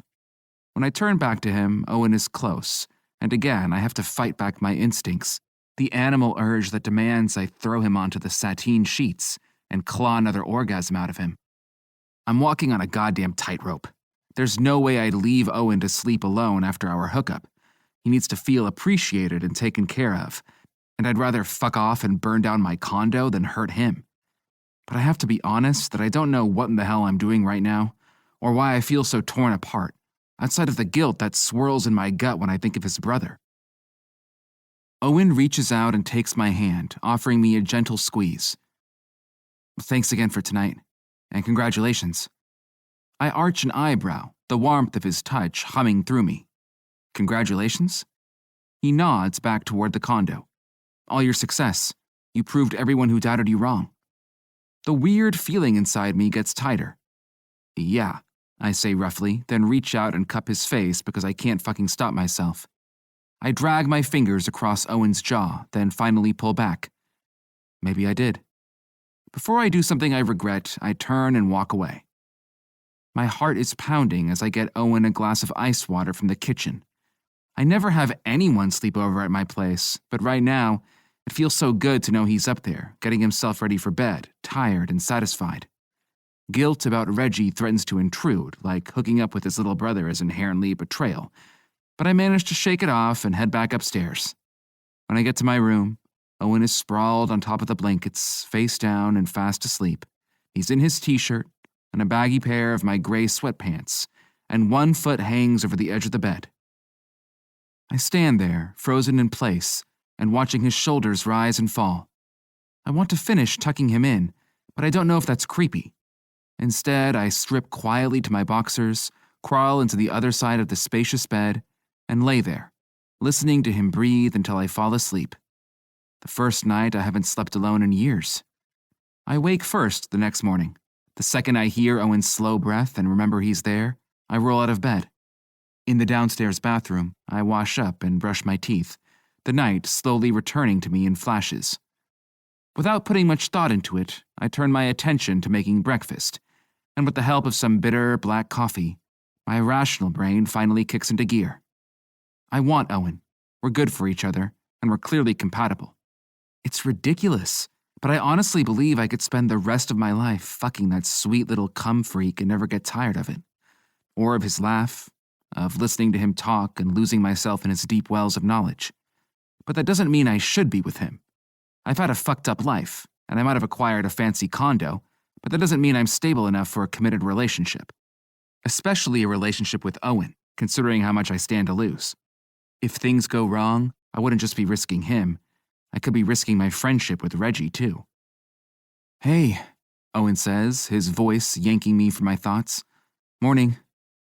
He gives me a soft smile. He's still in my baggy sweatpants, and his hair is messily pushed back. Fuck, I really want to kiss him. Morning. I return his smile, then turn to the coffee. Half milk, coming right up. When I glance back, though, the smile has fallen from Owen's face. Everything okay? I ask. He shakes his head and slides onto a stool, sitting across the floating counter from me. Yeah, sorry. It's great. He sniffs the air lightly, and it smells amazing. What are you making? I frown as I slide him a mug. Huevos rancheros. But really, what's wrong? I was just thinking of Reggie. He lifts the coffee, made the way his brother likes it too. You know. Right. I grab a plate and start piling up the ingredients. Reggie. Usually I know exactly what clever thing I need to say to smooth out a situation, but once again, Owen's got me on unfamiliar ground. You know, your brother, can we not tell him? Owen interrupts me. He looks down at his coffee. At least not right away. I don't want to lie to Reggie, I swear. But even if you never want to hook up again, I think I'd rather just have a little time to process everything before I have to share it with my brother. He winces. Like, even just a week? I hand him a plate, my pulse pounding. That is a totally reasonable request, and I once again find it impossible to tell him no. Whatever you need. Oh. Owen sounds surprised. Thanks. It's not like I'm in a rush to tell Reggie that I fed you your cum last night, I point out. Owen laughs, the musical sound rewarding to my ears. Fox, please don't ever tell him that part. I smile, pleased to seem a little flustered and eager to stop thinking about the stupid promise I just made, which deeply complicates my relationship with Reggie. I won't, but it was pretty fucking hot. Owen's cheeks pink. Thanks. I probably would have felt too embarrassed to do that with anyone else. He laughs to himself. I'm not sure why I felt comfortable doing it with you, but... He trails off, then takes a big forkful of breakfast. I watch pleasure melt over his face. Owen chews the cheesy, saucy eggs and beans, and, after he swallows, quickly shovels another forkful in his mouth. This is so fucking good. You're hungover. I cut up some of the food on my plate. Eat up. Owen looks up and shakes his head. Sorry, what was I saying? I'm glad you feel comfortable with me. I tell him. Right. Owen smiles. Then the hesitancy returns to his voice. I don't want you to think I'm confused. I don't think that you're, into me or anything. But if you ever want to have a hookup again, just sex, he licks his lips, I'd be into that. I frown, not liking the way he's falling back into his insecurities. Why can't I be into you? Owen shakes his head. I mean, you can, but are you? I realize I'm making this confusing again, when the whole point of having him over to talk in the morning was to clarify a few things. Sorry, like I told you, relationships don't work for me. But that's me, not you. You're great, Owen. I'm not looking for a relationship either, he says quickly. My jaw tightens. I don't like hearing that, which is absurd, but I just don't. You're not? Eventually, he corrects himself. But I want to explore my sexuality for a little while, try to learn myself before I start looking for love. Last night was so much fun. He pauses, and I can practically feel the flutter that goes through his body until he composes himself again. I really liked it. My mind ticks through possibilities. I imagine Owen running around Seattle, looking for random men to indulge and explore with. It's something I've done plenty myself, and I know the kinds of people he might meet. I know how fucking cruel the world is, and tension rises between my shoulders. A fire rages inside of me, a heat I can't control. Then you should get that, I tell him. There's no reason you shouldn't get exactly what you want. Owen bites down on his bottom lip. Do I get you again? He asks sweetly, and an animal inside of me howls. Chapter 13. Owen. Fuck yeah, Dr. Levine. Fox grunts. Give it to me. Give me that cum. He's got me thrown on his leather couch, naked and sweaty and moaning. Our breakfast left half-eaten on the counter. I'm not even sure how we got here. We were kissing across the table, then tearing clothes off and falling to the hardwood floors. But we're here. My lips are raw from sucking the curve of his cock, and Fox is pumping my shaft with his fist as he hovers over me, urging me on. I moan, straining as I resist my climax. The burning pleasure from Fox's slick grip sizzles through my muscles, contorting my entire body. Like last night, I lose myself in the overwhelming sensations. All my usual fears and insecurities and doubt turn to ash, and I scream out Fox's name as I orgasm. Fuck me, I groan, and my balls squeeze tight as I spray a fat jet of semen across my stomach. Oh, God. Fox growls, low and sweet. He strokes himself with one hand and teases my sensitive cock with the other, the torturous sensation causing me to whimper and tremble. Fucking sexy.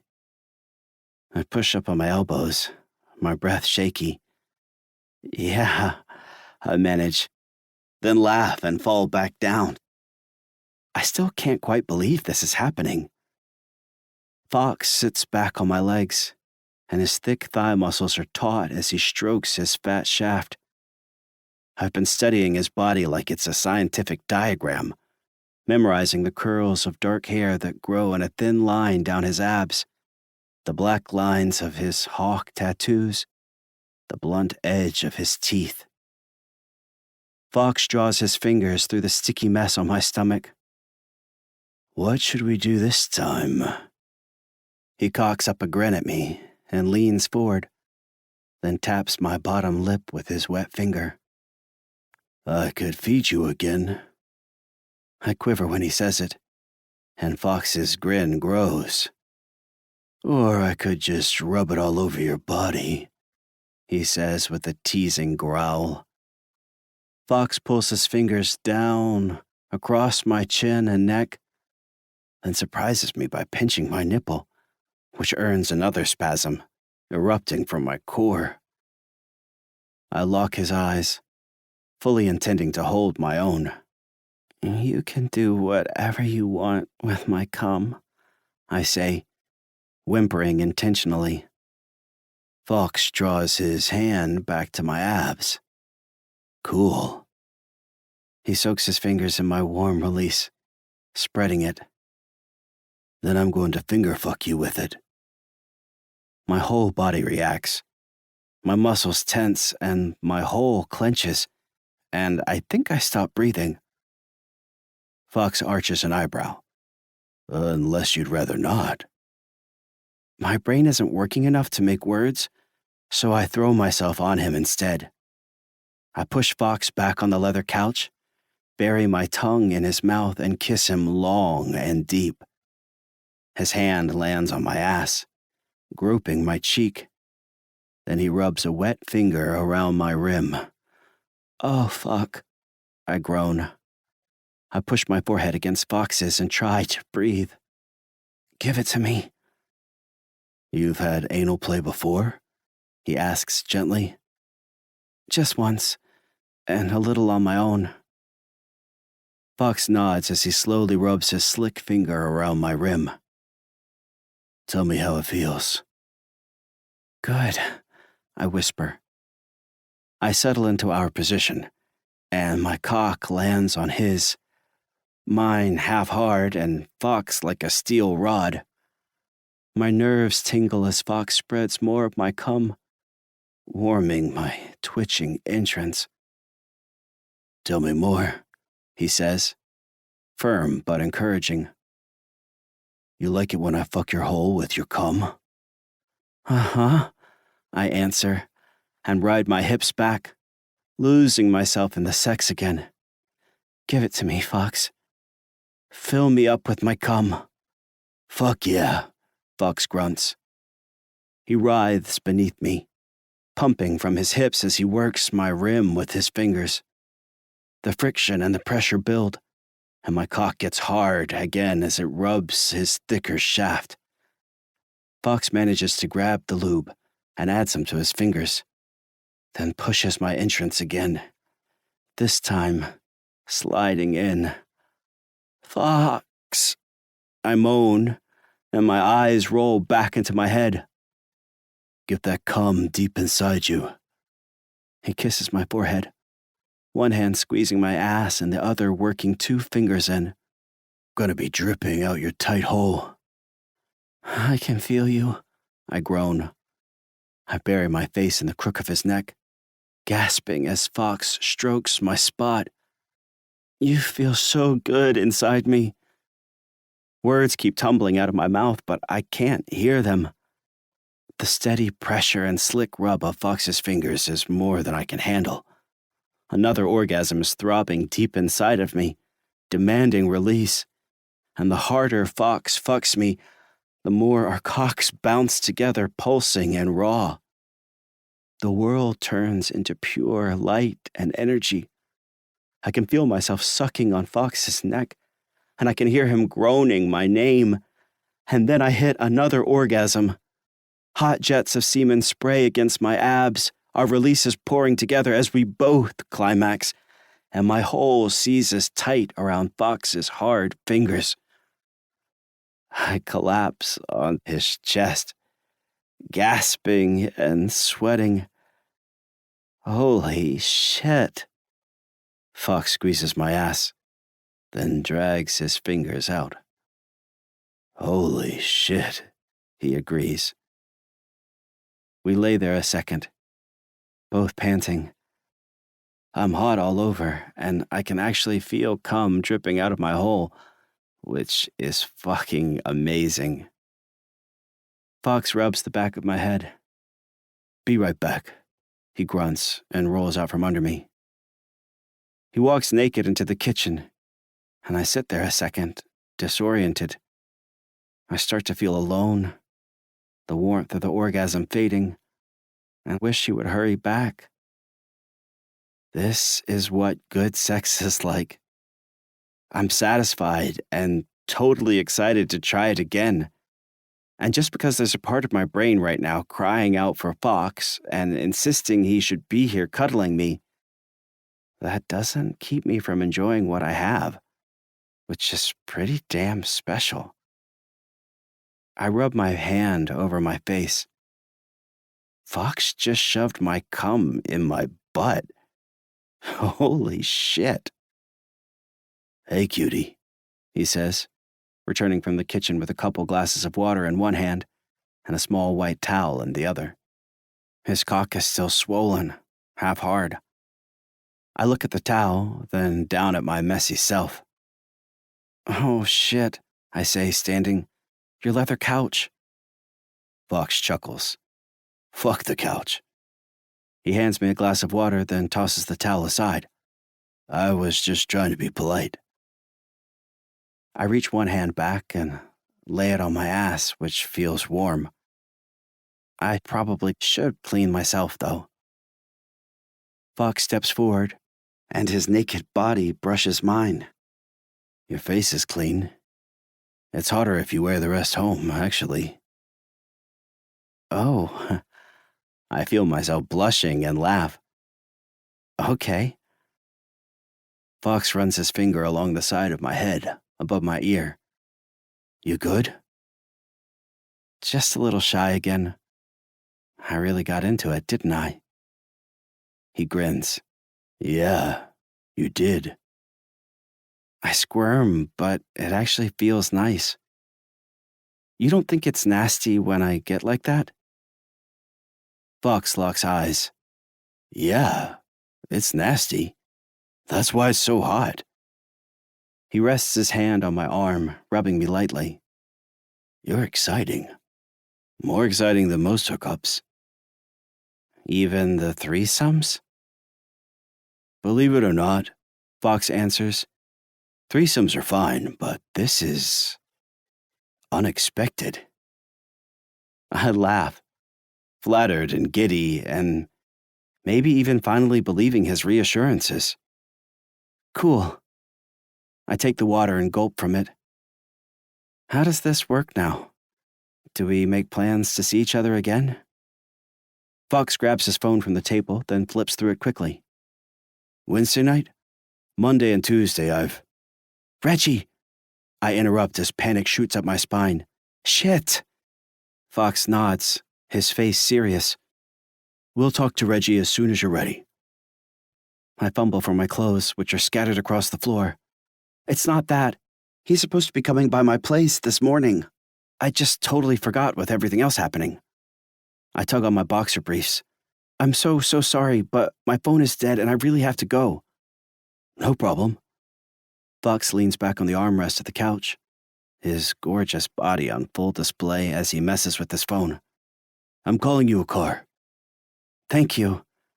I pull my shirt over my head. For everything, not just the car. Last night and inviting me over and everything. Fox hands me my suit jacket. See you Wednesday? I press a kiss to his lips. Wednesday, I agree.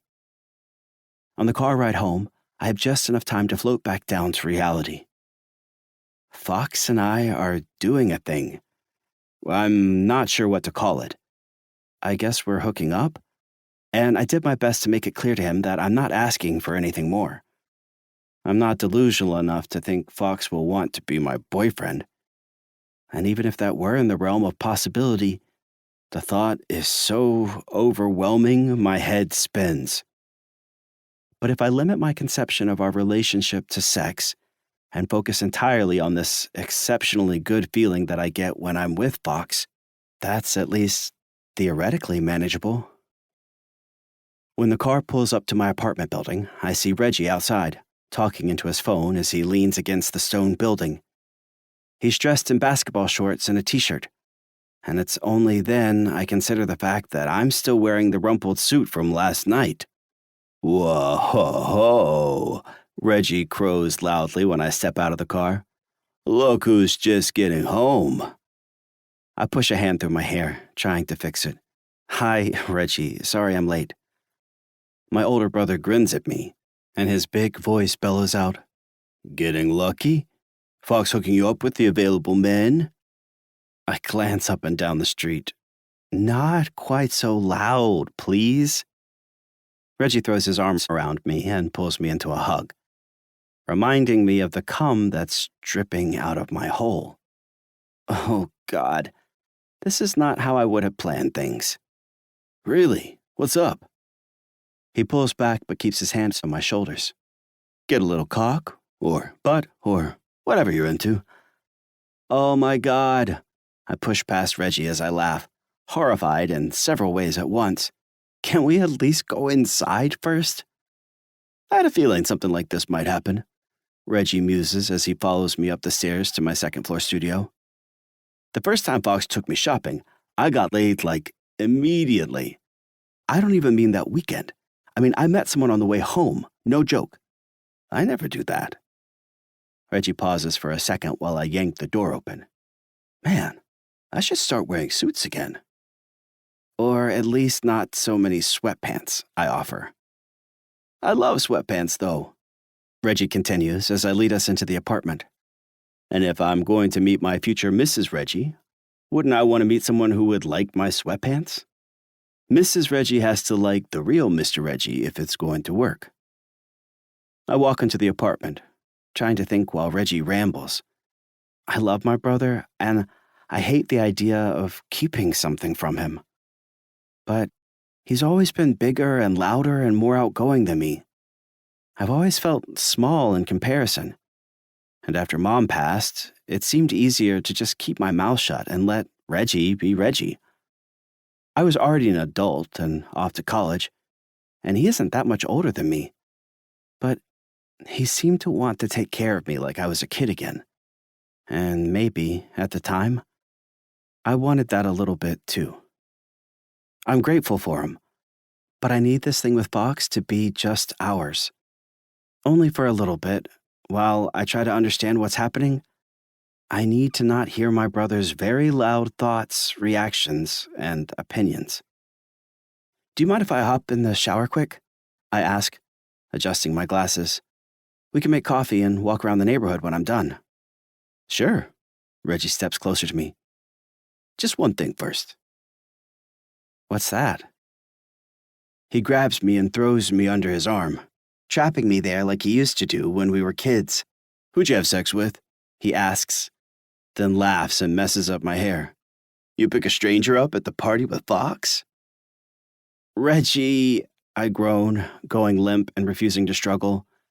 Seriously? I'm your brother. It's my job to make sure no man hurts you. I remember the trick from when we were kids and pinch his side, which causes Reggie to laugh and jump back. Hey! I stick my tongue out at him. If you have to know, yes, I met someone and I will be seeing him again. It's only casual, and no, I will not tell you anything else about it. Reggie snorts air out of his nose. Only casual? Someone? That doesn't tell me anything. I know, I answer, then smile widely. That's the point. Be right back. Under the hot water of the shower, I feel fairly satisfied with how I navigated that encounter. I'll level with Reggie and have a real talk soon, once I get my head on straight. And I'm not really lying. I'm giving him as much of the truth as I'm comfortable sharing right now, and that is totally fine. It's totally, 100% fine, I tell myself. And as I wash the dried cum from between my cheeks, I almost believe it. Chapter 14. Fox. It's Wednesday, and I'm waiting for Owen to arrive at the condo with a glass of bourbon in my hand, fresh off a flight. I'm exhausted. I spent the past few days in Miami, meeting up with Phoenix Sunset and fixing a minor shitstorm after their tour manager dropped the ball with production at their very first show. It's good that my brain is fried, though, considering every time I get a minute of quiet, my thoughts immediately return to Owen. He's learning to insist on what he wants. I like the way he wears his confidence, and the fact that he asked for something casual impresses me. It's a relief, too, because even if I did want to open up to him and consider something more, I wouldn't know how to start. The only person I ever talked to about this kind of thing is Reggie. Drunk in a Miami hotel, I almost considered humiliating myself and calling Mare for advice, but thank God I pulled my sorry ass together first.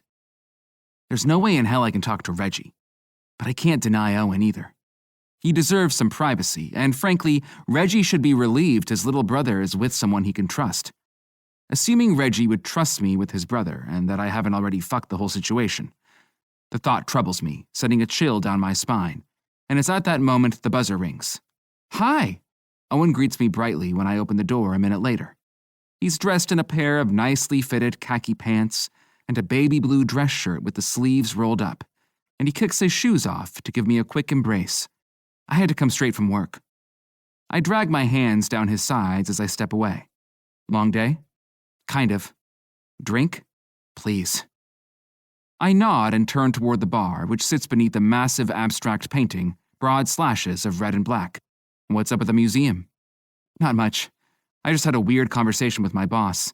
I've been working my ass off, but apparently I haven't been working on the right things. How's that? I glance at the bar.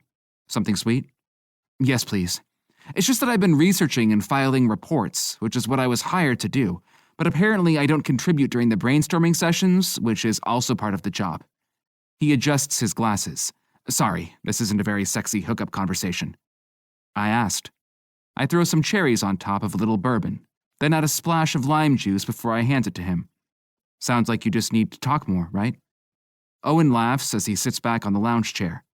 You make it sound so easy. Anyway, how's your day? Everything is fixed in Miami? Miami is fixed, I tell him, and splash a little more bourbon into my glass. And my day is better now. Owen smiles. Flirt. I unbutton the top button of my dress shirt as I eye him. Always. Owen holds my gaze, and I see him resisting the urge to turn away. It's getting harder to fluster him, and I like the challenge. You know, I've been thinking about what I want to do with you, I tell him, driving straight to the point. Owen tries to swallow his smile. Oh? And what makes you think I want to do all the nasty things you've been dreaming up? He challenges me. I laugh. I'm the nasty one? Owen breaks out in a loud laugh, blushing and loving this. Well, I've been thinking of a few things too, he tells me, defiant, then stands. Maybe you'll be the one who's overwhelmed this time. I grin, standing to full height, my body just barely touching his, then drag my finger along the side of his head, tracing the spot that makes him quiver. Last time you came over, I sent you home with cum dripping out of your hole and smeared across your stomach, but we left your pretty face all clean. I pull my hand over to his chin, then rub my thumb on his bottom lip, playing with the spot he bites. I think we can do better this time, don't you? Owen sucks in a shaky breath, then bites down on my thumb. Maybe, he teases, and his lips purse around my thumb. That's all it takes. Owen sucks my thumb into his mouth, and then we tear our clothes off each other. We fall to the big black rug, kissing and groaning, until Owen crawls down to my cock. He takes it in his hand expertly and works my tip with his lips, and the next thing I know, I've mounted his face, pausing only long enough to take his glasses off. I plow him, thrusting harder and harder into his mouth as Owen jerks himself and moans his approval, begging for more. I manage to hold back my roaring orgasm until Owen comes with a full-body convulsion. My dick sliding across his lips, he tilts his eyes up to me and paints his release across his cheeks, smearing it on his pretty features and glopping it in his beard. The look of it pushes me over the edge. A powerful climax surges through me, and I pull my dick out just in time to spray his face, adding to the beautiful mess. Owen blinks at me. His lips are puffy and red, and semen drips across his stunned, delirious expression. Damn, he says with a slow breath. I take him by the back of the head and pull him in for a messy kiss. Yeah, damn.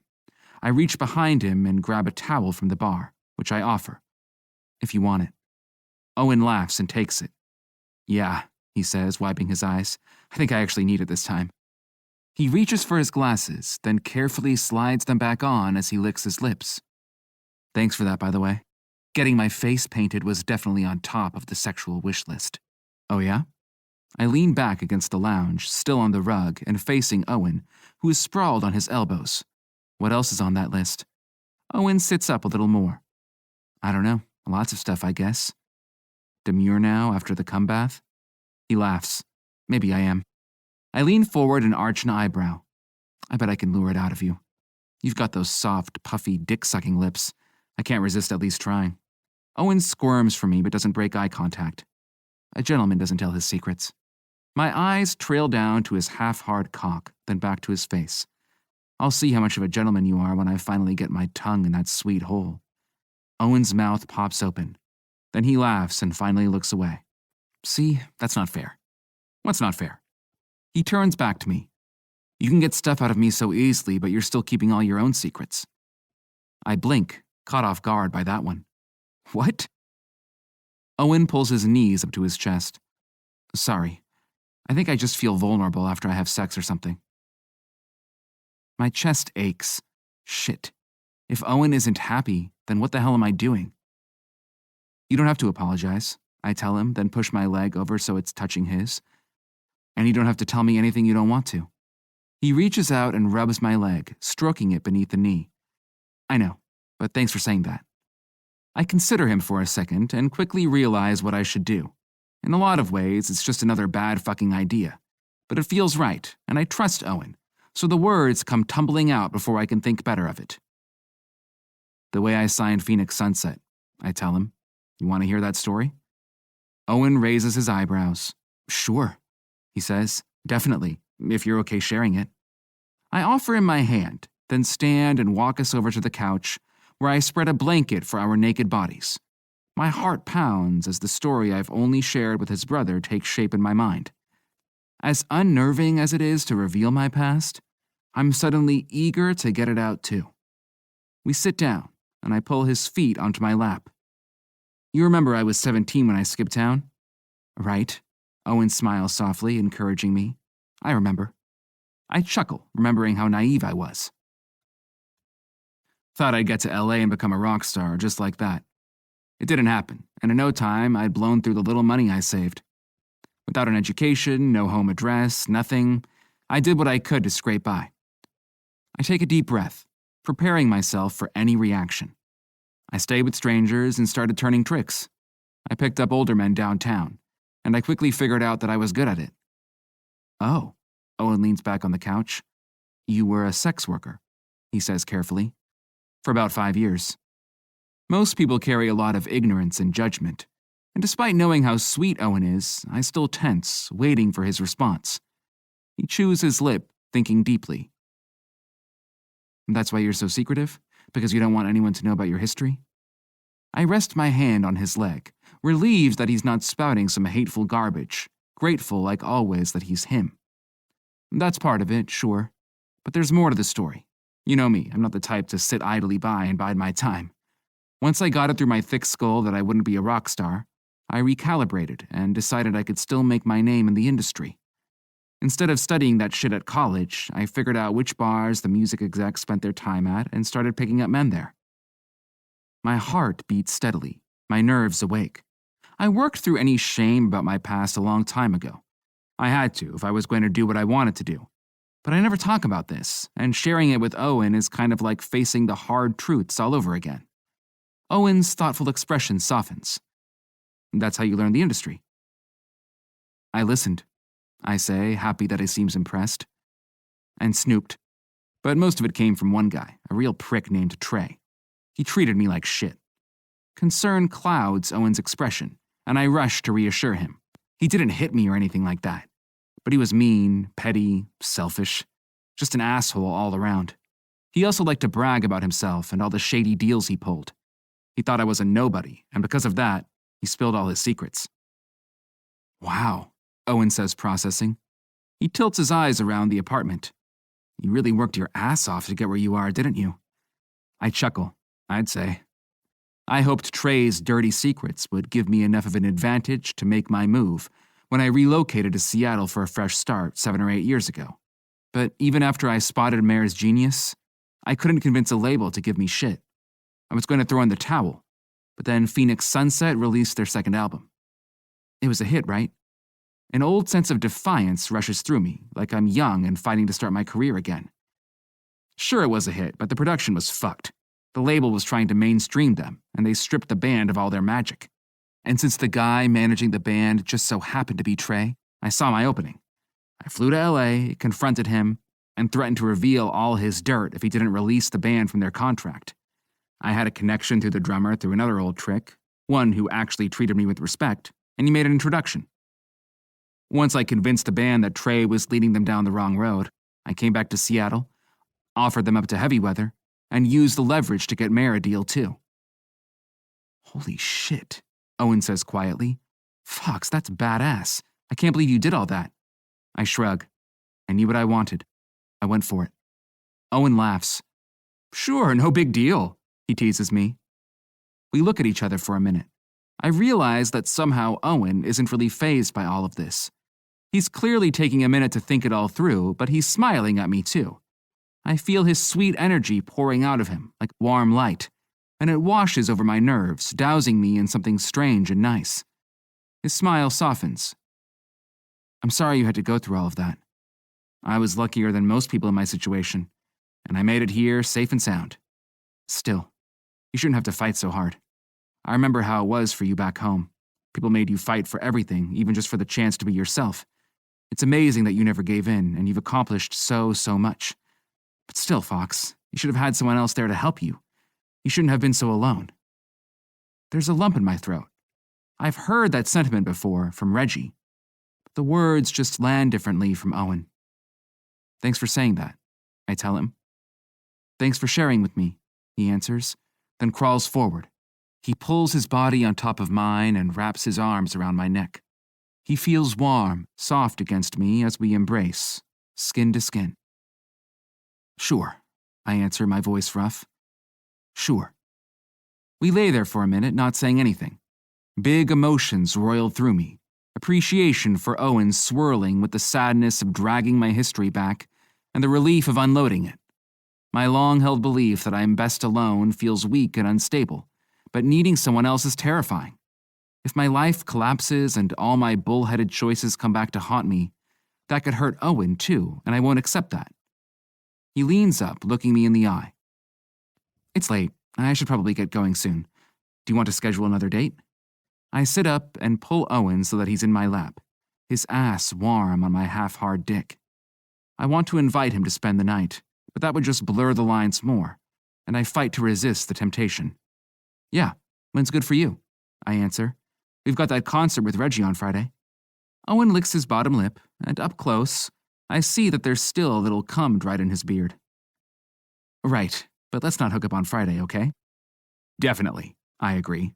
Nothing can happen when we're chilling with Reggie. We'll be strictly friends on Friday. Giving Owen some temporary privacy is one thing, but actively deceiving my best friend would be next level. I'm not crossing that line. Friends on Friday, and maybe on Sunday we can be a little more? I push his hair back. Sunday, I agree. Good, Owen says, then crawls off my lap. That gives me a few days to figure out how I'm going to blow your mind.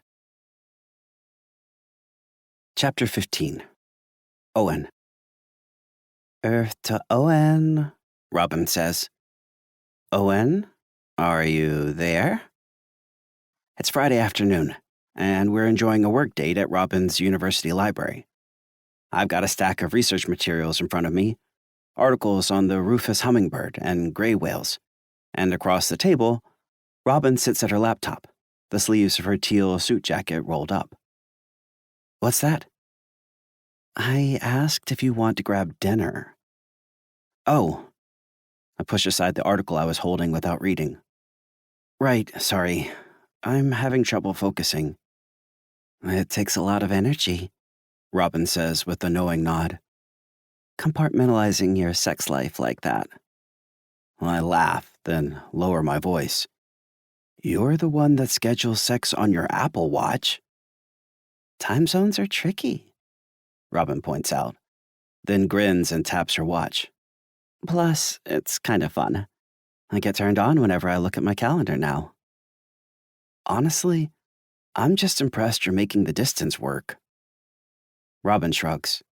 Thank you, but compliments won't save you from my nosy questions.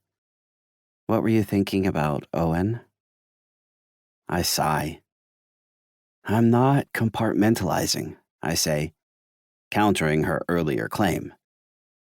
It's just that sex is the one thing I can sort of get my head around right now. I feel so good when I'm with Fox.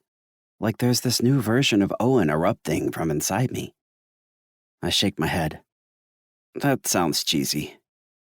It's cute. I take in a deep breath through my nose. When I just focus on us having sex and seeing what weird places we'll go together, my whole body tingles. It feels good and right. But then Fox shared all this stuff with me. How alone he's been and the things he's had to sacrifice. I trail off, not sure what I can talk about without betraying his confidence. He's so good, actually, and brave. I spent years in the closet, but Fox was never afraid to be himself, even though it cost him so much. I trail off. He's always had to take care of himself.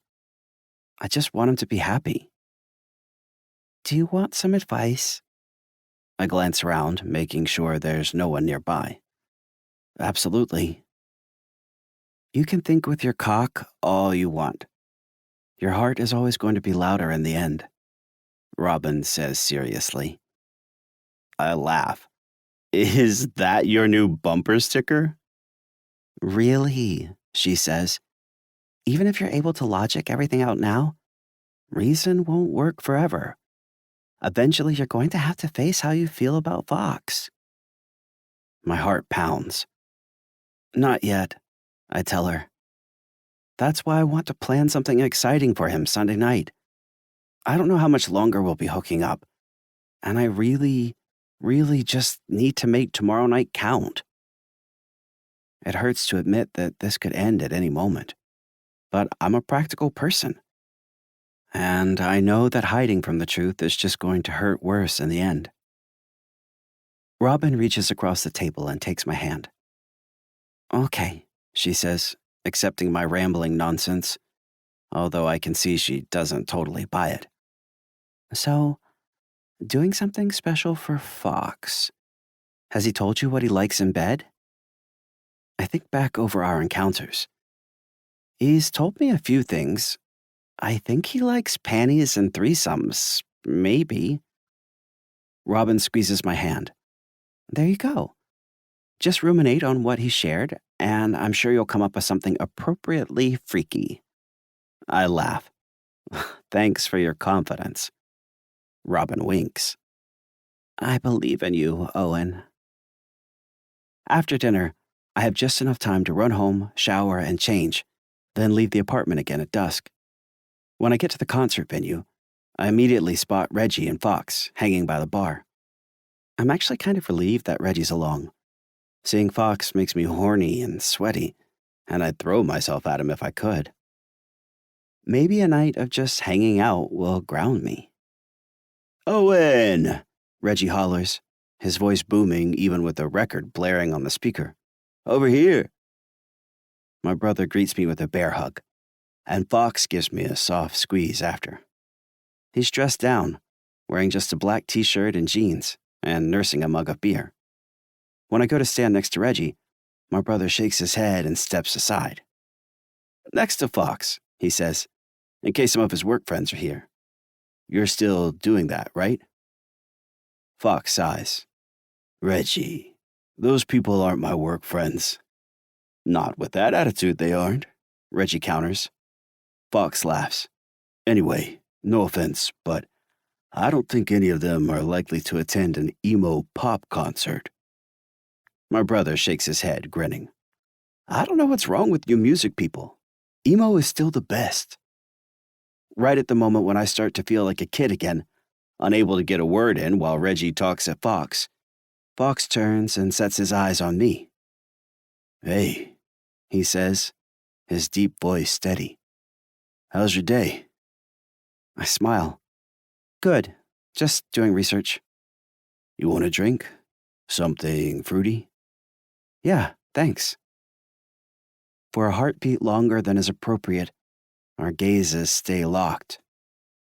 I'm warm everywhere, and when I see a flash of hunger in Fox's eyes, my tongue flicks the back of my teeth, moving without thinking. Fox turns abruptly to the bar, and Reggie gives me a gentle shove. Really selling this fake romance thing, man. But hey, does Fox know about the guy you're seeing? And does he know about Fox? My heart pounds. Robin was right. Compartmentalizing feels impossible right now. Yes, I answer slowly, like I'm walking on a tightrope. Fox does know. Reggie nods. Cool, he says, then starts nodding heavily to the music, and I let out a sigh of relief when the moment passes. Unsurprisingly, Fox actually has a connection with the band, and he brings the three of us to some private side area, a tall table with stools to the side of the stage. For a while, we joke around and talk about nothing, and I almost forget about all the weird hidden tension in the air. It's easy to hang with both of them. Reggie brings Fox down to earth, and Fox lovingly teases Reggie back. Sure, there's an erection throbbing in my jeans the whole time, just from being in Fox's presence, but I do my best to ignore that. Reggie turns to me. How are things going with your guy, anyway? I blink. Excuse me? You're seeing him still, right? I shoot my eyes to Fox, who crosses his arms, a cool, controlled expression on his face, although I spot a flash of pain in his eyes. Yes, I answer weakly, and guilt floods my gut. Hell yeah, Reggie says. He a hottie? Reggie, Fox says sternly, jumping in. You know Owen doesn't want to talk about that.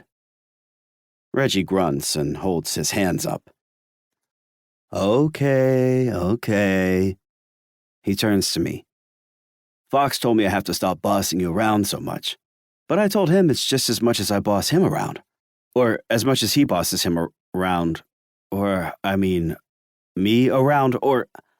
It's okay, I say, jumping in to save him as he gets tangled in his words. Thanks, Reggie. I feel dizzy. Very pleased that Fox told Reggie to stop bossing me around, but also a little embarrassed that he had to. Although all of that sinks into the background as another wave of guilt crashes down on me. This isn't right. We can't go on like this. I get it, Reggie says. It's just a sex thing.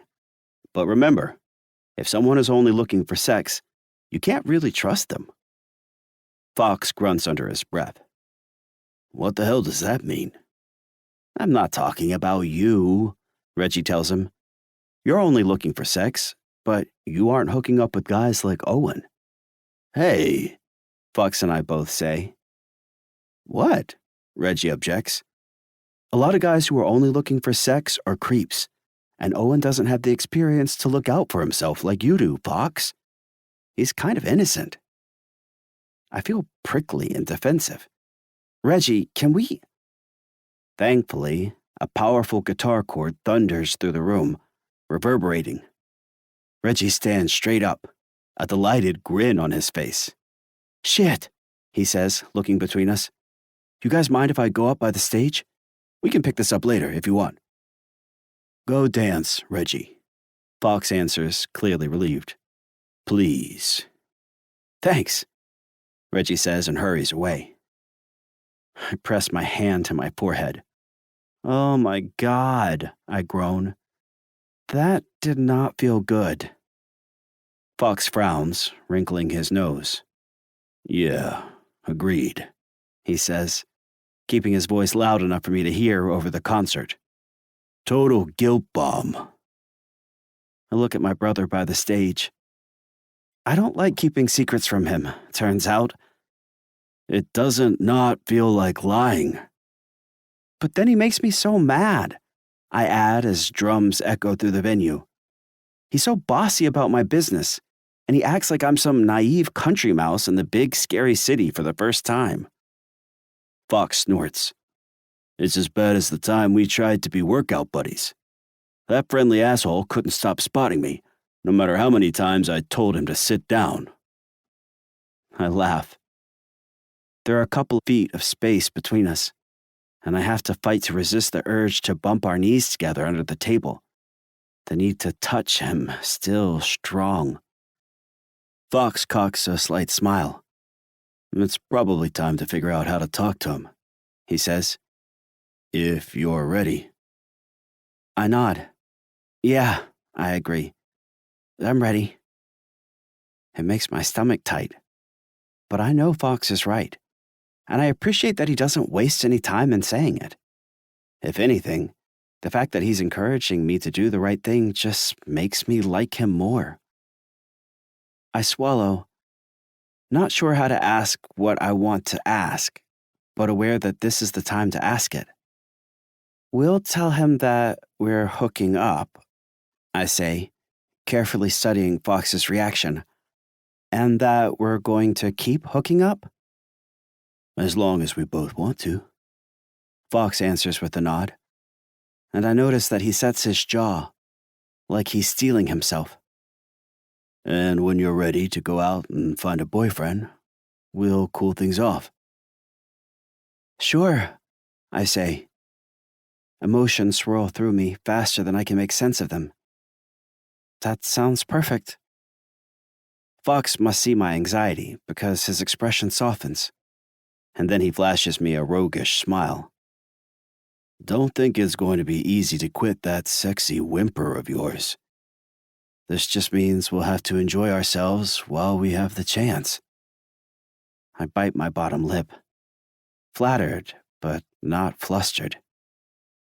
But you haven't even licked my hole yet, I tease. Fox grins. I like to take my time, he says evenly. He glances at Reggie, then reaches across the table to take my hand. And hey, anytime you want to talk about what we're doing, just let me know, okay? This is only fun for me if it's fun for you too. After we talk to Reggie, I say, we should probably talk more then. Agreed. I bite my lip. I guess I do have one question. Do we still sleep with other people? Fox blinks. I think he's caught off guard for once. And when he talks, his voice comes out strained. I guess you should, right? But I'm satisfied holding off. Relief washes over me. I don't need to see other people, I say quickly. Simpler sounds more fun. Fox's grin returns.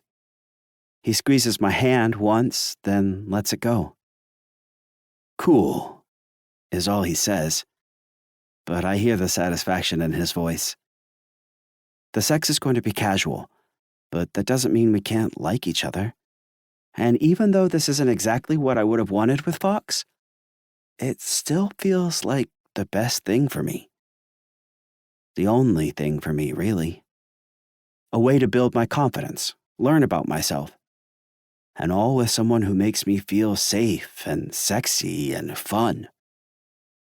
As we keep smiling, the concert pounding around us, the charge of our connection smolders. I lick my bottom lip, then give Fox a slight pout as I take a long sip of the cocktail he bought me. His smile grows wolfish as he appreciates me, and after I lower my glass, I get a whim and pull out the cherry, then drag it across my lips. Fox tenses. I can feel the effect I'm having on him. It's forbidden, risky. I want to give in to the temptation, but with Reggie dancing by the stage, I know we've already gone too far. Not tonight, I remind myself. So I pop the cherry in my mouth instead. Fox. Maybe I'm an asshole. That would explain why I'm sitting here, thinking filthy thoughts about my best friend's little brother, while Reggie dances nearby, blithely unaware. Owen is going to talk to Reggie, and then we won't have to act like this anymore. But as soon as he and I finish our mature, rational discussion about the parameters of hooking up, I watch the sweet smile grow on his face, and I get an overpowering urge to shove my fingers in his mouth and feel his tongue. He's so fucking sweet and good, and the best I can do is to mumble something about not fucking other people, and then brainstorm some new ways to defile him. Growing up, everyone in town said they couldn't trust my family. I've always told myself I'm different, better than the rest of them, and that I wouldn't betray someone I cared about. Fucking hell, though. Maybe I really am just another piece of shit Wilder boy, considering I'm hiding a pretty major truth from my best friend right now. It's probably for the best that Owen and I are staying casual. I'd fuck up anything more. I swallow and lean forward, determined to hold my composure even with a wet spot growing in my boxers.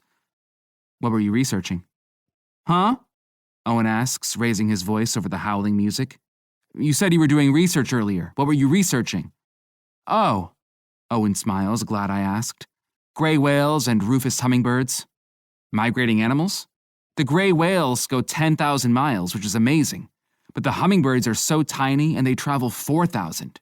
He shrugs. I don't know. I was thinking about the biggest migrators and the smallest ones. It's dorky, but I thought that might be a fun way to brainstorm ideas. I smile, pleased to have the distraction. I like that.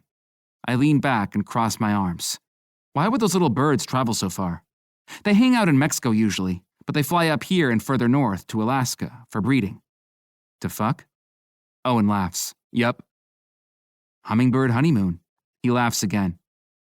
Not exactly, he yells over the music. The males fly first, and when the females show up, it's more like that party you took me to. I think about it, then laugh. Oh yeah? Horny little birds. Exactly, Owen says, then clinks his glass to mine, sassy. The whales too, actually. They do triads instead of pairs. One female with two males, sometimes more. Damn, I grin. You putting that in the exhibit? Owen laughs. Probably not. I do think all the migrating for mating is fascinating, but I haven't brought that up at work for obvious reasons. I grunt. Why not? Owen blinks behind his glasses, thinking about it. I haven't really thought about why. It just seemed like it was maybe too adult or something. But I guess it doesn't have to be that way. I shrug. I like hearing you talk about it. Want another drink? At the bar, I do what I can to keep my composure and resist the idea of dragging Owen backstage and fucking him like a rock star with a horny groupie. We have our date Sunday, and I'll just hope that Owen has a chance to talk to Reggie before that, and everything will go smoothly. I slump against the bar, again disappointed in myself, depressed that I might have gotten us all in too deep already. Typical Wilder bullshit. This is why I'm probably meant to be alone. When I return from the bar, I'm surprised to see Owen chatting happily with Aya Chen, an LA-based woman who works in television and streaming. She's dressed in a stylish black dress, complete with frayed edges appropriate to the rock venue. Music videos and streaming media are my weak spots. I tried to get Aya's attention a few times since I broke into the business, but she's always ignored me. She ignores just about everyone, actually. Aya has hit the level of success that means she's the one who sets the meetings, which makes it a little strange to see her talking with Owen. Fox, Aya says evenly as I approach. Didn't expect to see you here. I give Owen his drink and a smile, playing it cool. You two have met, I take it? Aya just introduced herself. Owen was telling me about his work. Right, I answer carefully, not entirely sure what's going on, except that I don't trust it. Aya is a big donor to the Natural History Museum in Los Angeles, Owen explains. I eye Aya. What brings you to town? A slight smile twitches the corner of her mouth. Business, of course, but I did have time for a little leisure. I came in last weekend. The three of us were at the same party. Oh, Owen says brightly, then realizes what party that was. Oh. Aya laughs warmly as she turns her eyes to me. Charming scene with the curtain, she says. You actually look chivalrous, Fox. I thought you were just a fuckboy. Maybe I was wrong. She turns her eyes back to Owen with a smile. Come to LA next weekend, she says simply. LA? I ask, ignoring her fuckboy dig. Aya pulls her phone out, playing with it while she talks. Palm Springs, actually. We're shooting a music video, a new surf rock band I'm helping launch. But I was inviting your boyfriend. Owen tilts his head to the side. Me? I think you'd enjoy the desert. Gorgeous nature out there. And you can bring a +1, she adds dryly, then darts her eyes back to me. I actually want to talk business with your other half, so long as he promises not to cause a scene. I might have an opportunity to discuss. Oh. Owen looks to me, his eyes searching. I'm not sure what to say. Up to you, I answer coolly, although there's a war raging inside of me. I'm desperate for an in with Aya, even if she's going to keep giving me shit. And a trip with Owen is painfully enticing. But I don't want to act needy in front of an industry person, and I definitely don't want Owen to feel obligated to accompany me. Plus, if she really does have an opportunity, why the fuck wouldn't she just tell me about it while she's in town? Something about this isn't quite adding up. I clear my throat. Want to go on vacation? Owen smiles. Well, I've never been to California. Chapter 16. Fox. Sunday, a couple days after the concert, I sit at my kitchen table and zoom in on the picture Owen sent me, a note written on plain white paper. Dear Reggie, happy Sunday. You're probably wondering why I left this note instead of just talking to you in person. Well, don't worry, there's nothing bad, but I do want to share something with you. So that guy I've been spending time with, it's actually Fox. I know your brain just exploded. That's part of why I wanted to tell you this way, so that you can have a little time to process before we talk. And while you're taking it in, I need to clarify some things. 1, we're not dating, and we're not in a relationship. We're just having fun. 2, Fox isn't leading me on, and I'm not going to get my heart broken. Promise. 3, we didn't tell you immediately because I'm still shy about this kind of thing. I'm sorry. Fox only agreed to keep things private at first because I asked him to. 4, we'll keep it discreet, so you won't have to see anything. Please don't make a big deal out of this and embarrass me. Let me know if you want to talk. I love you, and I'm glad you're my brother. Oh. Okay, I say to the empty condo, trying to steady myself. Cool. Owen is dropping the note off at Reggie's, then coming over here. It's good.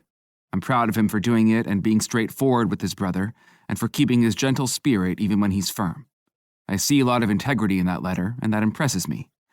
But as I read it over again, my stomach twists with anxiety. Owen has to stress to his brother that I'm not the bad guy, and that makes sense, but it stings. I don't like him insisting we're not in a relationship. He's just saying the truth, but it makes me frustrated and defensive and irrational. Not to mention Reggie. He's going to know what we did, and what if he thinks I've betrayed him? He might decide I am the piece of shit everyone else knows me to be, and then I'd lose both him and Owen.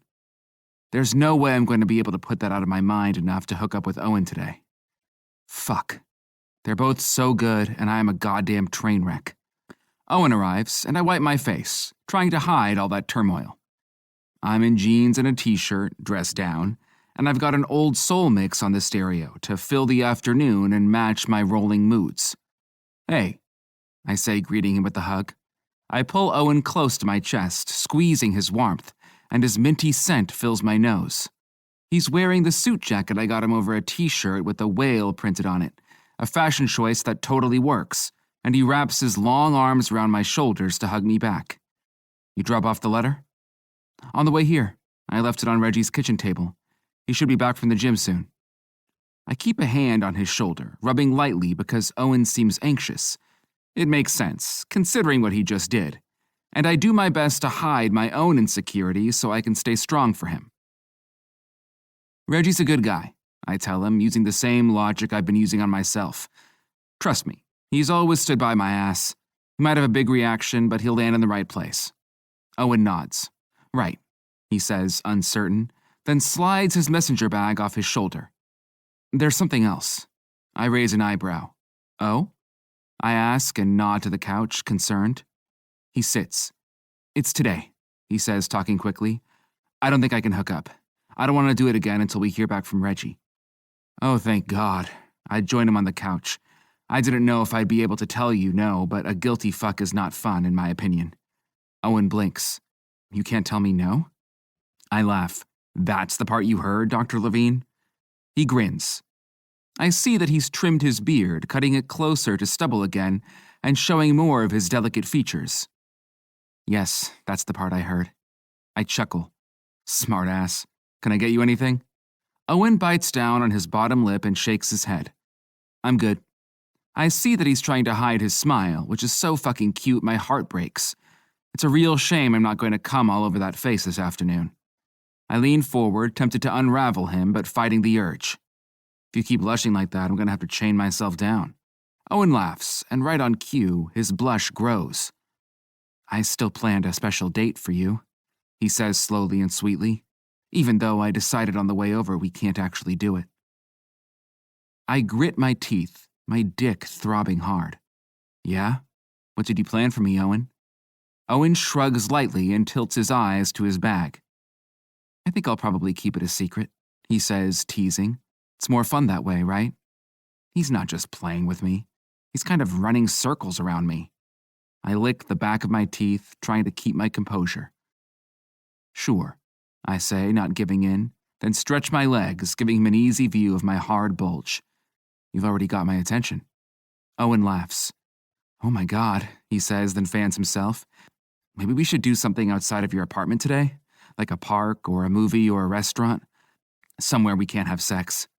Based on how hot it is when Owen is flustered, and how squirmy he is on my couch right now, getting out of the apartment is probably a good idea. First, those are all places you can have sex, I point out. But I have an idea. Why don't you show me your museum? Owen. Fox and I stroll slowly through the corridor of birds, one of my favorite permanent exhibits at the museum. He sets the pace, dragging his eyes over each specimen and diorama, and tossing thoughtful questions my way. It's nice. So nice, I can almost forget that Reggie is probably reading the note for me right about now. Whoa, Fox says, halting. What's this punk bird? I laugh. You've never seen a Steller's jay? They're like a blue bird on the bottom, but their top half is black, and they sport some pretty special plumage on their head. I guess she does kind of have a mohawk. And that white pattern between the eyes? Fox pulls out his phone to snap a picture. Cool. I smile to myself, absolutely delighted that he cares, and I can share all my dorky insights with him. The further away from the coast you go, the brighter those white markings are. Huh, Fox says with a grunt, then turns his eyes to me. You know how smart you are, right? I laugh. I guess so. Really? He says as he turns his eyes back to the diorama. It's fucking cool. I wish I'd taken the time to learn just a fraction of what you know. I'm sorry you had to drop out of school, I tell him. You should have been able to learn whatever you wanted to. Fox hums under his breath. You remember Mr. Weichert? Sure. He taught biology. It was my favorite subject, and he made me almost hate it.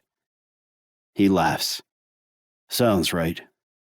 First day of class, he pointed right at me and made some joke that I was a Wilder boy, and he should send me to the office now to save himself the trouble. What?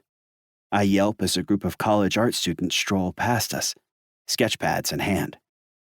Seriously? That's so fucked up. Fox shrugs. Whole class laughed, too. But so what? I faced some shit to get where I am today, but so did you.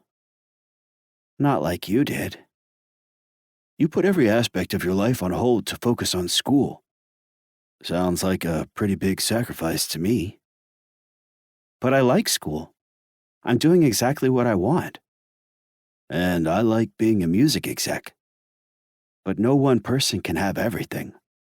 And of all the shit I could have had to sacrifice, Mr. Weichert's biology class was hardly the worst. I want to argue with Fox that he's given up a lot more than that. He might have ratcheted up the sexual experience, but he hasn't allowed himself to care about anyone in a real way. I'm hesitant to go there, though, for fear of coughing up a ball of undigested emotions. Fox crosses in front of me, brushing lightly against my body like a breeze that I feel at my root. Point is, he says, his voice deep and steady like a purr. That big brain of yours is sexy. A quiver goes down my spine, and my cock twitches to attention. You're turned on by my PhD? I tease. Fox eyes me hard. Those lips don't hurt either, cutie. I laugh, enjoying the way he shifts between his pet names, making me Dr. Levine one minute and cutie the next. With a quick glance, I confirm that there's no one around us, then lower my voice. If he's flirting, there's no reason I can't fight back. Did I tell you there are 2 parts to the surprise I planned? Fox's eyebrows pop up. Oh, yeah? I run my hand against the side of my messenger bag. I brought something special to wear for you, I tell him, then lick my lip slowly, torn between feeling shy and bold. I know how much you like panties. Fox doesn't react for a second. Then his cocky expression breaks open with a laugh. Hey, I say, stepping back. Oh no, Fox says, rushing to grab my elbow. I'm not laughing at you. Shit, sorry, Owen. He strokes the side of my face with the back of his other hand, holding my eye. You're so fucking hot in panties, he whispers. Please, yes. Once we figure out this Reggie thing, I want that. I frown, uncertain. Then why did you laugh? Fox grins. The thing is, I don't have a thing for panties either. I blink. But you kept insisting they were hot. He strokes my cheek. Because I thought you were into lingerie. I was trying to make you feel better.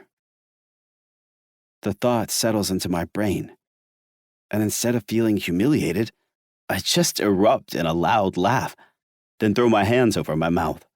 Oh my God, I say, still laughing. Neither of us have a panty thing? Fox chuckles, still eyeing me.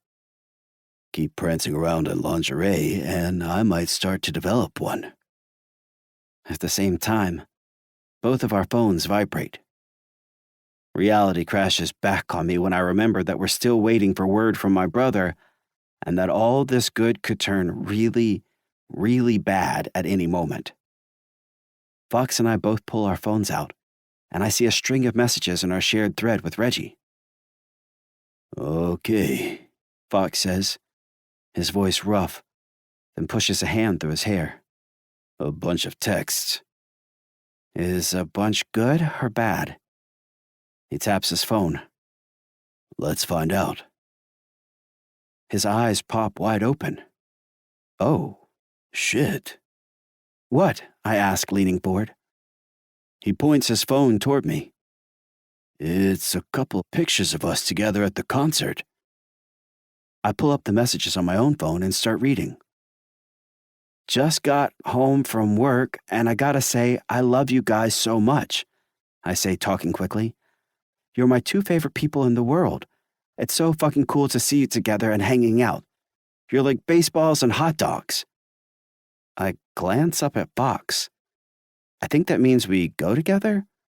And then he added a bunch of emojis of rainbows, and the one with 2 guys standing next to each other, and, of course, a baseball and a hot dog. I rub my hand over my face. I guess he got the note. Shit, Fox grunts, then pinches his nose. What? I worried that Reggie would be mad, but we've got the opposite problem. He's going to be way too fucking enthusiastic about this. We stare at each other, then both start laughing. All the anxious sensations that I've been swallowing today come bursting out of me, and the release makes me giddy. What are we supposed to say to him now? I ask with happy tears in my eyes. Fox sticks his phone out in front of him, pointing it back toward us. I guess we should send a pic? Sure.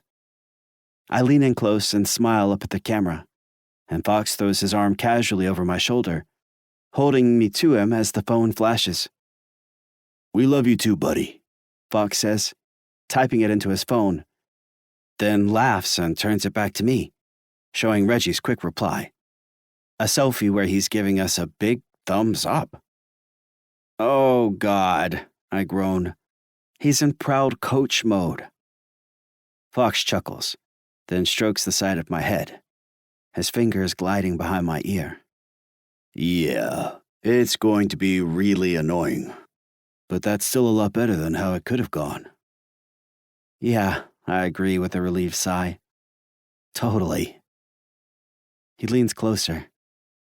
And you know what this means? He asks, practically purring it. I blink, and my thoughts catch up. We don't have to cancel our date. Fox draws his hand down to my neck, tracing to my clavicle, and it sends another surge of pleasure through my body as pre-cum wets my boxer briefs. Back to my place? He asks. Yes. I rub the side of my bag and lean forward, close enough to whisper, You can put part 2 of the surprise inside of me when we get there. Fox swallows, and I grin, proud that I'm working the same magic on him that he's working on me. Oh, yeah? I pucker my lips. A butt plug, I whisper, to warm me up for your cock. Fox's grin grows even wider, almost wicked. Oh, yeah, he says, breathing the words. Fuck yeah. Just one thing, Owen. He taps his finger against my puckered lips. I'm going to need to put that butt plug inside of you before we leave this museum. Chapter 17. Owen. Logically, rationally, this is fine. I'm allowed to bring guests into the office on the weekend, and there aren't any security cameras beyond the lobby to the employee floor. The bathroom where I'm bringing Fox is tucked away at the back of the corridor, and if anyone were to enter this part of the building on a Sunday, highly unlikely, the main door will beep loud enough to give us plenty of warning. Still, I can't quite believe I'm actually doing this. Owen from a few months ago would be super impressed and more than a little freaked out. The lights flicker in the 2-stalled bathroom, and Fox leans back, kicking a foot up against the wall. I didn't know you had a butt plug. I shrug my bag off my shoulder. There are little sparks of electricity beneath my skin, and my cock is still raging hard. I just got it, I admit. For this. Fox lets out a satisfied growl. That's hot. I pull the butt plug out of the bag. It's small and purple, made of soft silicone, with a nice round flare at the end. It might take me a minute to put it in, I tell him, but I brought lube. Fox walks over to me and takes the toy. Nice, he says, and the way he feels it, rubbing it with his fingertips, another shudder of pleasure goes through me. This is going to feel good and snug in that tight hole of yours. I shudder again. Will you help me put it in? I'm at work. This is certifiably a bad idea. But I can practically feel Fox inside me right now, and there's no way I'm turning back. He takes me by the back of my head and kisses me. He closes his mouth over mine, and we shove our tongues together as our stubble scrapes. It's greedy and hungry and fast, and when he pulls his lips back, he drags his hand down my chest. You've been hard so long, he teases, then shoves his hand into my pants. I gasp as he takes my erection, palming me and giving me a hard rub. Oh, fuck, I moan. Just like I thought. Fox rubs his thumb across my crown, playing with my sticky, wet pre-cum. This should work. He pulls his hand out, then glops my pre-cum on the butt plug. He moves steadily, not wasting time, but not rushing either. And I stand there, barely able to breathe. He rubs my cock, milking me, and my balls squeeze tight to my body. Maybe a little more, he growls into my ear, then puts the butt plug to my lips. Spit. I follow his command, spitting saliva onto the wet toy. Fox brings it to his mouth and spits on it himself, and the next thing I know, he has me spun around. Breathe, he tells me as he lowers my pants and underwear. Nice and easy, he encourages, and pushes my cheeks apart. I fall forward, brace myself on the sink, and groan when the plug presses my entrance. Fox whispers in my ear and strokes my chest, encouraging me and telling me I'm hot. And slowly, my body opens enough for him to push past my rim and fill me.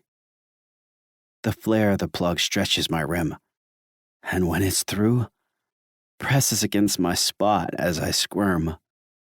Oh, fuck. Warmth radiates through me, growing from the tender bundle of nerves, and my cock leaks. Feel good?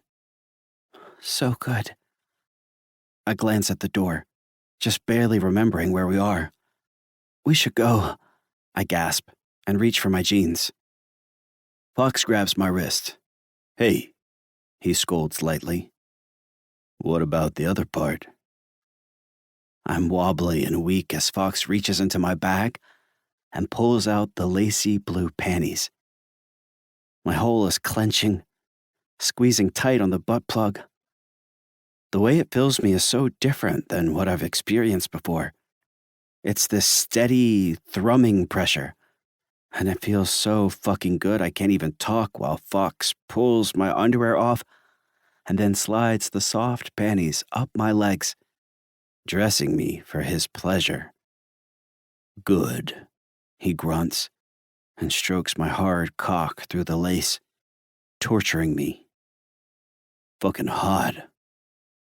How am I supposed to walk through the museum like this? He chuckles, pulling the panties up tight to the plug, the lace riding between my cheeks. Right? So hot. Fox swoops my boxer briefs off the floor, holds my gaze as he gives them a deep sniff, then tosses them back in the bag.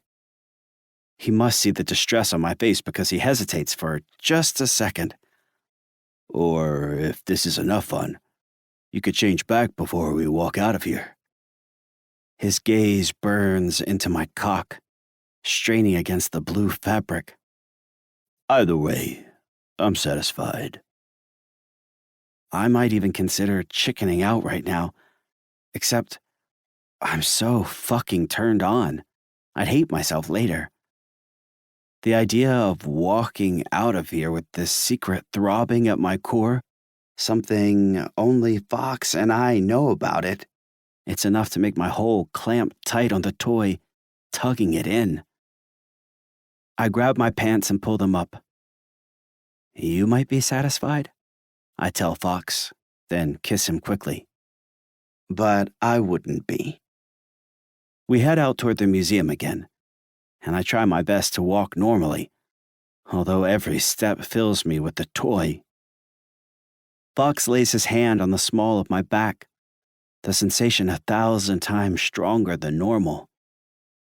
Doing good, he says. Fucking hot knowing how much you're leaking right now. I pull my bag over my crotch as we walk out onto the main floor. Uh-huh, I manage weakly. Fox chuckles as we turn past the nocturnal dioramas, the lights dimming. He throws an arm over my shoulder and steps close enough that I can hear his whisper. And the way those panties look on your dick and your cute little bubble butt, they can barely contain your sweet body. Fuck, I whisper. Fox. Fuck Fox, he teases as we round the corner toward the entrance, the giant mammoths watching our depravity. I thought today was about fucking Owen. I twitch against his body. Oh yeah, he says, satisfied. Today is about fucking Owen. When we get to the doors, Fox drops his arm from my shoulders, brushing past my ass and triggering another earthquake at my base. I am out of my mind, like I'm going to explode with cum at any minute. Fox gets us a taxi, and we both slide in the back. He occupies himself by giving directions, and I do my best not to have an orgasm on the way home. He gives me a wicked eye and presses his leg to mine. You know, I wasn't just bullshitting earlier, he says, dropping his voice under the music that pipes through the radio. The fact that you're so fucking smart is hot to me. He leans in a little closer, and his musky scent fills my nose. You've got that big, powerful brain, but you're not afraid to come undone. You're so sweet on the surface. No one would know what kind of surprises you keep hidden away in those panties of yours. I twitch again. I'm sweating, and I have to work hard to form words, but I press my lips to his ear. You haven't unraveled me yet, I tease him. Fox chuckles. Oh, yeah? He pulls out his phone, then hits a couple of buttons. Driver, he says loudly, do you mind taking this new route? I raise an eyebrow at him, and Fox grins. Cobblestone Road, he says to me. Cobblestone? I don't get it. But a second later, the car starts bouncing. Oh, fuck, I gasp and grab Fox's arm. Oh, God. As the seat bounces beneath me, the plug rubs my throbbing channel. Every squirm and bounce sends another jolt through my body, and the coals of pleasure burning behind my balls shoot flames that lick my nerves. You're evil, I whisper to Fox, grinning. He laughs and takes my hand, placing our fingers together. You love it. By the time we get back to his condo, I'm riding the edge of an orgasm. It's not just the tight, warm pressure in my hole, or the way it feels like Fox is deep inside me while we walk down the street. I'm clamoring against my climax, gasping my breath, because I've totally broken through to the other side. I'm not scared and insecure anymore. I know Fox is into me, and I know what I like. I used to fear I'd never get here, but I've landed somewhere so much more exciting than I dare imagined. Fox leads me into his apartment, then immediately turns to undressing me. He throws my jacket aside, kisses me against the wall, and kicks his pants off. Every movement sends another spasm of pleasure from my hole, and when his hairy chest presses to mine, I suck desperately on his neck, the need to taste him overwhelming me. Once Fox has me stripped down to my panties, he lifts me, and I throw my legs around his sturdy thighs. Yeah, he grunts, hitching me up, and I grind my ass to his hard cock. You want me inside you, Owen? Yeah, I moan, throbbing. Please. I can't even tease or flirt anymore. All I have left is begging. That's right, Fox encourages me. He walks us to the stairs, then up toward his bedroom, each heavy step driving the plug deeper into me. Tell me what you want. You, I gasp. I throw my arms around his shoulders and bury my face against his sweaty neck. I want you inside me. One of Fox's hands strokes my ass. You got yourself nice and ready for my big dick, didn't you? Uh-huh, I gasp. I put the plug in, but I'll still be really tight for you. I like that, Fox growls. Dressed your pretty dig up and lace for me, too. He gyrates his hips, pressing his bulge to my ass, then lowers me onto his bed. Now I'm gonna make you come so hard, you shoot all over your face. I groan out his name. Fox gives me a wet, slow kiss, then drags his lips down my body. He sucks on my skin, his beard like fire, and bites at my hard nipples. I'm writhing and groaning and soaking through my panties. It feels so good, and I'm so close to my climax. I melt into goo in his hand. I grab Fox's shoulder as he licks my hard shaft through the panties. Give me that cock, I groan, my grip tight on his muscled back. Say pretty please, Fox growls, then licks my cock again. Pretty fucking please, I beg, trying so hard not to come. I need it. With a cherry on top. With a cherry on top, please, just give it to me. I've been waiting for your fucking cock since I was a teenager. That apparently does it. Fox tears my panties off, then hovers over me, his eyes burning against my skin as he rubs his erection. I reach out, stroking the curve of his cock with him, feeling his veiny, stiff meat, and Fox shakes from his base like rolling thunder. Time slows. He crawls back on top and kisses me, then repositions himself. Our eyes are locked, and he looks determined, all his muscles taut and his brow tight. Fox gently slides the toy out. I feel empty, incomplete.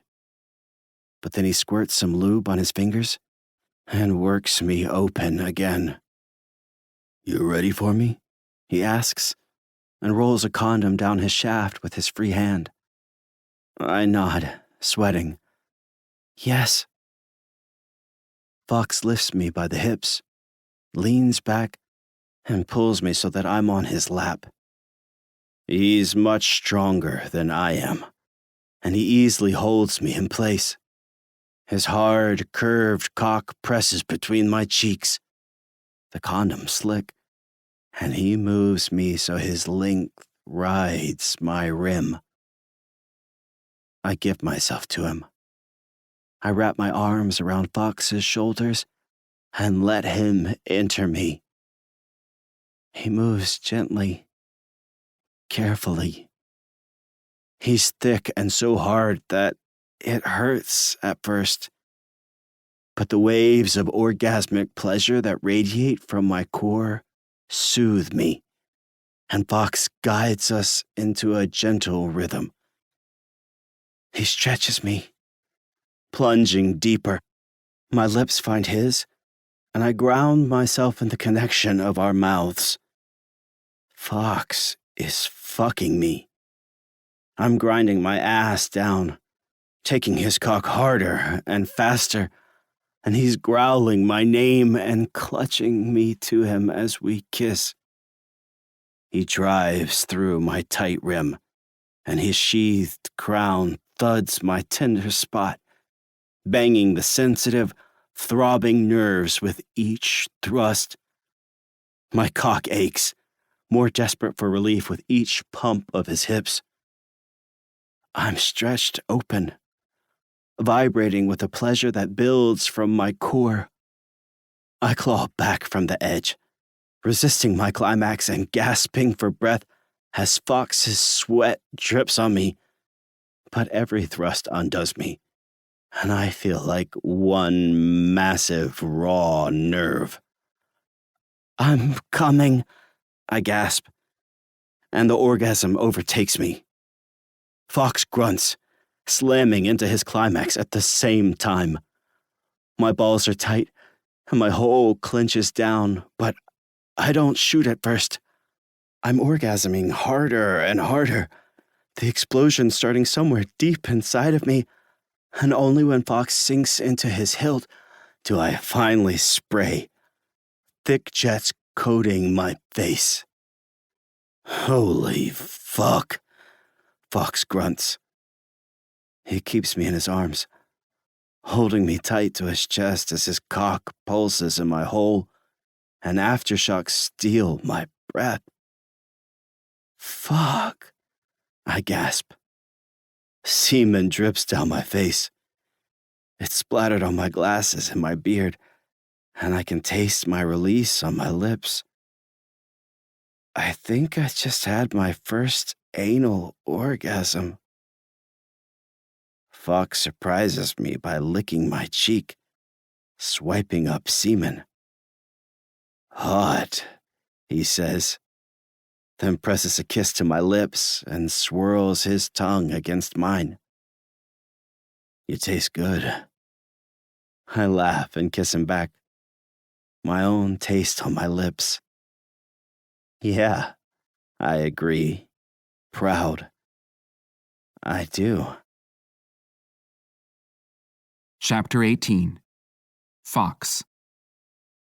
I walk back with a couple of waters, and Owen is sprawled naked on my bed, staring up at the ceiling.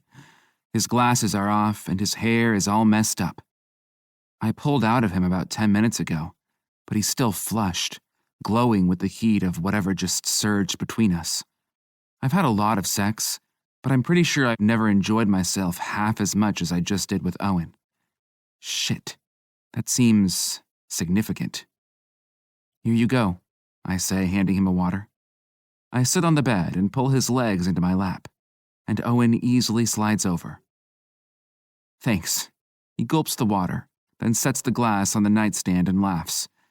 I feel like I started losing my mind at the museum, and I'm only just getting it back now. A good butt plug will do that to you. Owen laughs. And a good fucking. He covers his face with his hands. I can't believe I just walked through the museum like that. Bold. I'm impressed. I am too, I think. You should be, I chuckle. Trust me, I'm not that easy to impress. Owen smiles, beaming at me from across the bed, his naked body hot on the soft sheets and pillows, and I wonder how long I'll smell him there after he's gone. And that's definitely not something I've ever thought about. I don't know what to do with that. We're teetering on the edge of something unknown. Dinner? I ask. Owen blinks. Dinner? You must be hungry. I know I am. I rub his leg. I'll cook. Sure. That sounds great, thank you. He swallows. And don't worry, I know you must be busy. I won't try to stay the night. I grunt and stand up. Stay the night, I say, fighting to keep my voice even. Why would I worry? Owen stands too. Since we're just hooking up, he says softly. Right. I tug on my boxers. I'm way out of my comfort zone here, and when I search for words, I come up empty. Maybe we are just hooking up, like he said in the note to Reggie. And maybe that's not good enough for me anymore. Instead of sharing that thought, I stick to what's easy. I take him in a kiss, deep and quick, then stroke the side of his head. Stay the night, I repeat, if you want to. Okay, Owen answers sweetly. I will. Satisfaction thrums behind my ribs. Good. I'm going to see what's in the fridge, I tell him. Chickening out instead of saying what I want to say, that he should just stay here every night, make the condo his home. Owen nods. I'll be right down. I'm just going to use the bathroom. I turn and walk downstairs. This energy between us is fucking delicious. I'm the lucky guy who gets to watch Owen come into himself. I make him happy, and I don't know anything that feels better than that. So why am I still hungry for more? I walk into the kitchen, and a minute later, Owen turns the corner. He's wearing the panties and nothing else, and he's taken a minute to put himself together, washing his face and fixing his hair. Hey, he says, then gives me a mischievous smile, posing for me with one hand against the wall. Shit, I grunt, and my dick twitches to attention. You know how hard it's going to be to get through dinner without fucking you again? Owen laughs. Good. I wink at him. You eat everything, right? I confirm. No allergies, nothing like that? Just bees. I puff air out of my nose. Well, there goes my first idea. Owen laughs. Can I help? I shake my head. I'll cook. You want to pick a record? They're over there by the stereo. Owen shrugs. Okay. Can I make you a drink? Bourbon, I say with a pleased nod. Thanks. I watch Owen walk over to the bar, swaying his hips bolder every day. The panties cup the curves of his ass, giving them a nice shape, and I think about burying my cock in him again later. For a while, I let myself just enjoy the evening. Owen picks an old Prince album, impressing me with his taste, and I whip up some veggie linguine. Both in our underwear, we sit at the kitchen table, eating slowly and losing ourselves in the conversation. I catch myself opening up even more, telling Owen about some of the hard times in LA, and he responds by taking my hand and telling me that I deserved better. Fuck if I don't start to believe him, too. When the album finishes and the music goes silent, I finally manage to force the words out. So, now that we heard from Reggie, we should probably check in again about... I wave my hand between us, not sure what to say. You know. About us? Owen asks, and his mouth quirks up in a half smile. I finish my bourbon. Sure, I say and shift in my seat. Owen laughs.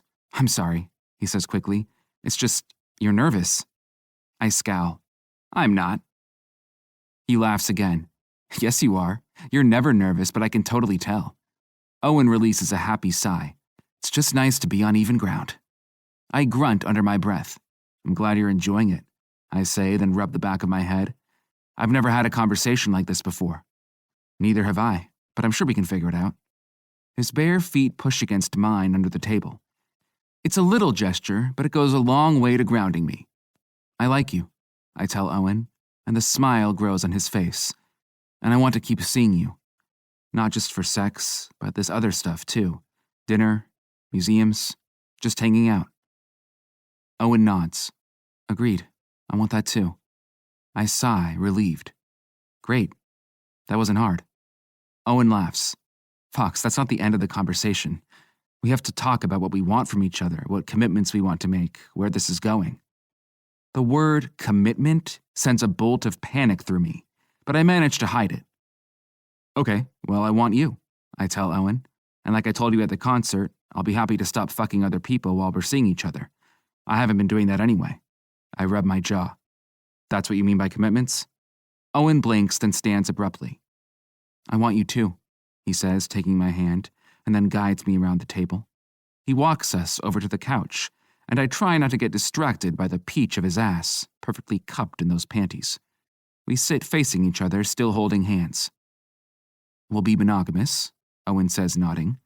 And even if you don't want a long-term partner, I'm still going to work hard to make sure you're happy and that I treat you right while we're together. It's not that. I squeeze his hand. I'm frustrated with myself. That I don't know how to talk, that I can't figure out the right thing to say to make him feel special right now. I told you, the idea of settling down with someone is nice. I just can't. Because of your past? Owen asks, confused. I don't know. My life clashes with happy, normal relationships. It sucks to say that, but if this is going to keep happening, it's better to make sure Owen understands the truth. I'm good for fun, you know. Owen frowns. You don't clash with normal and happy, Fox.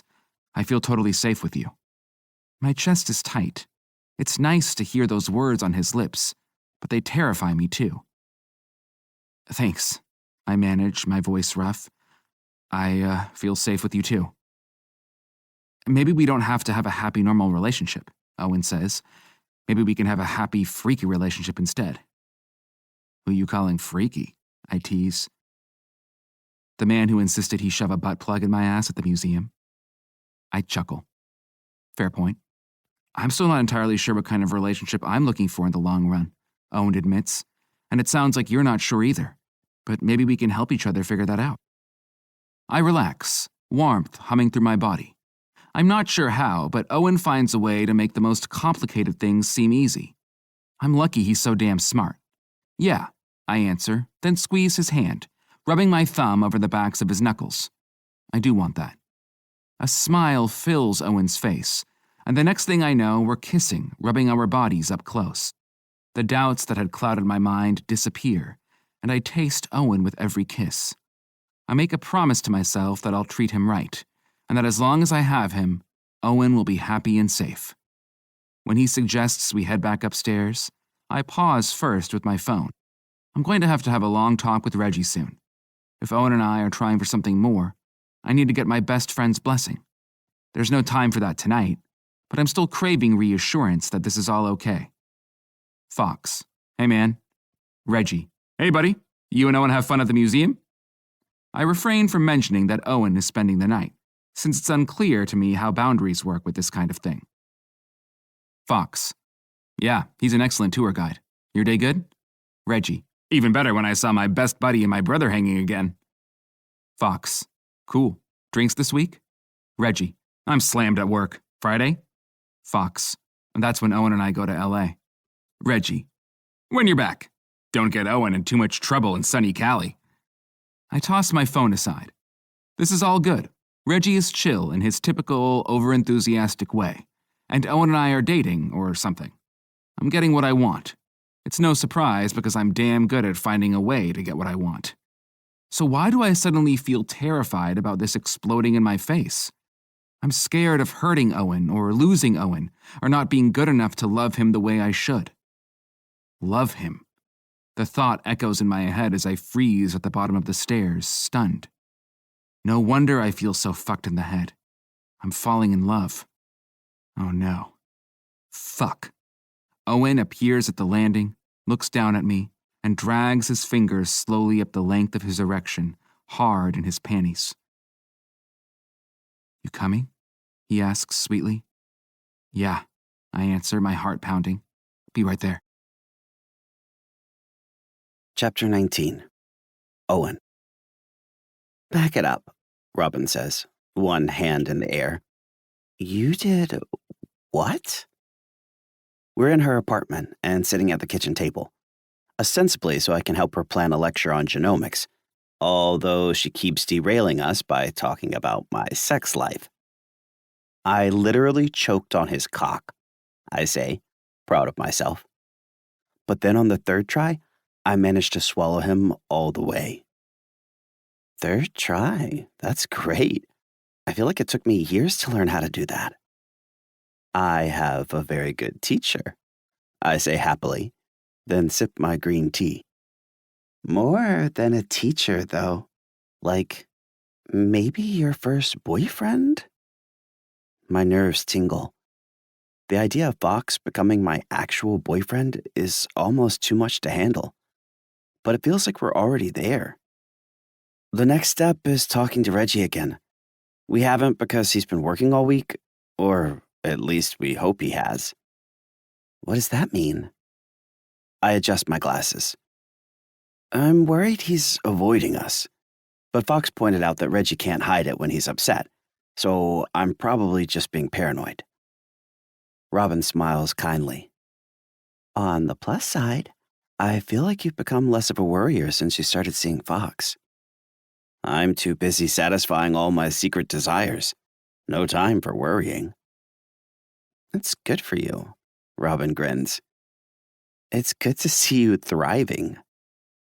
I shrug, smiling happily. I never would have guessed that thriving meant choking on a cock, but you're right. I think I am thriving.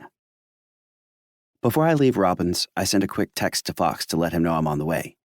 We fly to LA tomorrow, and I'm staying at his place tonight so we can leave for the airport in the morning. I slept over there Wednesday night, too, after he got back from a quick trip to visit Phoenix Sunset on tour. Fox took me out for tacos after work, and then we stayed up way too late with that deep-throating lesson. When I first spent time with Fox, he was such a mystery, an endlessly complicated equation I thought I would never solve. I let myself be intimidated by him.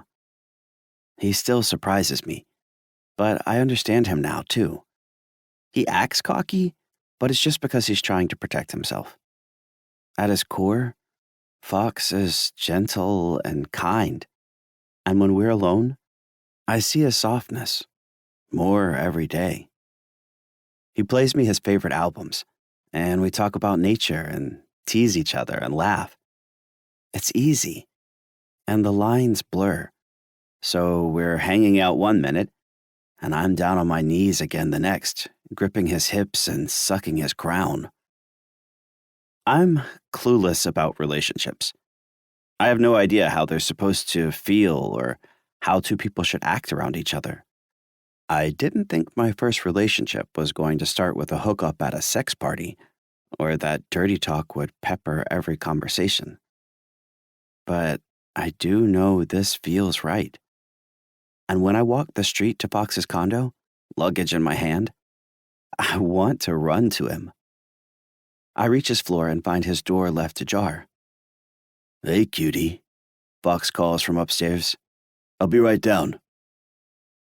The condo is immaculate, but there's a pile of paperwork on the big glass coffee table. When Fox heads down the stairs, I see he's dressed in disheveled work clothes, his black shirt unbuttoned and the sleeves rolled up messily. "Hi," I say, then meet him at the bottom of the stairs for a kiss. His stubble has grown out, and it feels a little scratchier than usual. "Everything okay?" Fox steps back and smiles. "Yeah? Why?" "You look tired." He laughs. "Thanks." I laugh too. "Calm down. You still look better than anyone else in this city." Fox grins. "Thanks," he says again, sincerely this time. "I've just been working my ass off, that's all. Getting ready for the trip." He nods toward the couches, tastefully arranged with a few plush chairs in the middle of the sprawling room. "Take a seat. I didn't have time to cook, but I ordered a platter from the Mediterranean place. You said you liked that, right?" "Definitely. You have to let me order for you sometime, though." Fox shrugs as he plops down on the leather couch. "I make too much. Wouldn't be right." I sit down across from him, then kick my legs up into his lap, our usual position. "If you already make too much, why are you working so hard to get ready for this trip?" "It's not about the money," he explains. "Good connections in television and film will open a new world for my bands. Phoenix and Dirt are doing great, but they still have long careers ahead of them.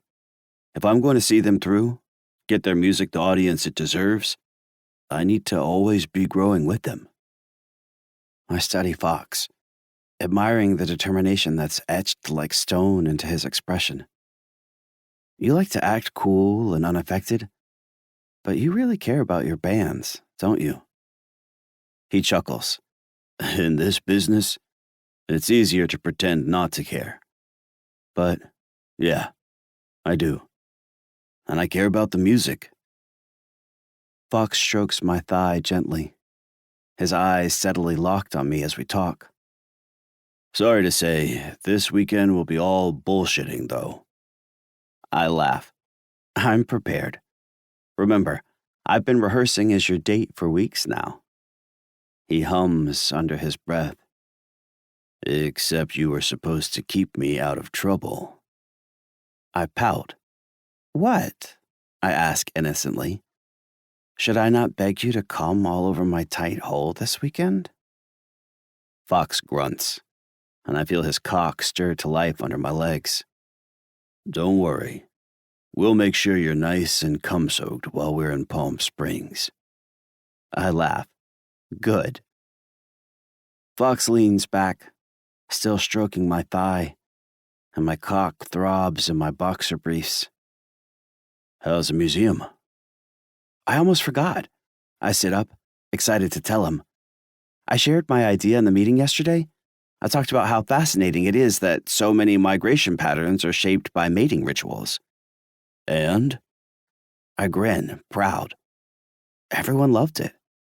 I guess the curators were talking about something similar with reproductive cycles, focusing on eggs and babies. But they liked the mating angle more, so we're drafting up a few proposals. Isn't that cool? Fuck yeah, Dr. Levine, Fox says approvingly. They're lucky to have you working there. I glance to the papers piled up on the coffee table. Do you have more work to do? Is there anything I can help with? Fox crawls forward. He drags his hands up my side and pushes his body on top of mine. Just this, he growls, low, then takes me in a deep, slow kiss. Our erections grind together, and my body comes alive. We move deliberately, not rushing as we undress each other, laughing and kissing on the way. Fox gets me onto my belly and loses himself at my hole, licking and rimming me until I beg for his cock. But when we fuck, he spins me around, holding me so we face each other, and our eyes lock when I come. Everything feels easy and right. The food arrives, and when we're stuffed, we make our way upstairs. Fox cleans me, and I sit on his bed and watch him finish packing. I fall asleep in his embrace, held and warm, the smooth sheets soft on my naked body, and don't wake again until the next morning. After a distracting shared shower that ends in mutual masturbation, Fox feeds us breakfast sandwiches, and we call a car to the airport. It's not until we're sitting in the back seat, though, that I realize something. Shit, I gasp. Fox looks up from his phone, where he's answering emails, and raises an eyebrow. Something wrong, cutie? My ID, I say, showing him my wallet. I took it out a couple days ago when I was applying for my new license, and I guess I forgot to put it back in. Oh, Fox frowns. Shit. Is it at your place? It's too far to go back. We won't make the flight. Fox shrugs, not bothered. I'll get us a different flight. Reggie's, I say quickly, then look out the window. Is this his neighborhood? Yeah, why? My passport is still there. Can we stop? I text Reggie first, and he confirms where it's stashed. I expect to just run in and out of his apartment, but as I pass the dining table, my eyes catch on the mess of junk mail. It's grown since the last time I was there. And a familiar, pale blue envelope catches my eye. My heart sinks to my gut. I walk over to the table and fish the envelope out of the mess. It's my handwriting on the note. To Reggie from O. And it's still sealed. I feel like I'm about to throw up. It's the letter about me and Fox. Reggie never even opened it. Chapter 20. Fox. God damn it, I grunt, staring at the old messages on my phone as Owen and I fly to California. Reggie, you sentimental fucking puppy dog. Why do you have to be so nice? Owen leans closer, looking with me. I guess he was just feeling really, really good after that emo concert. I sigh, trying not to freak out. I can't believe his love of emo led to this. The overhead light dings on, and the plane bounces. In first class, Owen and I have enough space to spread our legs, but we both lean into the middle, his weight resting against mine. I should have known better than to accept everything at face value. Reggie's the kind of guy who will send a bunch of random texts just to tell you that he's thinking about you. After taking him to an emo concert with his little brother, it's no surprise he sent us that group text. He was supporting our friendship, all while we were defiling each other behind his back. Owen grabbed the note, so at least we'll have another chance to approach him and explain everything. But still, I just wanted things to be easy for once in my fucking life. But instead, I drove me and Owen straight into another wilder train wreck. Owen slips his hand into mine. I feel like this is my fault.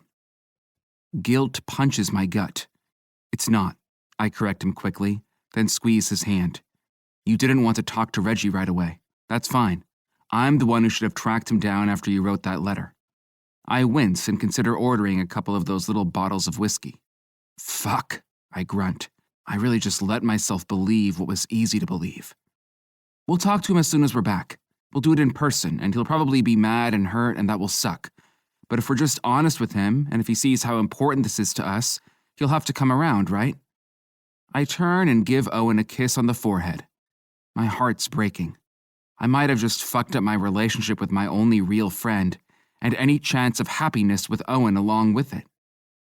I'm falling in love with Owen. I'm coming to terms with that fact, and trying to treat him right, even though I can't wrap my head around actually saying the words and telling him what's in my heart. Now, after the catastrophe with Reggie, I don't trust myself, and fuck if that isn't a horrible feeling. Owen doesn't need to hear any of this. He especially doesn't need to hear that I love him, not now.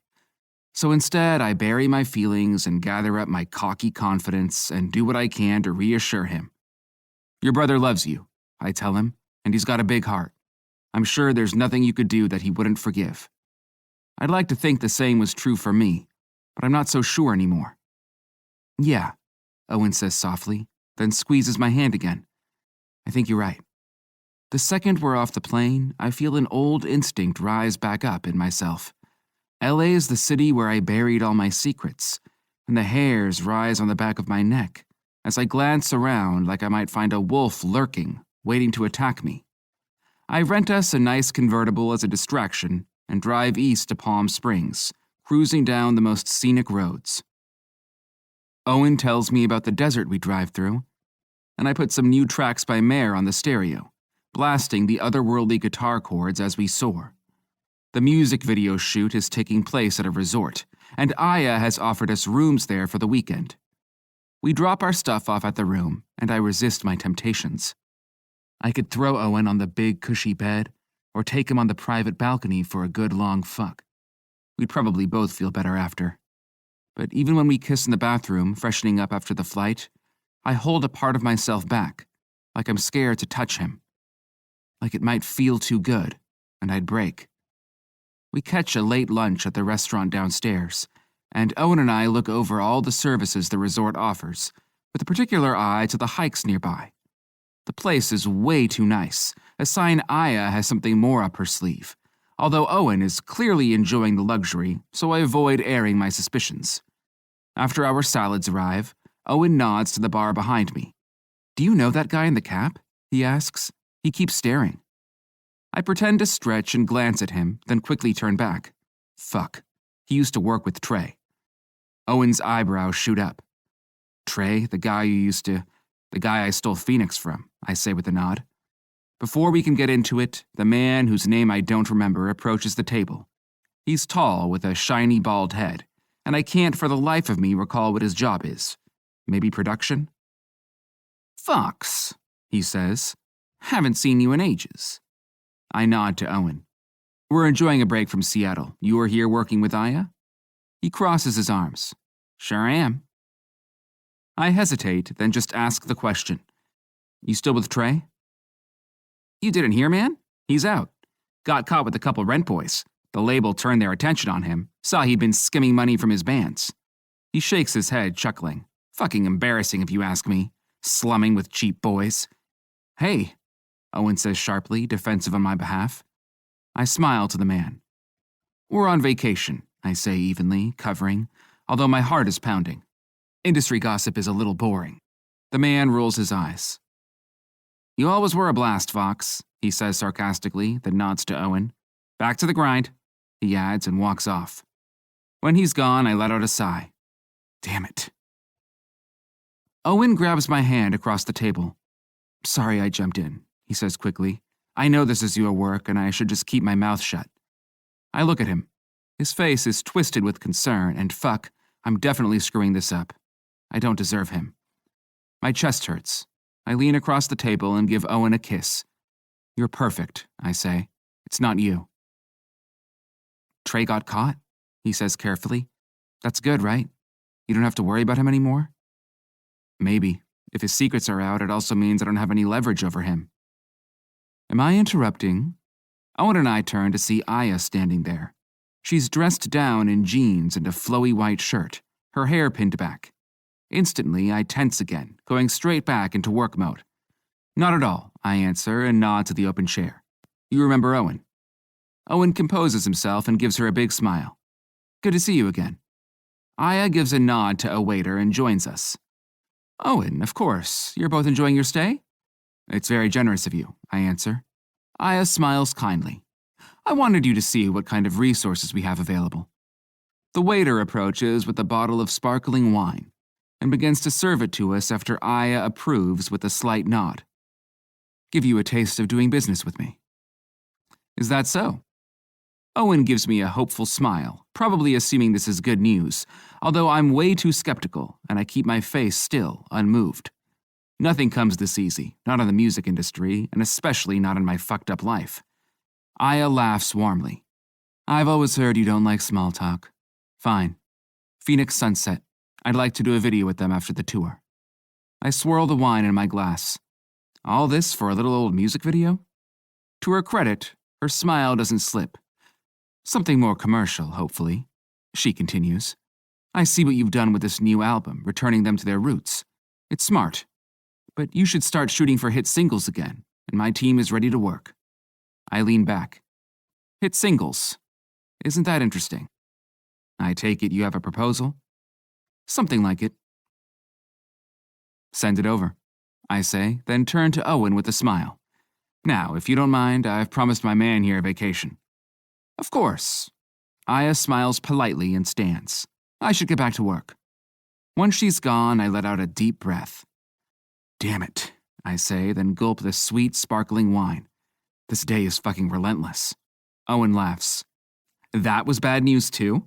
I thought the whole point of coming out here was to get your band's hit music videos. I frown. It was. And she's the woman you wanted to do that with? That's right. Fox, you're really losing me here. I shake my head. I don't know. It seems too fast. I don't trust it. Owen pushes his foot against mine under the table. Maybe you're just thrown off? He asks gently. About Reggie and being back in California?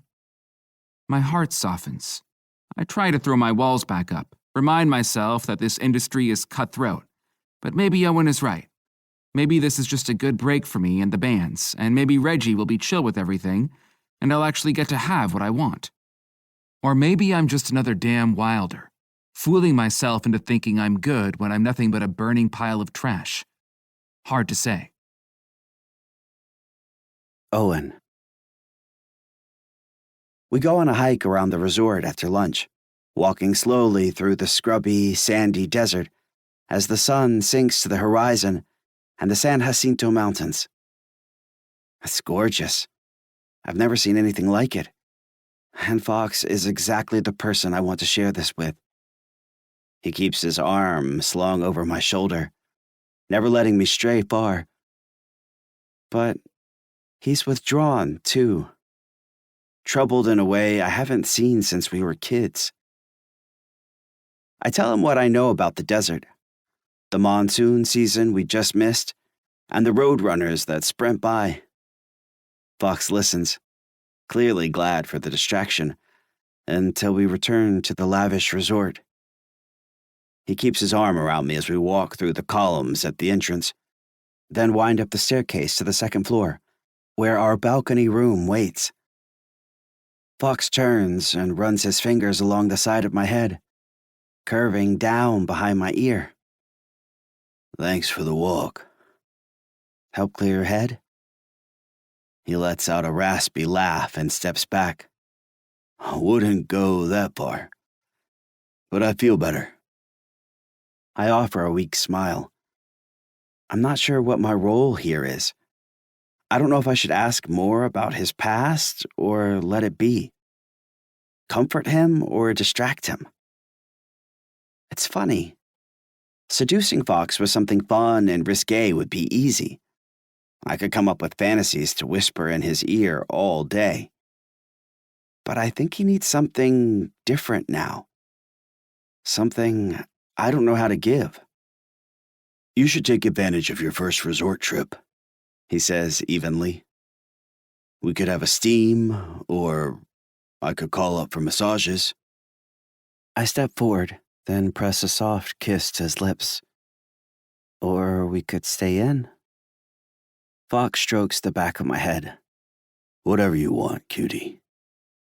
The door is open to go wild and distract ourselves with some new debauched fantasy.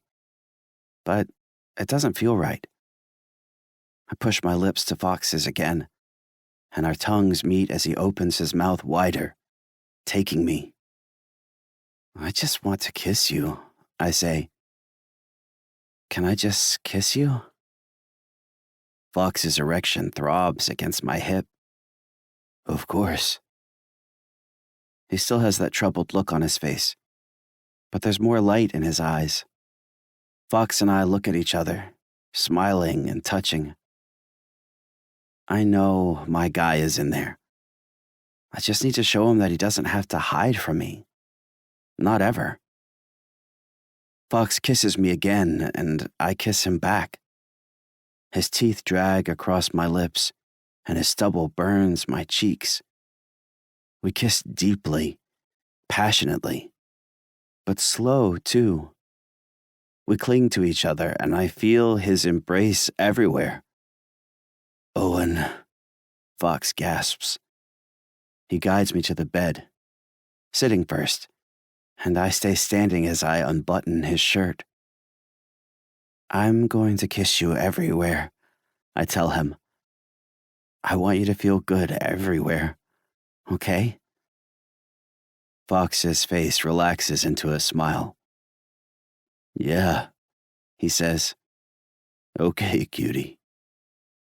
I kiss him again, then crawl on top of him and keep kissing as I remove his shirts.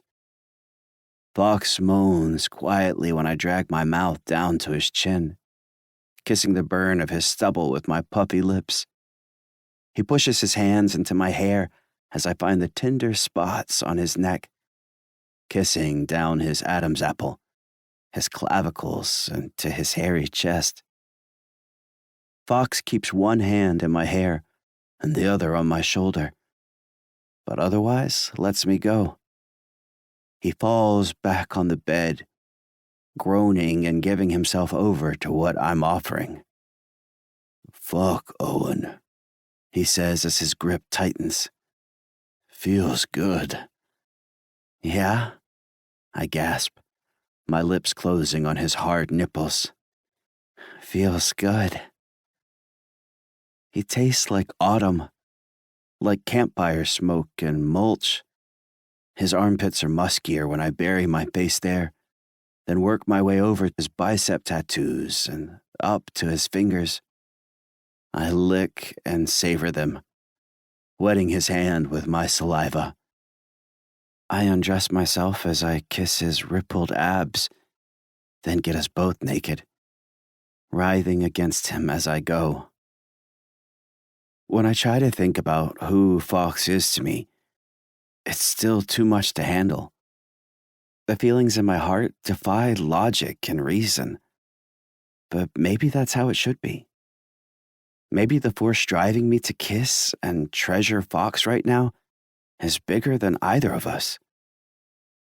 Maybe it's love. The thought fills me with electricity as I wrap my hand around Fox's erection. His meaty, dripping cock is thick and pulsing in my hand, and as I slick him with pre-cum, I kiss his thick thighs. Oh, fuck, Fox grunts, writhing back on the bed. Fuck. Feels good, I moan, sliding my hand off his shaft as I kiss down his legs. Want you to feel good, Fox. I make my way to his feet and kiss his toes as I look up at him, my cock leaking and aching for touch. Fox is thrown back against the bed, sweaty, and his erection throbs against his abs. I can still feel the tautness of each muscle I kissed, still taste him. Oh, wow. I'm falling in love with Fox. Here, Fox grunts, sitting up. Lips. I crawl forward, happy to oblige, and he takes me in a kiss. Our lips lock as our bodies writhe together. Fox grips our cocks in his fist, coating us with pre-cum, and I moan as I take his tongue in my mouth. My muscles turn to lava. The boundaries between our bodies disappear, and my balls go tight as I ride the edge of my climax. Fox groans against my mouth, and when I feel his cock grow thicker in my grip, I shoot. Our cocks pump together, and the warm, sticky release coats our stomachs. Owen, Fox grunts, then kisses me deeper. You. I'm lying on top of him, and I push up to look at his face. Fox is dazed and happy, the warmth restored as he holds my gaze. I smile. There you are. He chuckles. Yeah, he agrees, then strokes the side of my head. Right here. I hum under my breath. Our bodies warm together, and in the tender moment, I feel like I can ask him again. Are you okay? Fox nods. Sorry, you're right. Being back here, I guess my guard is up. He sighs. You know it's all on me, right? You didn't do anything wrong. I know. I kiss his chest right where his heart is. I get it. Well, not everything. I'm not really sure I understand what it was like for you when you left Idaho. Not totally. But I understand it was hard. I kiss his chest again, then press my cheek there. I just want to be here for you. Fox doesn't say anything for a minute, then clears his throat. How are you so sweet? Being sweet isn't hard. Fox chuckles. You're wrong about that. It takes a lot of strength to be the kind of man you are, Owen. You're honest and kind, and I know the world isn't easy for people like you. He strokes the back of my head. Acting like an asshole, like me? That's easy. I push my head up to look at him again. You're not an asshole. I'm cocky, and I'm just looking out for myself. That kind of makes me an asshole. I don't like hearing him say that, and I take his face in my hand. You're not an asshole, I repeat. Fox blinks, surprised, I think, by my forcefulness, but I say it again. Trust me, I don't like assholes. You're a good guy. Fox swallows, and I see a strange, hopeful look come across his face. Thanks, Owen, he says, his voice rough. Thanks for saying that. Chapter 21. Owen. The next morning, things feel almost back to normal. Fox and I take our time getting ready. He orders breakfast up, and we start fooling around in the shower, then finish in bed. Fox gets a little work done on his computer, then surprises me by taking me down to the spa for facials. It's while we're sitting there in white robes, green gloop on our faces, that I truly accept last night's realization. I'm in love with Fox. We're not allowed to talk while the mask dries, so I have time to just sit with it, vision blurred without my glasses. Love is the only way to explain this drive I suddenly feel to take care of him. I've always wanted Fox to be happy. I remember feeling that way even as a kid. But that need is different now. Now I want him to see himself the way I see him. Cocky and fun, sure, but also brave enough and strong enough to be gentle, heartbreakingly beautiful with all his rough edges. I feel right when I'm with Fox, and the second we're back to Seattle, that's exactly what I'm going to tell Reggie. Fox sucks in a sharp breath. His eyes are on his phone, and he sits straight up in the long cushioned salon chair. Fuck, he grunts, trying not to move his lips. What? I ask, unable to make the t sound. Fox grunts, then just starts talking, the flaking mask falling off with a movement of his jaw. Trey's old job. I was reading what I could find online, and the woman who took it over, his old assistant. He shakes his head, losing more clay. It's Aya's wife. What? What does that mean? Fox grabs a white towel from the bowl of warm water that was left for us, then starts wiping his face. I have no fucking idea, he says, but I don't like it. The mask itches, so I grab my towel too. Shit, I say, cleaning myself. What are you going to do? Fox wipes his face off one more time, almost clearing it. No clue. Except that I need to figure out what's going on before I walk into a trap. I almost retreat into my insecurity, but then I remember the connection we had last night. Fox needs encouragement right now, and it's my job to give it to him.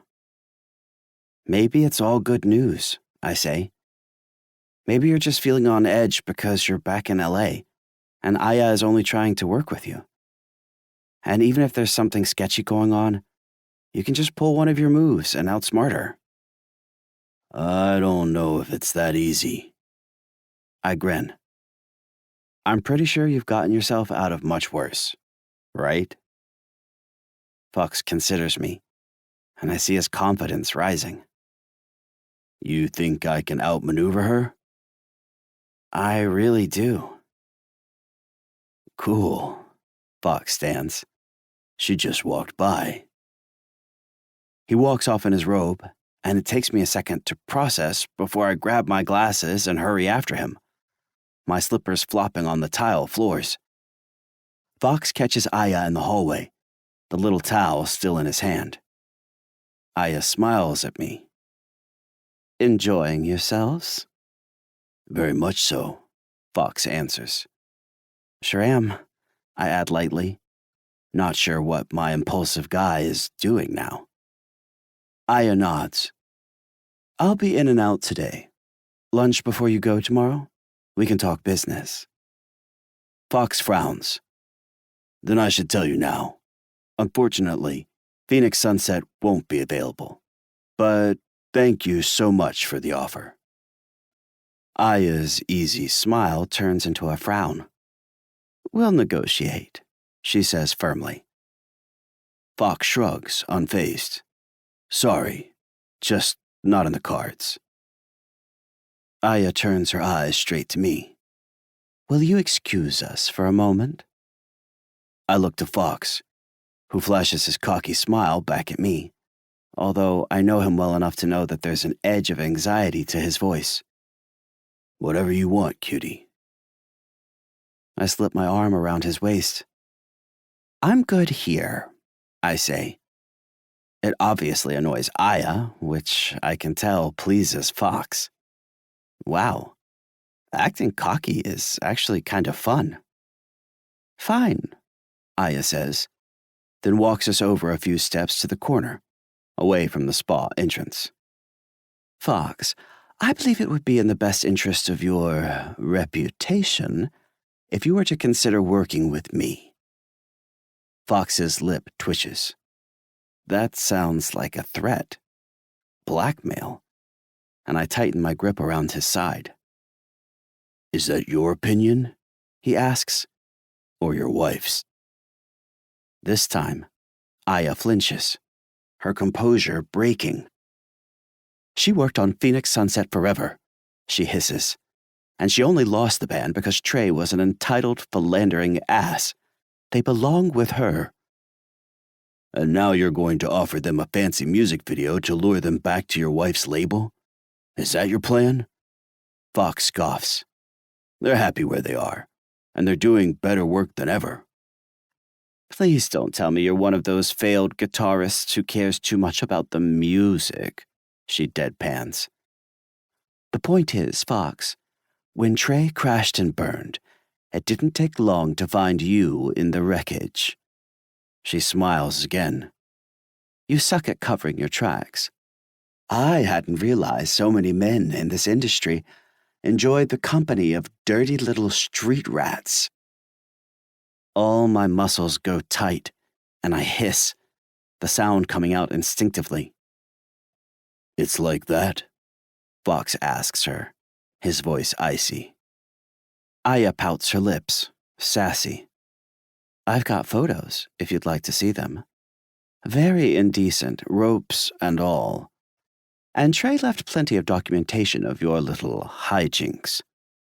Causing a scene and stealing a band is one thing, but what would the world say if they knew the whole truth?" Her smile grows. "I thought we'd do this above board. Get your band here for a video, then make a big enough offer that they see the light and come back to an appropriate label. But I'm not above playing hardball." Fox tightens his brow. "Fuck you." Aya turns to me. "Cute robes," she says, then darts her gaze back to Fox. "I'll be in touch next week." The second she's gone, Fox's expression falls. "Fuck," he grunts, stunned, and throws his towel to the floor. "Fuck." I grab his hand, stroking it. "Shit. I'm so sorry this is happening to you," I say. "She can't do that to you, can she?" He shakes his head. "I can't believe how sloppy I was. I should have never let those men take my picture." "Fox," I say, squeezing his hand. "What can I do?" He stares at the ground. His jaw is tight, and I see his brain racing. With every second that passes, I feel the walls rising back up. "Fuck," he grunts again. "I don't even care about this shit anymore. I don't care about playing these pointless games and fighting over egos. I just want to be with you and hang with Reggie and have everything be chill. But I still have to deal with this same old bullshit." His voice is strained. Fox looks caught between pain and anger, and I understand why. It's all so unfair. He's been fighting his whole life. He deserves peace. "I'll get our stuff from the salon," I say, then kiss him quickly on the cheek. "Let's go upstairs." As I grab our bags and keys, my heart catches on part of what he said. All he wants is to be with me. Maybe Fox loves me too. The thought shakes my foundations, but I quickly bury it, unsure how to process with everything else going on. I rejoin him and slip my hand into his. "This sucks," I say, "but you'll figure it out. I know you will." He grips my hand, his eyes on the stairs as we climb them. "We should probably ditch the resort. Sorry." Fox grinds his jaw. "She played me," he says. "She lured me all the way here, and she knew my secrets the whole time." We walk in silence to the room. My heart is pounding, and I rack my brain, searching for the right thing to do or say to make this better. Fox shuts the door. "I'm sorry," he says with a tight voice. "You deserve something good, and I'm not giving you that." "Fox," I say, my voice urgent, "that's not true. Everything you give me is good." He shakes his head, avoiding my eyes and refusing to hear it. "She targeted you on the way to getting me, and your picture ended up in the tabloid. I fooled myself into thinking I can protect you from all of this. From me. But I can't." "Fox?" I say again, almost yelling it. I grab his jaw and turn him to face me. "I'm not scared of this. I'm not scared of getting caught up in a scandal. I just want to be with you. That's all." I stroke his face, my fingers scraping stubble. "I just want to be yours." Fox. My eyes lock with Owen's, and light flickers inside me, warmth glowing from my core. I take his glasses off and set them carefully aside, then kiss him. Last night, he'd somehow pulled me out of the pit I was sinking into. The walls are crashing down all over again. My worst fear is about to bury me in an avalanche. But his words help. Touching him, hearing him, it grounds me. Thank you, I say, then push my forehead to his. Thanks for saying that. I mean it, Owen tells me. I don't care what your reputation is. I've known you my entire life, Fox Wilder, and I'm going to go right on smearing your cum across my face, no matter what people say. I laugh, some of the pressure in my chest releasing. Owen Levine, I growl. Look at you. He crushes his lips to mine. It's true, he says. 1,000 voices inside of me scream that it's not that easy. I've made a career of not caring about shit I'm supposed to care about, but depending on how I play this with Aya, there could be disastrous consequences in my life. Consequences that might hit Owen. But then he strokes my erection through the terry cloth robe. He presses his palm to my dick and kisses me again. You've got this, he says sweetly, caressing me. I promise you've got this, Fox. I grab his hip and hitch him close. I got you. I rasp in his ear. Owen bites his lip, then laughs and jumps back to the bed. I grin as I crawl on to join him, and when he leans back on his elbows, I pull his robe open. Look at that pretty dick, I say, already leaking through your briefs. Owen shudders. He's wearing a plain pair of blue briefs, and his erection tents the front. You haven't drained me since me this morning, he pouts, teasing me. I growl and we both laugh. I'm so fucking grateful you're here, I tell him, stroking his face.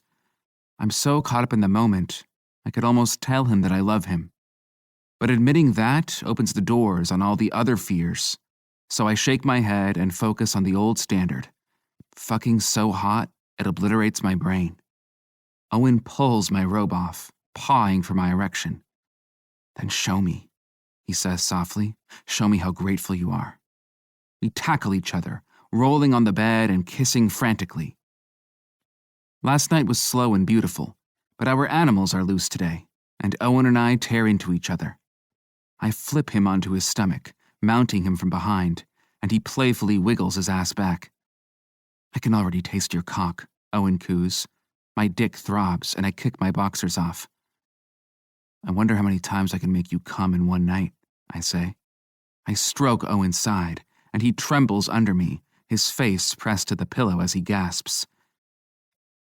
Two's easy, I say, and he gasps again. But you're just so full of cum, Owen. He moans into the pillow. Yeah? How are you going to get it from me? He looks back at me. Your cock is so thick, I don't know how I'll fit it in my tight hole. Fire blazes between us. All my muscles strain as my dick pours and pulses. I fucking love this sweet man. That's okay, I say and drag my fingers up his crease, right over his seizing entrance. I'll warm you up with a nice slow rim job. Owen twitches. Fuck yeah, he moans, and his phone starts ringing. I rub my finger across his rim, and Owen's moan turns into a groan as the ringing blares out. Fuck, he complains, grabbing at the phone and knocking the lamp off the table in the process. He hits the phone and cuts the noise, then throws it on the floor and looks at me. Don't stop, he gasps. Give it to me. I grin. I love it when he's bossy. I lean down, then drag my tongue up his crease, right over his hole, his rich scent filling my nose and feeding my erection. Tell me how bad you want it, Dr. Levine. Owen's chest shakes with the desire. I fucking want it, Fox. I want your fucking tongue in my hole. Yeah? I crawl back as he pushes his ass up. Then I pull his cheeks apart and kiss his hole. Right here? I ask and kiss him lightly again. Fuck, Owen groans. I'm dripping. I reach around, wetting my hand with his pre-cum. Yeah, you are. I'm going to shove this right in your tight hole. Owen spasms, and when I start rimming him properly, spreading the slick pre-cum with my tongue, he lets out a deep groan. Lick my hole, Fox. Get me ready for your fat cock. I need you inside me, Fox. I need you to come all over me. Owen gasps and buries his face in the pillow. I stretch his hole with my tongue, then pull back to suck in a deep breath. A second passes, and I recognize a strange, staticky noise. Owen must hear it too, because he lifts his head, dazed and sweaty. "The phone," he whispers, eyes wide. "I must have answered it by mistake." Then the voice bellows out, roaring from the phone that sits on the carpet. "What the hell is going on? Big Reggie is pissed!" Chapter 22. Fox. Reggie hangs up immediately and refuses to answer our calls. My stomach sinks and stays sunk, and Owen looks pale as we decide to just head back to Seattle. "This is bad," I say, my voice flat. Owen zips up his suitcase. I've never heard him use the big Reggie voice when he's mad before. I push my hand through my hair. "It's horrifying," I agree. On the ride to the airport, through security, and all the way to Seattle, Owen and I are numb. He holds my hand, clinging to me, and I get the doors for him, make sure he eats and drinks. But even when we kiss, it's like I won't allow myself to really be there with him. I feel like a ghost in my own body. Everything is crashing down around me. I'm going to lose Reggie, and I'll have to lose Owen too. It will only be right. I can't come between the brothers, especially not when I know there's a whole other shitstorm waiting for me whenever Aya makes her move. I'll just be alone again. I'll shut down all these parts of me that feel raw and exposed, and I'll do what's right for Owen, no matter how much it fucking hurts. It sucks, but that's who I am. Those are the kind of options I'm left with in this shitty life. No answer, Owen says. I'm pulling out of the parking lot of the Seattle airport, and Owen is trying his brother again. Shit, I grind my jaw. Really wish he would have read that fucking letter. Owen rests his hand on my thigh and sinks down in his seat. At least I can't remember what we were saying when he was on the phone. I cruise out to the expressway. "Your place?" I ask. "I guess, yeah. It's probably a good idea to take some space from each other until we talk to Reggie." I swallow. I hadn't meant it that way, exactly, but sure. It's probably better to tear myself away now instead of getting more attached before the inevitable. Right. I should give my band some attention right away, but I'll leave my phone on and I'll keep trying Reggie. Owen nods. "Like you said," he adds hopefully, "he's got a big heart. He'll always forgive us." I don't point out that I said Reggie would always forgive Owen, not me. "You'll let me know if you hear from him?" I ask, "and if you need anything?" Like I said, I'll keep my phone on. I know I'm repeating myself, but it doesn't matter. I just need to find some way to make this better. Owen strokes my leg as I drive. "Thanks. You too, Fox." When we get to Owen's place, I carry his bags up, then take him slowly in a kiss. I'm terrified that this is the last time I'll touch him, and I try to drink in the memory, clasping every sound and warm sensation. Home, I take an exhausted, steamy shower, then pace the condo. The idea of losing Owen is more than I can bear. It hurts every fiber in my body, and my soul screams that I can't allow that to happen. But the bald fact keeps staring me in the face. Owen might be better off without me, and my abject catastrophe of a life. When I can't handle it anymore, I hop on my motorcycle and start riding. The wind whips through the early autumn air as I speed up and down the hilly Seattle streets, and it's not until I arrive at the recording studio that I realize where I'm going. Right. Work. The only fucking thing I might be able to fix. When I unlock the door and head inside, I'm surprised to see Mare alone without her band. They'd been on a roll writing new songs for a week, and I expected them to still be essentially living here. "Fox," Mare says, standing. She wears a flowing cotton dress, comfortable and casual, with peachy splashes of color. "I thought you were in Palm Springs." I rub my jaw. "I was, back early. Just thought I'd stop by, see if you needed anything." Mare tilts her head to the side. "Fox," she says gently. I tense. Fuck. She can tell I'm upset. "Band out for the night?" I ask. Mare smiles. "We finally hit a wall, like I do every time I try to ask you how you're doing." I grunt. "You're too clever for your own good." When I spot the bottle of whiskey on the table, I grab it and pour myself a shot. For just a second, my mind flashes back to the time I brought Owen here, when I introduced him to Mare. They'd practically fallen in love with each other. They hit it off that easily. and recalling that softened something inside of me. I've known Mare for years now, and maybe I owe her a little more truth. Fuck it, I say. It's probably better that you hear it now anyway. She arches her eyebrows, which are freshly dyed blue. That doesn't sound good. I lick my teeth, thinking, then just spit it out. I might have another scandal coming, and it's a messy one. When I was younger, up through my early 20s, I was a sex worker, and I had affairs with quite a few men in the industry. Mare blinks. Whoa. Fox, I had no idea. I shake my head. I'm sorry. I'm not sure what's coming out, but I know I did plenty of crazy shit with powerful enough people that it won't be pretty. Why are you sorry? Because it could fuck your publicity. You've got a new album coming. Mare scoffs. Fox, I don't give a shit about that.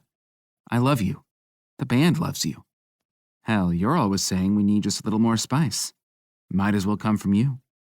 I laugh, surprised by her reaction. Mare. She reaches out and touches my shoulder. Are you okay, though? She says. That sounds like a lot. Is your new man being good and standing by you? Owen is perfect, I tell her. He couldn't be more accepting. Warmth stirs in my chest. He's sweet and supportive, and he's not afraid of the hard things. There you go, Mare says, then laughs. Bring on the scandals, Fox. And if the label gives you shit, we'll threaten to walk. Her words are a relief, and a tension uncoils inside of me. Mare has become more than just a colleague, and she won't abandon me like everyone else in this business. I'm not sure I deserve her acceptance, but for once, I don't try to immediately throw another wall up. Before I can get too sentimental about it, though, I realize what I have to do. I surprise Mare with a quick hug, then place my hands on her arms as I step back. Thank you. You just gave me an idea. She twists her mouth into a sideways smile. And I guess you're not going to tell me what it is? Not now, I say, but come to my condo for dinner next week. I'll cook. On the way out, I give Reggie one more try, then find Owen in my recent calls. Did you hear from him? He asks immediately on answering. My chest hurts. There's nothing I can do about this problem right now. But maybe I'm not totally useless. Nothing, I answer. Me either. You holding up? I am. Robin's coming over. Good. Some of my stress eases, knowing he won't be alone. I have to do a work thing tomorrow, from early morning into the afternoon. I'll be outside the city, just wanted you to know. Okay, thanks for telling me. I stand there, holding the phone to my ear, and the silence stretches between us. Be good to yourself, cutie, Owen finally says. I chuckle, surprised by his use of my nickname for him. You too, Dr. Levine. Owen. It takes Reggie until Sunday to answer the phone. I try him right after I finish my coffee, and my hands are jittery. You picked up, I say, surprised. And I'll hang up again if this turns into one of your freaky porns. I sit there a second. After all the time I've put into thinking about this conversation, I still find myself wordless. Can I come over? I ask. My brother doesn't answer. With breakfast? I weakly add. An hour later, I'm at his place, my arms full of to-go breakfast food from a bakery nearby. Reggie avoids my eyes when he lets me in, but takes the bags. He's dressed in his pajamas, sweatpants and a sleeveless t-shirt, and he slumps his massive shoulders as he digs through the food. They're bacon egg sandwiches, I offer hopefully. Reggie grunts. I'm sorry we didn't tell you, I say quickly, jumping right in like Fox would. I wrote you a letter last week. I swear. I left it on your table. Reggie looks at the table, then pushes some of the mail around. Where? I took it back. He raises a furry eyebrow. Why? It said we were just having sex. I try to explain, using my logical classroom voice. By the time we realized you hadn't read it, our thing had grown into something else. Something more. And we were just about to leave town for Palm Springs. Just sex. Reggie winces, thinking through that information. How long exactly were you doing that? He asks, his voice growly. Okay, this isn't how I intended to approach the subject. I don't know how to answer that. I guess it started a few weeks ago? Reggie throws the food bag on the table. I can't believe Fox did this. This is so fucked up. It wasn't just Fox, I say, defensive. I'm the one who asked him to not tell you at first. Finally, he looks right at me. I've almost never seen my brother pissed, and it's scary. His square jaw is set, and all the muscles on his thick neck are tight, like steel beams. It sucks bad enough that you lied and kept secrets from me, but Fox took advantage of you. That's worse. What? I object, losing my cool. He did not. You're just coming out of the closet, learning that you're gay and stuff. You need a nice guy to show you a good time. You're not ready for... Reggie, you have to stop babying me, I yell. Reggie frowns and pulls his face back. When he gets over his shock at my outburst, he turns back to the bag. Am not. I feel all worked up, the stirred emotions coursing through me like drugs. Yes, you are. You always do. You act like I can't take care of myself, but I can, Reggie. He pulls a sandwich out of the bag, still frowning. It's my job to take care of you. There's no one else to do it. And it's my job to take care of you, I tell him. We're brothers, Reggie, and you have to understand that I'm not too delicate for the world. I can be hurt and disappointed and sad like every other person. It's okay. I don't need you to protect me from that. I just need you to be there for me. Reggie grunts under his breath, my words sinking in. Brothers, he says reluctantly.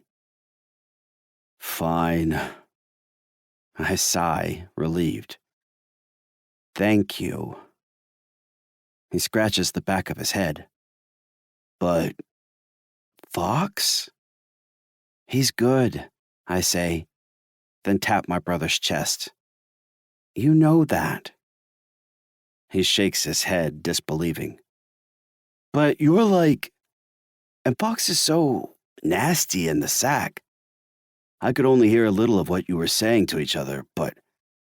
Really? I feel myself blushing.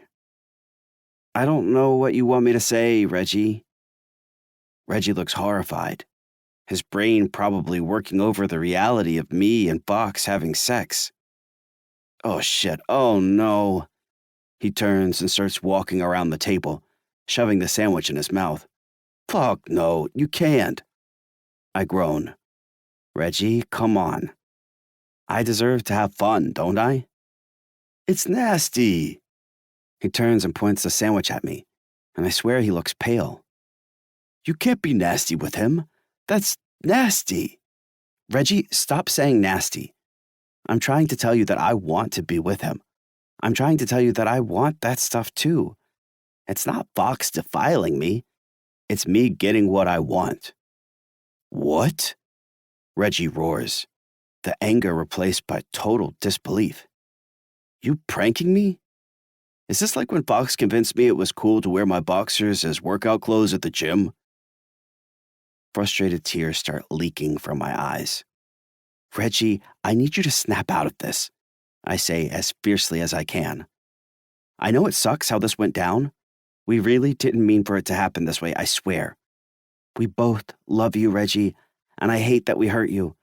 But I need you to get over it because Fox is already retreating behind his walls again, and I'm terrified that he'll disappear entirely if you yell at him like this.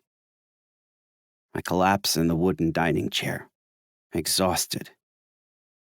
Reggie shoves the rest of the sandwich in his mouth, studying me, and concern grows on his face. You acting like when we were in high school? He asks softly. He retreating? Yeah, I answer, sad. Something is happening at work. His past might get exposed. There are pictures and everything. I think he's really scared. Shit. Reggie goes and sits next to me, then pats my shoulder. Sorry I was yelling. I got kind of upset. I understand. My brother sighs. I've been mad at myself for years that I didn't go after him the first time he ran away. I look up, comforted to see his familiar face. Yeah? Fox didn't have anyone to care about him. No one but me. And I didn't do enough, Reggie says, glum. He didn't even tell you where he was going, I remind him. You couldn't have. Doesn't matter. You and me, we've always had each other. And we had Mom. We know what it's like to have someone there for you. He gives me a lopsided smile. Maybe sometimes a little too there for you, in my case. I frown. I hate that his family didn't give him that. I hate everything he's had to go through. Reggie scratches the back of his head. Yeah, me too, he grumbles, then tightens his fist. Fine. Fine what? Are you really telling me that you and that overpriced flirt have something special here? I think so, I answer, smiling softly as I wipe away the tears. Yeah. Reggie puffs air out of his nose. Then go and make sure he knows that, before the guy does something stupid. Chapter 23. Fox. I'm brain dead and empty when I get back to Seattle late in the afternoon. I had let myself believe in Mayer's optimism, but the trip to visit Phoenix Sunset smacked me in the face. Reality's not that simple. The odds don't just all land in your favor, not after decades of eating shit. And just because I make a bold move, that doesn't automatically mean I'll get what I want. After finding a taxi, I finally turn on my phone. I'm not expecting anything from Reggie. He's stayed silent, and I can't blame him if he thinks I'm dirt. I flip through my messages. There's nothing from my best friend and just a few hearts from Owen. Everything hurts. I want to go straight to him, but I can't. I need to be there so I can know he's okay. But instead, I'm grinding my jaw on the back of a taxi, tearing myself to pieces over a text message. When I get back to my condo and step out of the car, I freeze. Owen is standing on the street outside my place. He's dressed in the suit I bought him, his hands folded behind his back. Owen. He turns and sees me. Fox, he says, his voice light. Shit, I can't turn him away, but I don't know how to be with him right now. Is everything okay? Owen smiles brightly. Everything is okay, he says, then greets me with a soft kiss. Promise. I feel my body sag, the relief of his touch so good it pains me. Sorry to ambush you, he says, stepping back. It's just, I need to show you something. Oh? He bites his lip. I can't really explain it. I just need to show you. Despite everything, I feel something warm in my chest. Fuck, he's being cute. Okay, I say. Are you free? Can I take you on a date? A date? The pain in my chest tightens again, extinguishing the warmth. Owen, I hate to disappoint you, but I just don't think I can do anything until we hear from Reggie. Right, Owen says with a nod. That's the first part. Can we go upstairs? Sure. I lead the way, hesitant, but trusting Owen, too. I talked to Reggie, he says as we climb the stairs. I know you all are going to need to have your own talk, but it's going to be okay. I grab the railing and catch my breath. There's a knot tied tight in the core of me, and it loosens as the words sink in.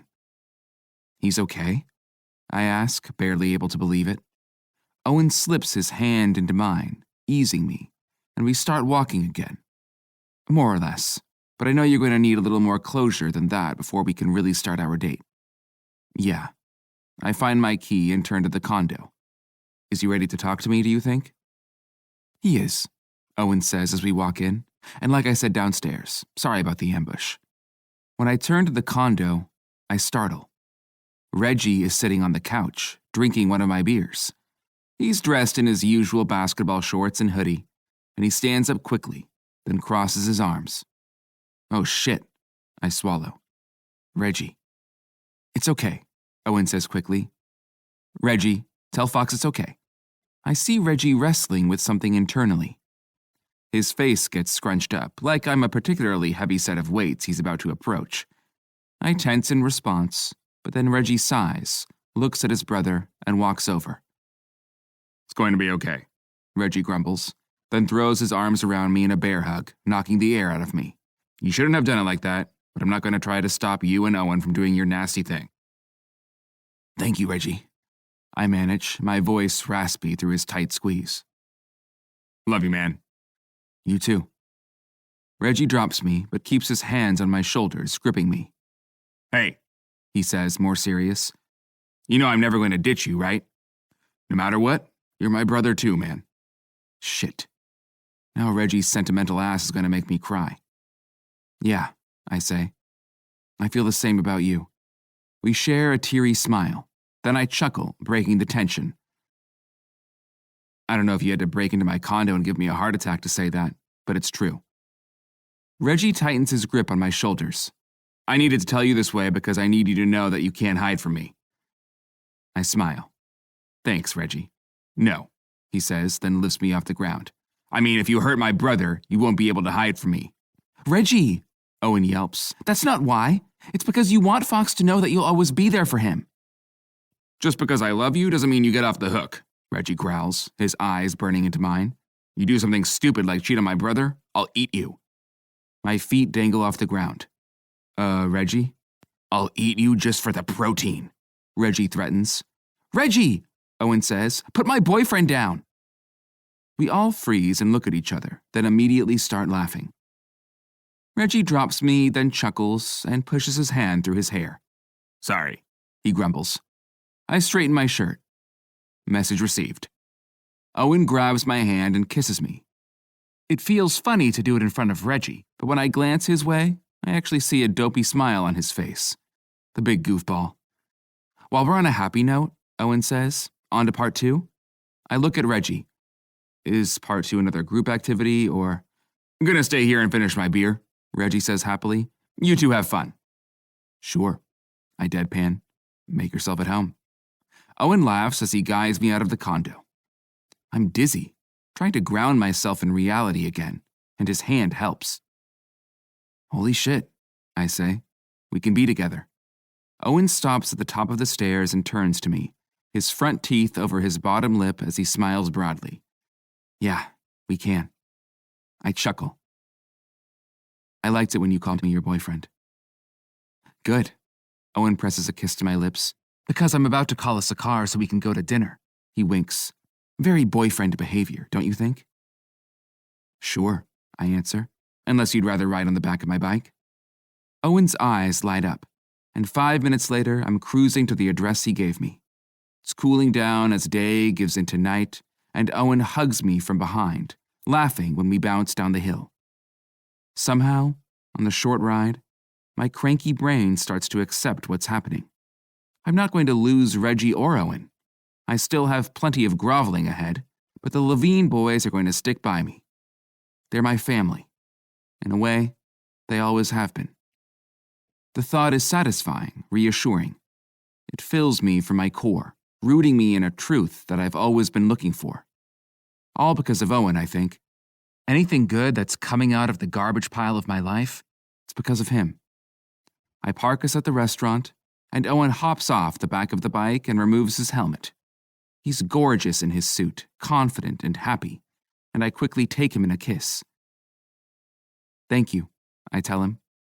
Owen hums and presses himself against me. We haven't even gotten to the fun part yet. Come on. The restaurant is chic and quiet, with low lighting, generous booths, and a fusion menu of Japanese and American influences. Owen says something quietly to the waiter, who guides us to the back, and a patio that we have to ourselves. I cast my eyes around. Should I be on the lookout for Reggie? Owen laughs as we take our seats. Don't worry, I didn't give him the address. I chuckle and settle in as the waiter comes and takes our drink orders. When he's gone, I lean forward to get closer to my cutie. Let's see. Round 1 was to show me that Reggie's not going anywhere. What's round 2 about? Owen takes my hands across the table. It's about showing you that I'm not going anywhere either. I don't care what scandals happen. Right in the middle of it all, I'm going to keep taking you on dates and feeling good with you. He leans back in his chair and his feet push against mine. I'm here, Fox, and I'm not scared about what's coming next. Fuck. I pull my hand back to wipe my eye. Thanks, Owen. I really needed to hear that. I thought so. He smiles. Bring on the tabloids. Oh, I chuckle. I almost forgot. I told my bands.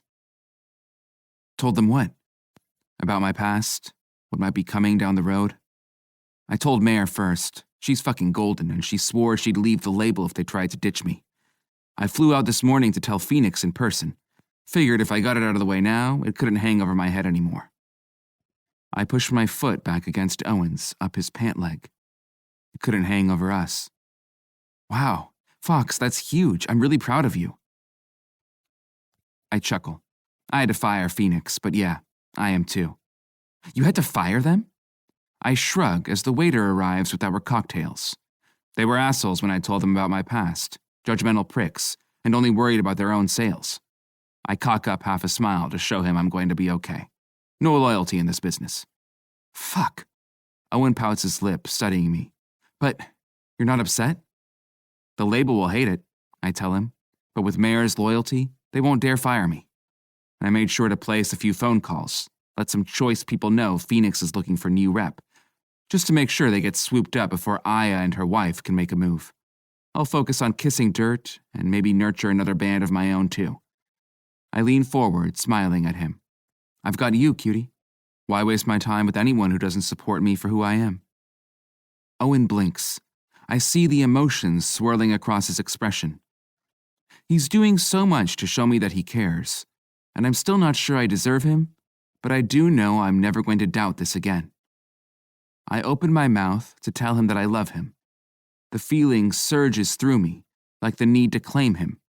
But before the words escape, someone strums a guitar behind us, and a gorgeous, familiar voice sings out. I'm a whale in the sea. I'm a hawk lost in flight. When you're away from me, it's another lonely earth night. I turn, surprised to see Mare meandering her way toward us with a guitar, a song I've never heard rolling like honey from her lips. When I shoot my eyes back to Owen, he surprises me with a kiss. His hands land on my face, and he pulls me close, swirling his tongue against mine. That's the other thing I wanted to show you, he coos. My voice comes out raspy as Mare works her guitar. What's that? That I love you, Owen whispers. The world freezes. I love you too, I answer, my heart in my throat. Mare appears beside our table, singing. Like a salmon up the river, wandering herds of caribou. All across this world, I'm only happy when I'm with you. She smiles and sways, one of the most melodious guitar solos I've ever heard filling the space around us. And then Owen starts singing. His voice is gentle but strong. He's not a trained singer, but he hits the right notes and keeps the rhythm. And something about the way he still sounds exactly like himself makes this the most beautiful music I've ever heard. I'll meet you in the Arctic, fly somewhere warmer every day. In ocean or savanna, nothing can keep me away. The tides pull us closer, the sky begs us to reunite. This earth is built for lovers, and it knows you're mine tonight. Owen finishes with a proud, beaming smile on his face. I almost can't breathe. No one plans stuff like this for me. No one goes out of their way to make me feel special. But now Owen's got his brother in on it, and Mare too. Holy fuck, he actually loves me. Shit, I manage as the guitar solo ends. Mare, Owen, that was beautiful. New hit single, don't you think? Mare winks at Owen. You're right. He is a softie. I wipe my eyes again. Fuck it. I grunt, then gulp the wine. There goes my reputation. Owen laughs as Mare turns on her heel. Have fun, you two, she says, and don't forget you owe me dinner next week. Thanks, Mare, I say, my voice rough. Thanks, Owen calls out after her. He's grinning, and there are tears in his eyes, too. Maybe it's the exhaustion, all the head spinning from the past few days. Or maybe I'm just in love. Who the fuck knows? But in that moment, maybe for the first time in my life, I know I've landed where I belong. I take my boyfriend's hand, stroking the back of his knuckles. I don't know how, but I'm going to show you how much this means to me, Owen. I'm going to make you feel as good as I feel right now, even if it takes me the rest of my life. Owen purrs under his breath. It won't take that long, he teases. After dinner, we still have to get to round 3. Chapter 24. Owen. Fox throws the door open and pulls me into his condo. His wavy hair is pushed to the side, and he's got a rakish grin. Heat pours through me. This is real. He's acting like it's no big deal to lose Phoenix Sunset, but I know that's not true. Fox sacrificed something today. Something big. And he did it by confronting everything he spent years running from. He did it for me. I suddenly understand just how devoted Fox is to me, and how desperately I want to stay right here, making sure he's happy, keeping that cocky grin on his face. So, part 3 of this date? Fox asks, then grabs my side. Should I prepare myself? I laugh and press my erection to him. No need to prepare, except, have you been tested? Fox's fingers sink into my flesh. Yeah, he answers, his voice raspy. You? Yeah. I lean forward, my heart pounding. I press my lips to his ear, then drop my voice to a whisper. Can I have your cock tonight, cutie? Fox growls and thrusts from his hips, riding his hard cock against me. Of course, he says, then kisses me, dragging his mouth over mine. Eventually. I laugh as Fox grabs me, then throws me to the couch. I lay there, my heart beating, and he walks up, slowly undressing himself. His slate eyes burn into mine. Once he's removed his shirt, he climbs on top of me, and his hands quickly and efficiently strip me. Oh, fuck, I moan when Fox drags his hot mouth down my chest. Fox. Gonna drag one out of you now, he growls. Get you warmed up. My eyes roll back when Fox frees my erection, gripping it in his fist. So fucking pretty, he says, kissing my glistening head and rubbing his lips across my pre-cum. My crown is raw and sensitive, and it sends spasms up through my body. Fuck, Fox. Oh my God. I'm pawing at him and gasping. He takes his time sucking my cock into his mouth, playing with my erection. My balls are tight, and my hole pulsates, squeezing in anticipation.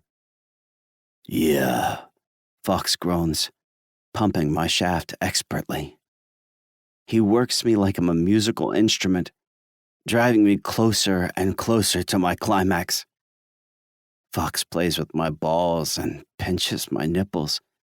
And even when I try to say something dirty or flirty, all I can do is groan. Fuck, I love you, I scream, so loud my ears ring. My climax hits, and Fox drags his lips off my shaft just in time to take my orgasm all over his face. I squirt and spray, writhing against the couch as I come. Fox grins, semen dripping down his stubble. Love you too, cutie. Oh my God, I say with a laugh. You look so fucking good with my cum on your face. Fox laughs, unfazed. Yeah. He crawls over and kisses me, my release wet on his lips. Glad you like it. Very handsome, I add, laughing. Do me a favor, Fox says. Open that drawer beside you. I look to the side table, wooden and stylishly mid-century modern. And when I pull open the drawer, I see that, among other things, a small silver butt plug sits inside. I pull it out. It's beautiful, flared and curved, small but exciting. I got it for you before we left for Palm Springs, Fox says. Almost forgot. He takes it from me, then uses his hand to wipe cum from his face, spreading it on the silver toy. Fox holds my eye, flames shooting between us as he lubricates it with my cum and his spit, working it in his mouth. My hole twitches. I'm still buzzing with the orgasm, and my cock is half hard and leaking between my legs. Fox grabs my hips and pulls me back, and I gasp as he puts me in position. You like this plug? He asks, then pushes it against my rim. My legs are splayed around him, and Fox works the plug against my entrance. Does it feel good when I stretch you open with it? Uh-huh, I answer, sweating. Feels so good. My word turns into a guttural groan as Fox works me open. The plug burns as it pushes past my ring. Then my hole clenches down when the flare is through. The warm pressure fills me, steady against the bundle of nerves that throbs behind my balls. The pleasure of the orgasm extending.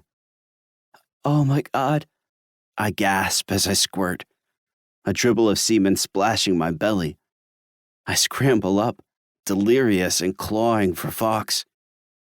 You are way overdue for a blowjob. Fox chuckles and stands. He kisses me again, deep, his hand on my cheek, then steps back. Not so fast, he teases and walks over to his bar. You want a drink? I wriggle my ass against the couch, pleasure throbbing from the plug. A drink? Fox purses his lips. Unless you need to come again first. I laugh, still squirming. Oh my God, you're impossible. Fox grins, totally pleased with himself. So wine? Soda water? I lick the back of my teeth, not about to be outdone. Whatever you're having, I say, then stand and walk over to the records. I'll pick an album. The plug moves in my channel with every step, and my cock leaks. It's like the orgasm is still rumbling, drawing itself out long after I stop spasming. I can barely think, but somehow I manage to find an album I recognize, an old soul album that Fox was listening to the other morning, and I put it on. Fox walks over and hands me my drink, then grabs me by the hip and pulls me close. He sways with me, holding me from behind and dancing lazily, and the hard toy moves inside me. I struggle to keep a straight face as I ride back against him, rubbing myself against his erection, fat in his boxers. You're a good dancer, I tell him. Fox strokes my bare chest. You too, he tells me. I whimper, my cock hard again, and he chuckles. You impatient, cutie? No, I say, pouting. We're by the couch, and Fox spins me to kiss me, then pushes me against the back of it. Because now that I have you, I think I'm going to take my time. I smile sweetly at him, not ready to give in. Good, I say, even though I'm trembling and dripping. We can take as long as you want. I lean back on the couch, then drag my hand delicately up Fox's erection, teasing it through his boxers. He grunts and tenses, and I smoothly pull his boxers down. Just so long as you let me play with you to pass the time. I whisper my fingertips across his crown, and Fox groans and leaks, a thick ooze of pre-cum dripping down his shaft. Playing with it lazily, barely touching his erection. I hold Fox's gaze and smile. This is how I know you really love me, I say, teasing. I make a loose fist and drag it once down his shaft, then go back to playing with his crown. Because you'd let me torture your cock all night if I really wanted to. Fox growls. He thrusts his cock against my hand, but I don't take it. Fuck, he grunts. What? I ask innocently. Do you want something, Fox? He grabs the back of my head, gripping his fingers in my hair. Fucking suck my cock, he groans. Please. I laugh and pull him back to the couch, then crawl between his knees, pushing his legs apart. Fox removes my glasses and I stretch my jaw as I take his erection. His salty pre-cum coats my tongue, and when I take his hairy balls in my hand and roll them, Fox tugs at my hair. Fuck, he grunts, moving his hips with little thrusts. Your mouth feels so fucking good, cutie. Uh-huh. I groan on his erection, then swallow him down. I feel an orgasm swiftly building in Fox. His balls are hot and heavy, and as I suck his shaft and take his crown to the back of my throat, his sack tightens to his body. Fox's hands roam as he groans, telling me how he's going to come all over me. But as I feel him reaching his climax, I pull my lips off. Fox gasps and looks down. Owen. I tickle my fingers across his crown again, and Fox's body jerks from the sensation. I want you to wait, I say, teasing, so I can have it all at once. You little fucker, Fox growls, and I laugh as he grabs me and pulls me onto the couch. You're going to drive me out of my fucking mind, aren't you? I get on all fours and wiggle my ass back. Your fucking mind, I tell him, and your regular mind, too. Fox slaps his erection against my ass, rubbing it across the plug, and another wave of orgasmic heat soars through me. I moan and fall forward, and Fox's mouth finds my hole. He kisses me there while he pulls the plug out, only leaving me empty for a second before he pushes his tongue in. My body takes him easily, and I groan his name as I fall against the couch. Fox rims me hungrily, stretching me with his tongue, and I'm so desperate I start begging for it. I'm hard again, I moan. I'm leaking. I need your cock, Fox. Yeah? Fox leans back, and I feel his cock between my cheeks. His pre-cum drips onto my hole as he strokes himself, and I reach down, slicking my hand with my own release to give him. Just like that, Fox encourages me, shoving his wet fingers in my hole. You're going to have cum dripping out of you for weeks, Dr. Levine. I thrust my butt backward, and his fingers hit my spot, Cock, I gasp. Now. Fox pushes his cock against my rim, and after a few tries, my muscles open and he slides in. He's thicker and longer than the toy, and I stop breathing as the fullness radiates through my body. I've never had multiple orgasms so close like he's promising, but as Fox stays there, buried deep, my cock twitches fully back to life. I throw my head back, spreading my legs wider, 1 foot on the ground. Fox, fuck yeah, I can feel you inside me. There's warmth leaking from my hole, and every part of my body feels raw. Can feel you leaking in me. Uh-huh.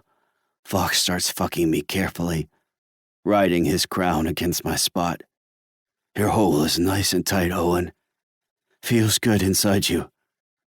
I moan, my muscles weak and almost collapse. Fox drives in deep and wraps an arm around my chest, then lifts me. He holds me up as he fucks me, kissing my cheeks and whispering in my ear. Just like that, he whispers. Doing so good, cutie. Keep taking my cock just like that, and I'm gonna make you come again. Fox finds his perfect rhythm, stretching my hole as he beats his cock against my spot. Every thrust throws me closer to another orgasm, and the scent of our bodies together overwhelms me. Gonna come, I groan, bouncing my hips back, desperate to take him harder. The orgasm flares from my base, shooting across my nerves. I'm not sure if I'm coming or not, but Fox keeps slamming into me, and suddenly, I break open. The world explodes and all my muscles seize. My hole clenches down hard on Fox's cock, and I finally spray, shooting jet after thick jet against my chest and stomach. Fox stays buried to his hilt. He holds me to his chest, his heart pounding against my back. That's right, he coos, kissing my cheek. That's right. I squirm against him, aftershocks rolling through me. You didn't come, I gasp. You didn't come yet. Yeah. Fox drags his hands over my chest, still buried deep. Gonna get one more out of you. I wriggle down. My entire body is pulsating, and I can barely breathe. Fox! I paw at his face, stroking him, only able to say his name. Fox. Carefully, slowly, Fox lifts me and spins me. His cock corkscrews in my hole, and I whimper as I clench down. Lovingly, Fox lays me on the couch, then takes my ankles up above his shoulders and kisses me. Nice and slow, cutie, he encourages, then kisses me again. Whenever you're ready. He barely moves at first, rocking our bodies together, the motion good and aching and raw. I can't possibly have another orgasm, but his cock is so thick inside me. I ride him, moving with his rhythm, and Fox's breath goes shallow. Owen, he rasps. My entire body is sensitive. Fox drags his hand across my chest and stomach, wetting himself with my cum, then grabs my half-hard cock. I moan, delirious. My body is trembling like the orgasm never stopped, and the blurry world spins around me.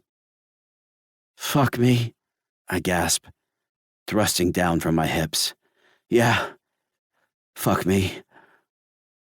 Fox grinds his jaw. Sweat drips down his forehead, and I can feel him fighting off an orgasm as his throbbing cock stretches me, and his pre-cum drips from my hole. He wraps his fist around my cock, somehow hard again, and I fuck his slick grip as he plows me. Oh, fuck, I groan, bouncing from the force of it. Oh, fuck. Oh, fuck. Oh, fox. Oh, fuck. He's railing me, fucking me so hard I don't know how I'm taking it. I drag my hands over his hairy, sweaty chest, trapped in an extended, torturous, ecstatic orgasm. Fox hitches me up suddenly, and our chests are pressed together as I sink down to his base. His thick cock fills me, and my hole squeezes like a vice. He thrusts hard, buried in me, and lets out a guttural groan. Wet heat fills me, his fat load pumping into my hole, and my third climax ignites. I feel it everywhere at once, my fried nerves sizzling and hormones flooding my veins. With a moan, I latch my lips onto Fox's mouth, then shoot in his fist, even more semen squirting out. I collapse in his arms, and Fox holds me. My breath is so ragged I feel like I'm crying, but he keeps stroking my back and kissing me, telling me how good I am. "You're mine, Owen," he whispers. "You're mine." "You're mine," I whisper back. "You're for me, Fox Wilder." Epilogue. Fox. 1 year later. Excuse me, sir. I turn from my spot at the quiet hotel bar and spot Owen there. The dim light casts a shadow over his troubled features. He leans against the bar, pushing his weight toward me. Sorry to interrupt, he purrs. Are you alone? I take a slow, performative sip of bourbon, wincing as I swallow it down. Can I help you? Owen pushes his body a little closer to mine. He's wearing a plain, white-collared shirt, and he loosely undoes the top button. I'm sorry. It's just that I'm staying at the hotel here and have somehow locked myself out of my room. I don't have my key or my wallet or anything. I swivel on the stool and open my legs to him. Sorry, I say gruffly. Can't help. Sir, Owen says, pleading, and lays his hand on my arm, caressing the black leather jacket I'm wearing. Please. Got a date tonight, I tell him. And unless you're going to put on a lingerie show like this pretty lady, I don't have time for you. Owen sucks in a sharp breath and pushes his body a little closer. What if I told you I was wearing sheer white panties with a pretty little bow right now? I scoff and stand, furrowing my brow. I wouldn't believe you, I say and turn to walk away, grinning to myself. I stalk toward the lobby, not looking back until Owen grabs my elbow. Please, sir, he whispers, begging. My panties. Before he can finish the sentence, he loses it, erupting in laughter. Oh God, he says, laughing hard. Sorry. I chuckle along with him. Don't be. I swipe my thumb over his lip, feeling his smile. It's cute when you break character. Owen takes his glasses off and wipes his eyes, then shoots me a sassy grin. Please, sir, he whimpers, then glances around as he pulls me behind an oversized fig plant. When he confirms that there's no one coming, he grabs my hand and shoves it down his pants. His erection stretches the panties I bought him last week, and he rubs his wet crown against the palm of my hand, needy. I swear I'll make it worth your time. I growl and grab his erection, then pull my hand back. You're horny, I say, scolding him and playing hard to get, although it's actually incredibly fucking difficult to not just take him right now in the bar bathroom. And desperate. I start walking away, heading slowly toward our ultimate destination, the car I've stashed in an empty corner of a parking garage nearby. Owen runs after me, whimpering, a sound that always makes me leak. Why are you so mean? I walk out onto the street. It's the middle of the day in downtown Seattle, and people pass hurrying in either direction. With an abrupt turn, I grab Owen by the waist and hitch him close. Don't you know who I am? Who are you? Owen asks, his voice timid. I'm Jack Tampa, the owner of Tampa Unlimited. Owen gasps. That's right. You're in town to interview for a job at my company. I growl, then hitch him closer, rubbing my erection against his as I press my lips to his ear. And now I know you're a panty-wearing slut. Owen? Fox? Owen and I both slowly turn to find Reggie standing there, grinning at us. Whoa, you guys! I can't believe it! What are you doing downtown? I slowly relax my grip on Owen, then shoot him a troubled glance. His mouth is hanging open, wordless. I try to subtly hide my erection. Lunch, I finally say. Reggie holds his hands up. Lunch! I'm hungry too. Can you believe it? I push my hand through my hair, trying to compose myself. You're always hungry, Reggie. And we already ate, Owen adds quickly, fidgeting with his shirt. And I've got to get back. To do stuff? Reggie blinks, totally oblivious. Cool. None of us say anything for a minute. Then he renews his grin and nods. Well, guess I should get going then. Fucking hell, I gasp when he walks away, then press my forehead to Owen's. Where were we? Owen asks. Was it time to take my panties off and shove them down your pants? I groan and push my fingers through his hair. Fucking love when you do that. Owen blinks. Fuck it, he says, then laughs. Race you to the car. Before I can process, he takes off in a sprint. He's faster than me too, and no matter how much I huff and sweat, I can't catch up. He just runs ahead, laughing and disappearing around corners. Hell do I love this man. He's full of light and always surprising me. When Owen came into my life, I thought I had everything under control. But somehow, he turned it upside down. He reordered it, and he changed the way I see myself, too. Before, I thought I had everything I wanted. But Owen tore my walls down, and I've realized that there can be so much more in life. He makes me happy and satisfied in ways I've never been before, and I work every day to provide the same to him. And since our relationship is a very special one, keeping him satisfied means railing him in the back of my car, hidden in a dark parking garage. Owen teases me and moans, his legs splayed over the seats, his panties slit to the side enough that I can fuck him. I give him everything I have, and by the time my cum is dripping from his hole, the windows are steamy, and my man looks happy and satisfied. I drive us back to the condo. With Owen's stuff moved in, it's got a warmer feel, books and houseplants and softer things. It all mixes nicely with my stuff, the styles blending. For maybe the first time, my house truly feels like a home. Owen makes us dinner, his favorite veggie pasta, and we end up falling asleep on the couch watching a nature documentary. I lift him and carry him upstairs, careful not to wake him as I deposit him in our bed. We've had a long week. My new band, the Night Fatales, has been busy at the studio, and it was our turn to host the rotating weekly dinner that we share with Reggie and Robin. With a new exhibition occupying Owen at the museum, we've barely had time to get freaky together. Not that I'm worried. We've got a trip planned tomorrow, and I'm not going to take my hands off of him all weekend. Owen. I hop off the back of Fox's bike and remove my helmet, the world seeming to vibrate. We've been riding for a couple of hours, and that always makes my legs feel wobbly. Wow, I say, looking out over the alpine scene where we stopped. This is gorgeous. I look at Fox, who stretches his arms. Where are we? We pulled off the highway a little bit ago, finding our way to this dirt road, but there's nothing here.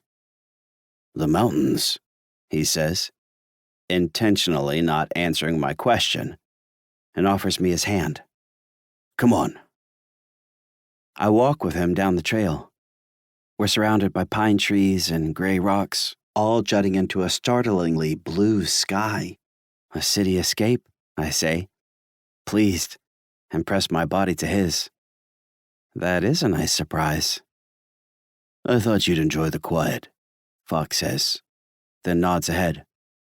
Rented us a cabin. I smile, warm satisfaction humming through me.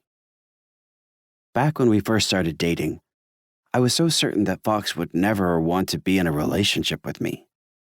I thought we were just too different, looking for disparate things, unrelated pleasures. But in reality, we just fit together.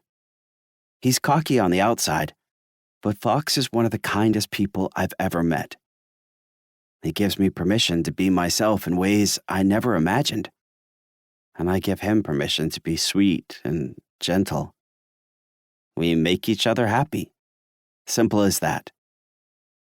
As we round a corner on the trail, 2 hawks suddenly swoop through the air, riding a current up. Oh my God, I say, excited. I didn't even think about that. This is the perfect time to catch the hawk migration. Fox chuckles, pleased with himself. Yeah, I know.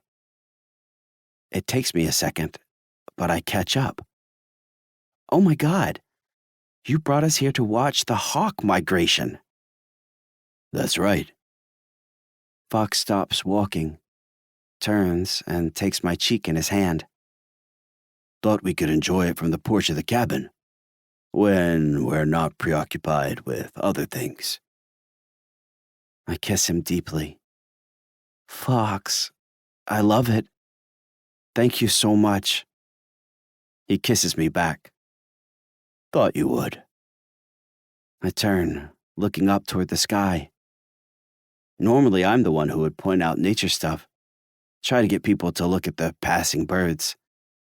I love it that Fox is doing this for me instead. When I turn back, I'm surprised to see that Fox is down on one knee. I think he must have dropped something at first, but then he looks up, and my breath disappears. Oh my God, I whisper. Fox. He smiles and pulls a small ring box from his pocket. Owen, he starts, his voice steady but rough. You came back into my life a year ago, but in a way, you've always been a part of it.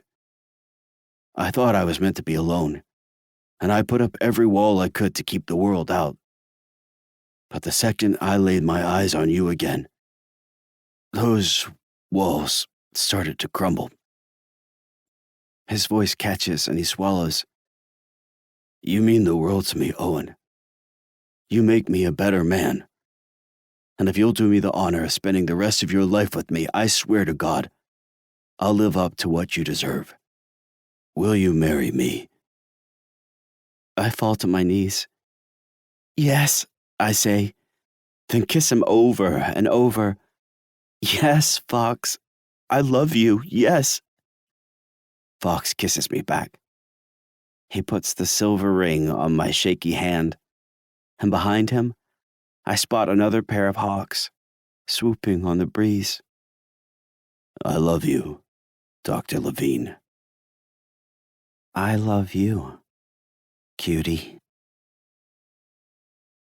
This concludes Filthy Sweet by R. Cayden, narrated by Javi Wilder and Sean K. Jane. Copyright 2021 by R. Cayden. This unabridged audiobook is published by arrangement with R. Cayden and was produced in the year 2023 by Tantor Media Incorporated, a division of Recorded Books, which holds the copyright thereto. Please visit Tantor.com for more information on our growing library of unabridged audiobooks. Audible hopes you have enjoyed this program.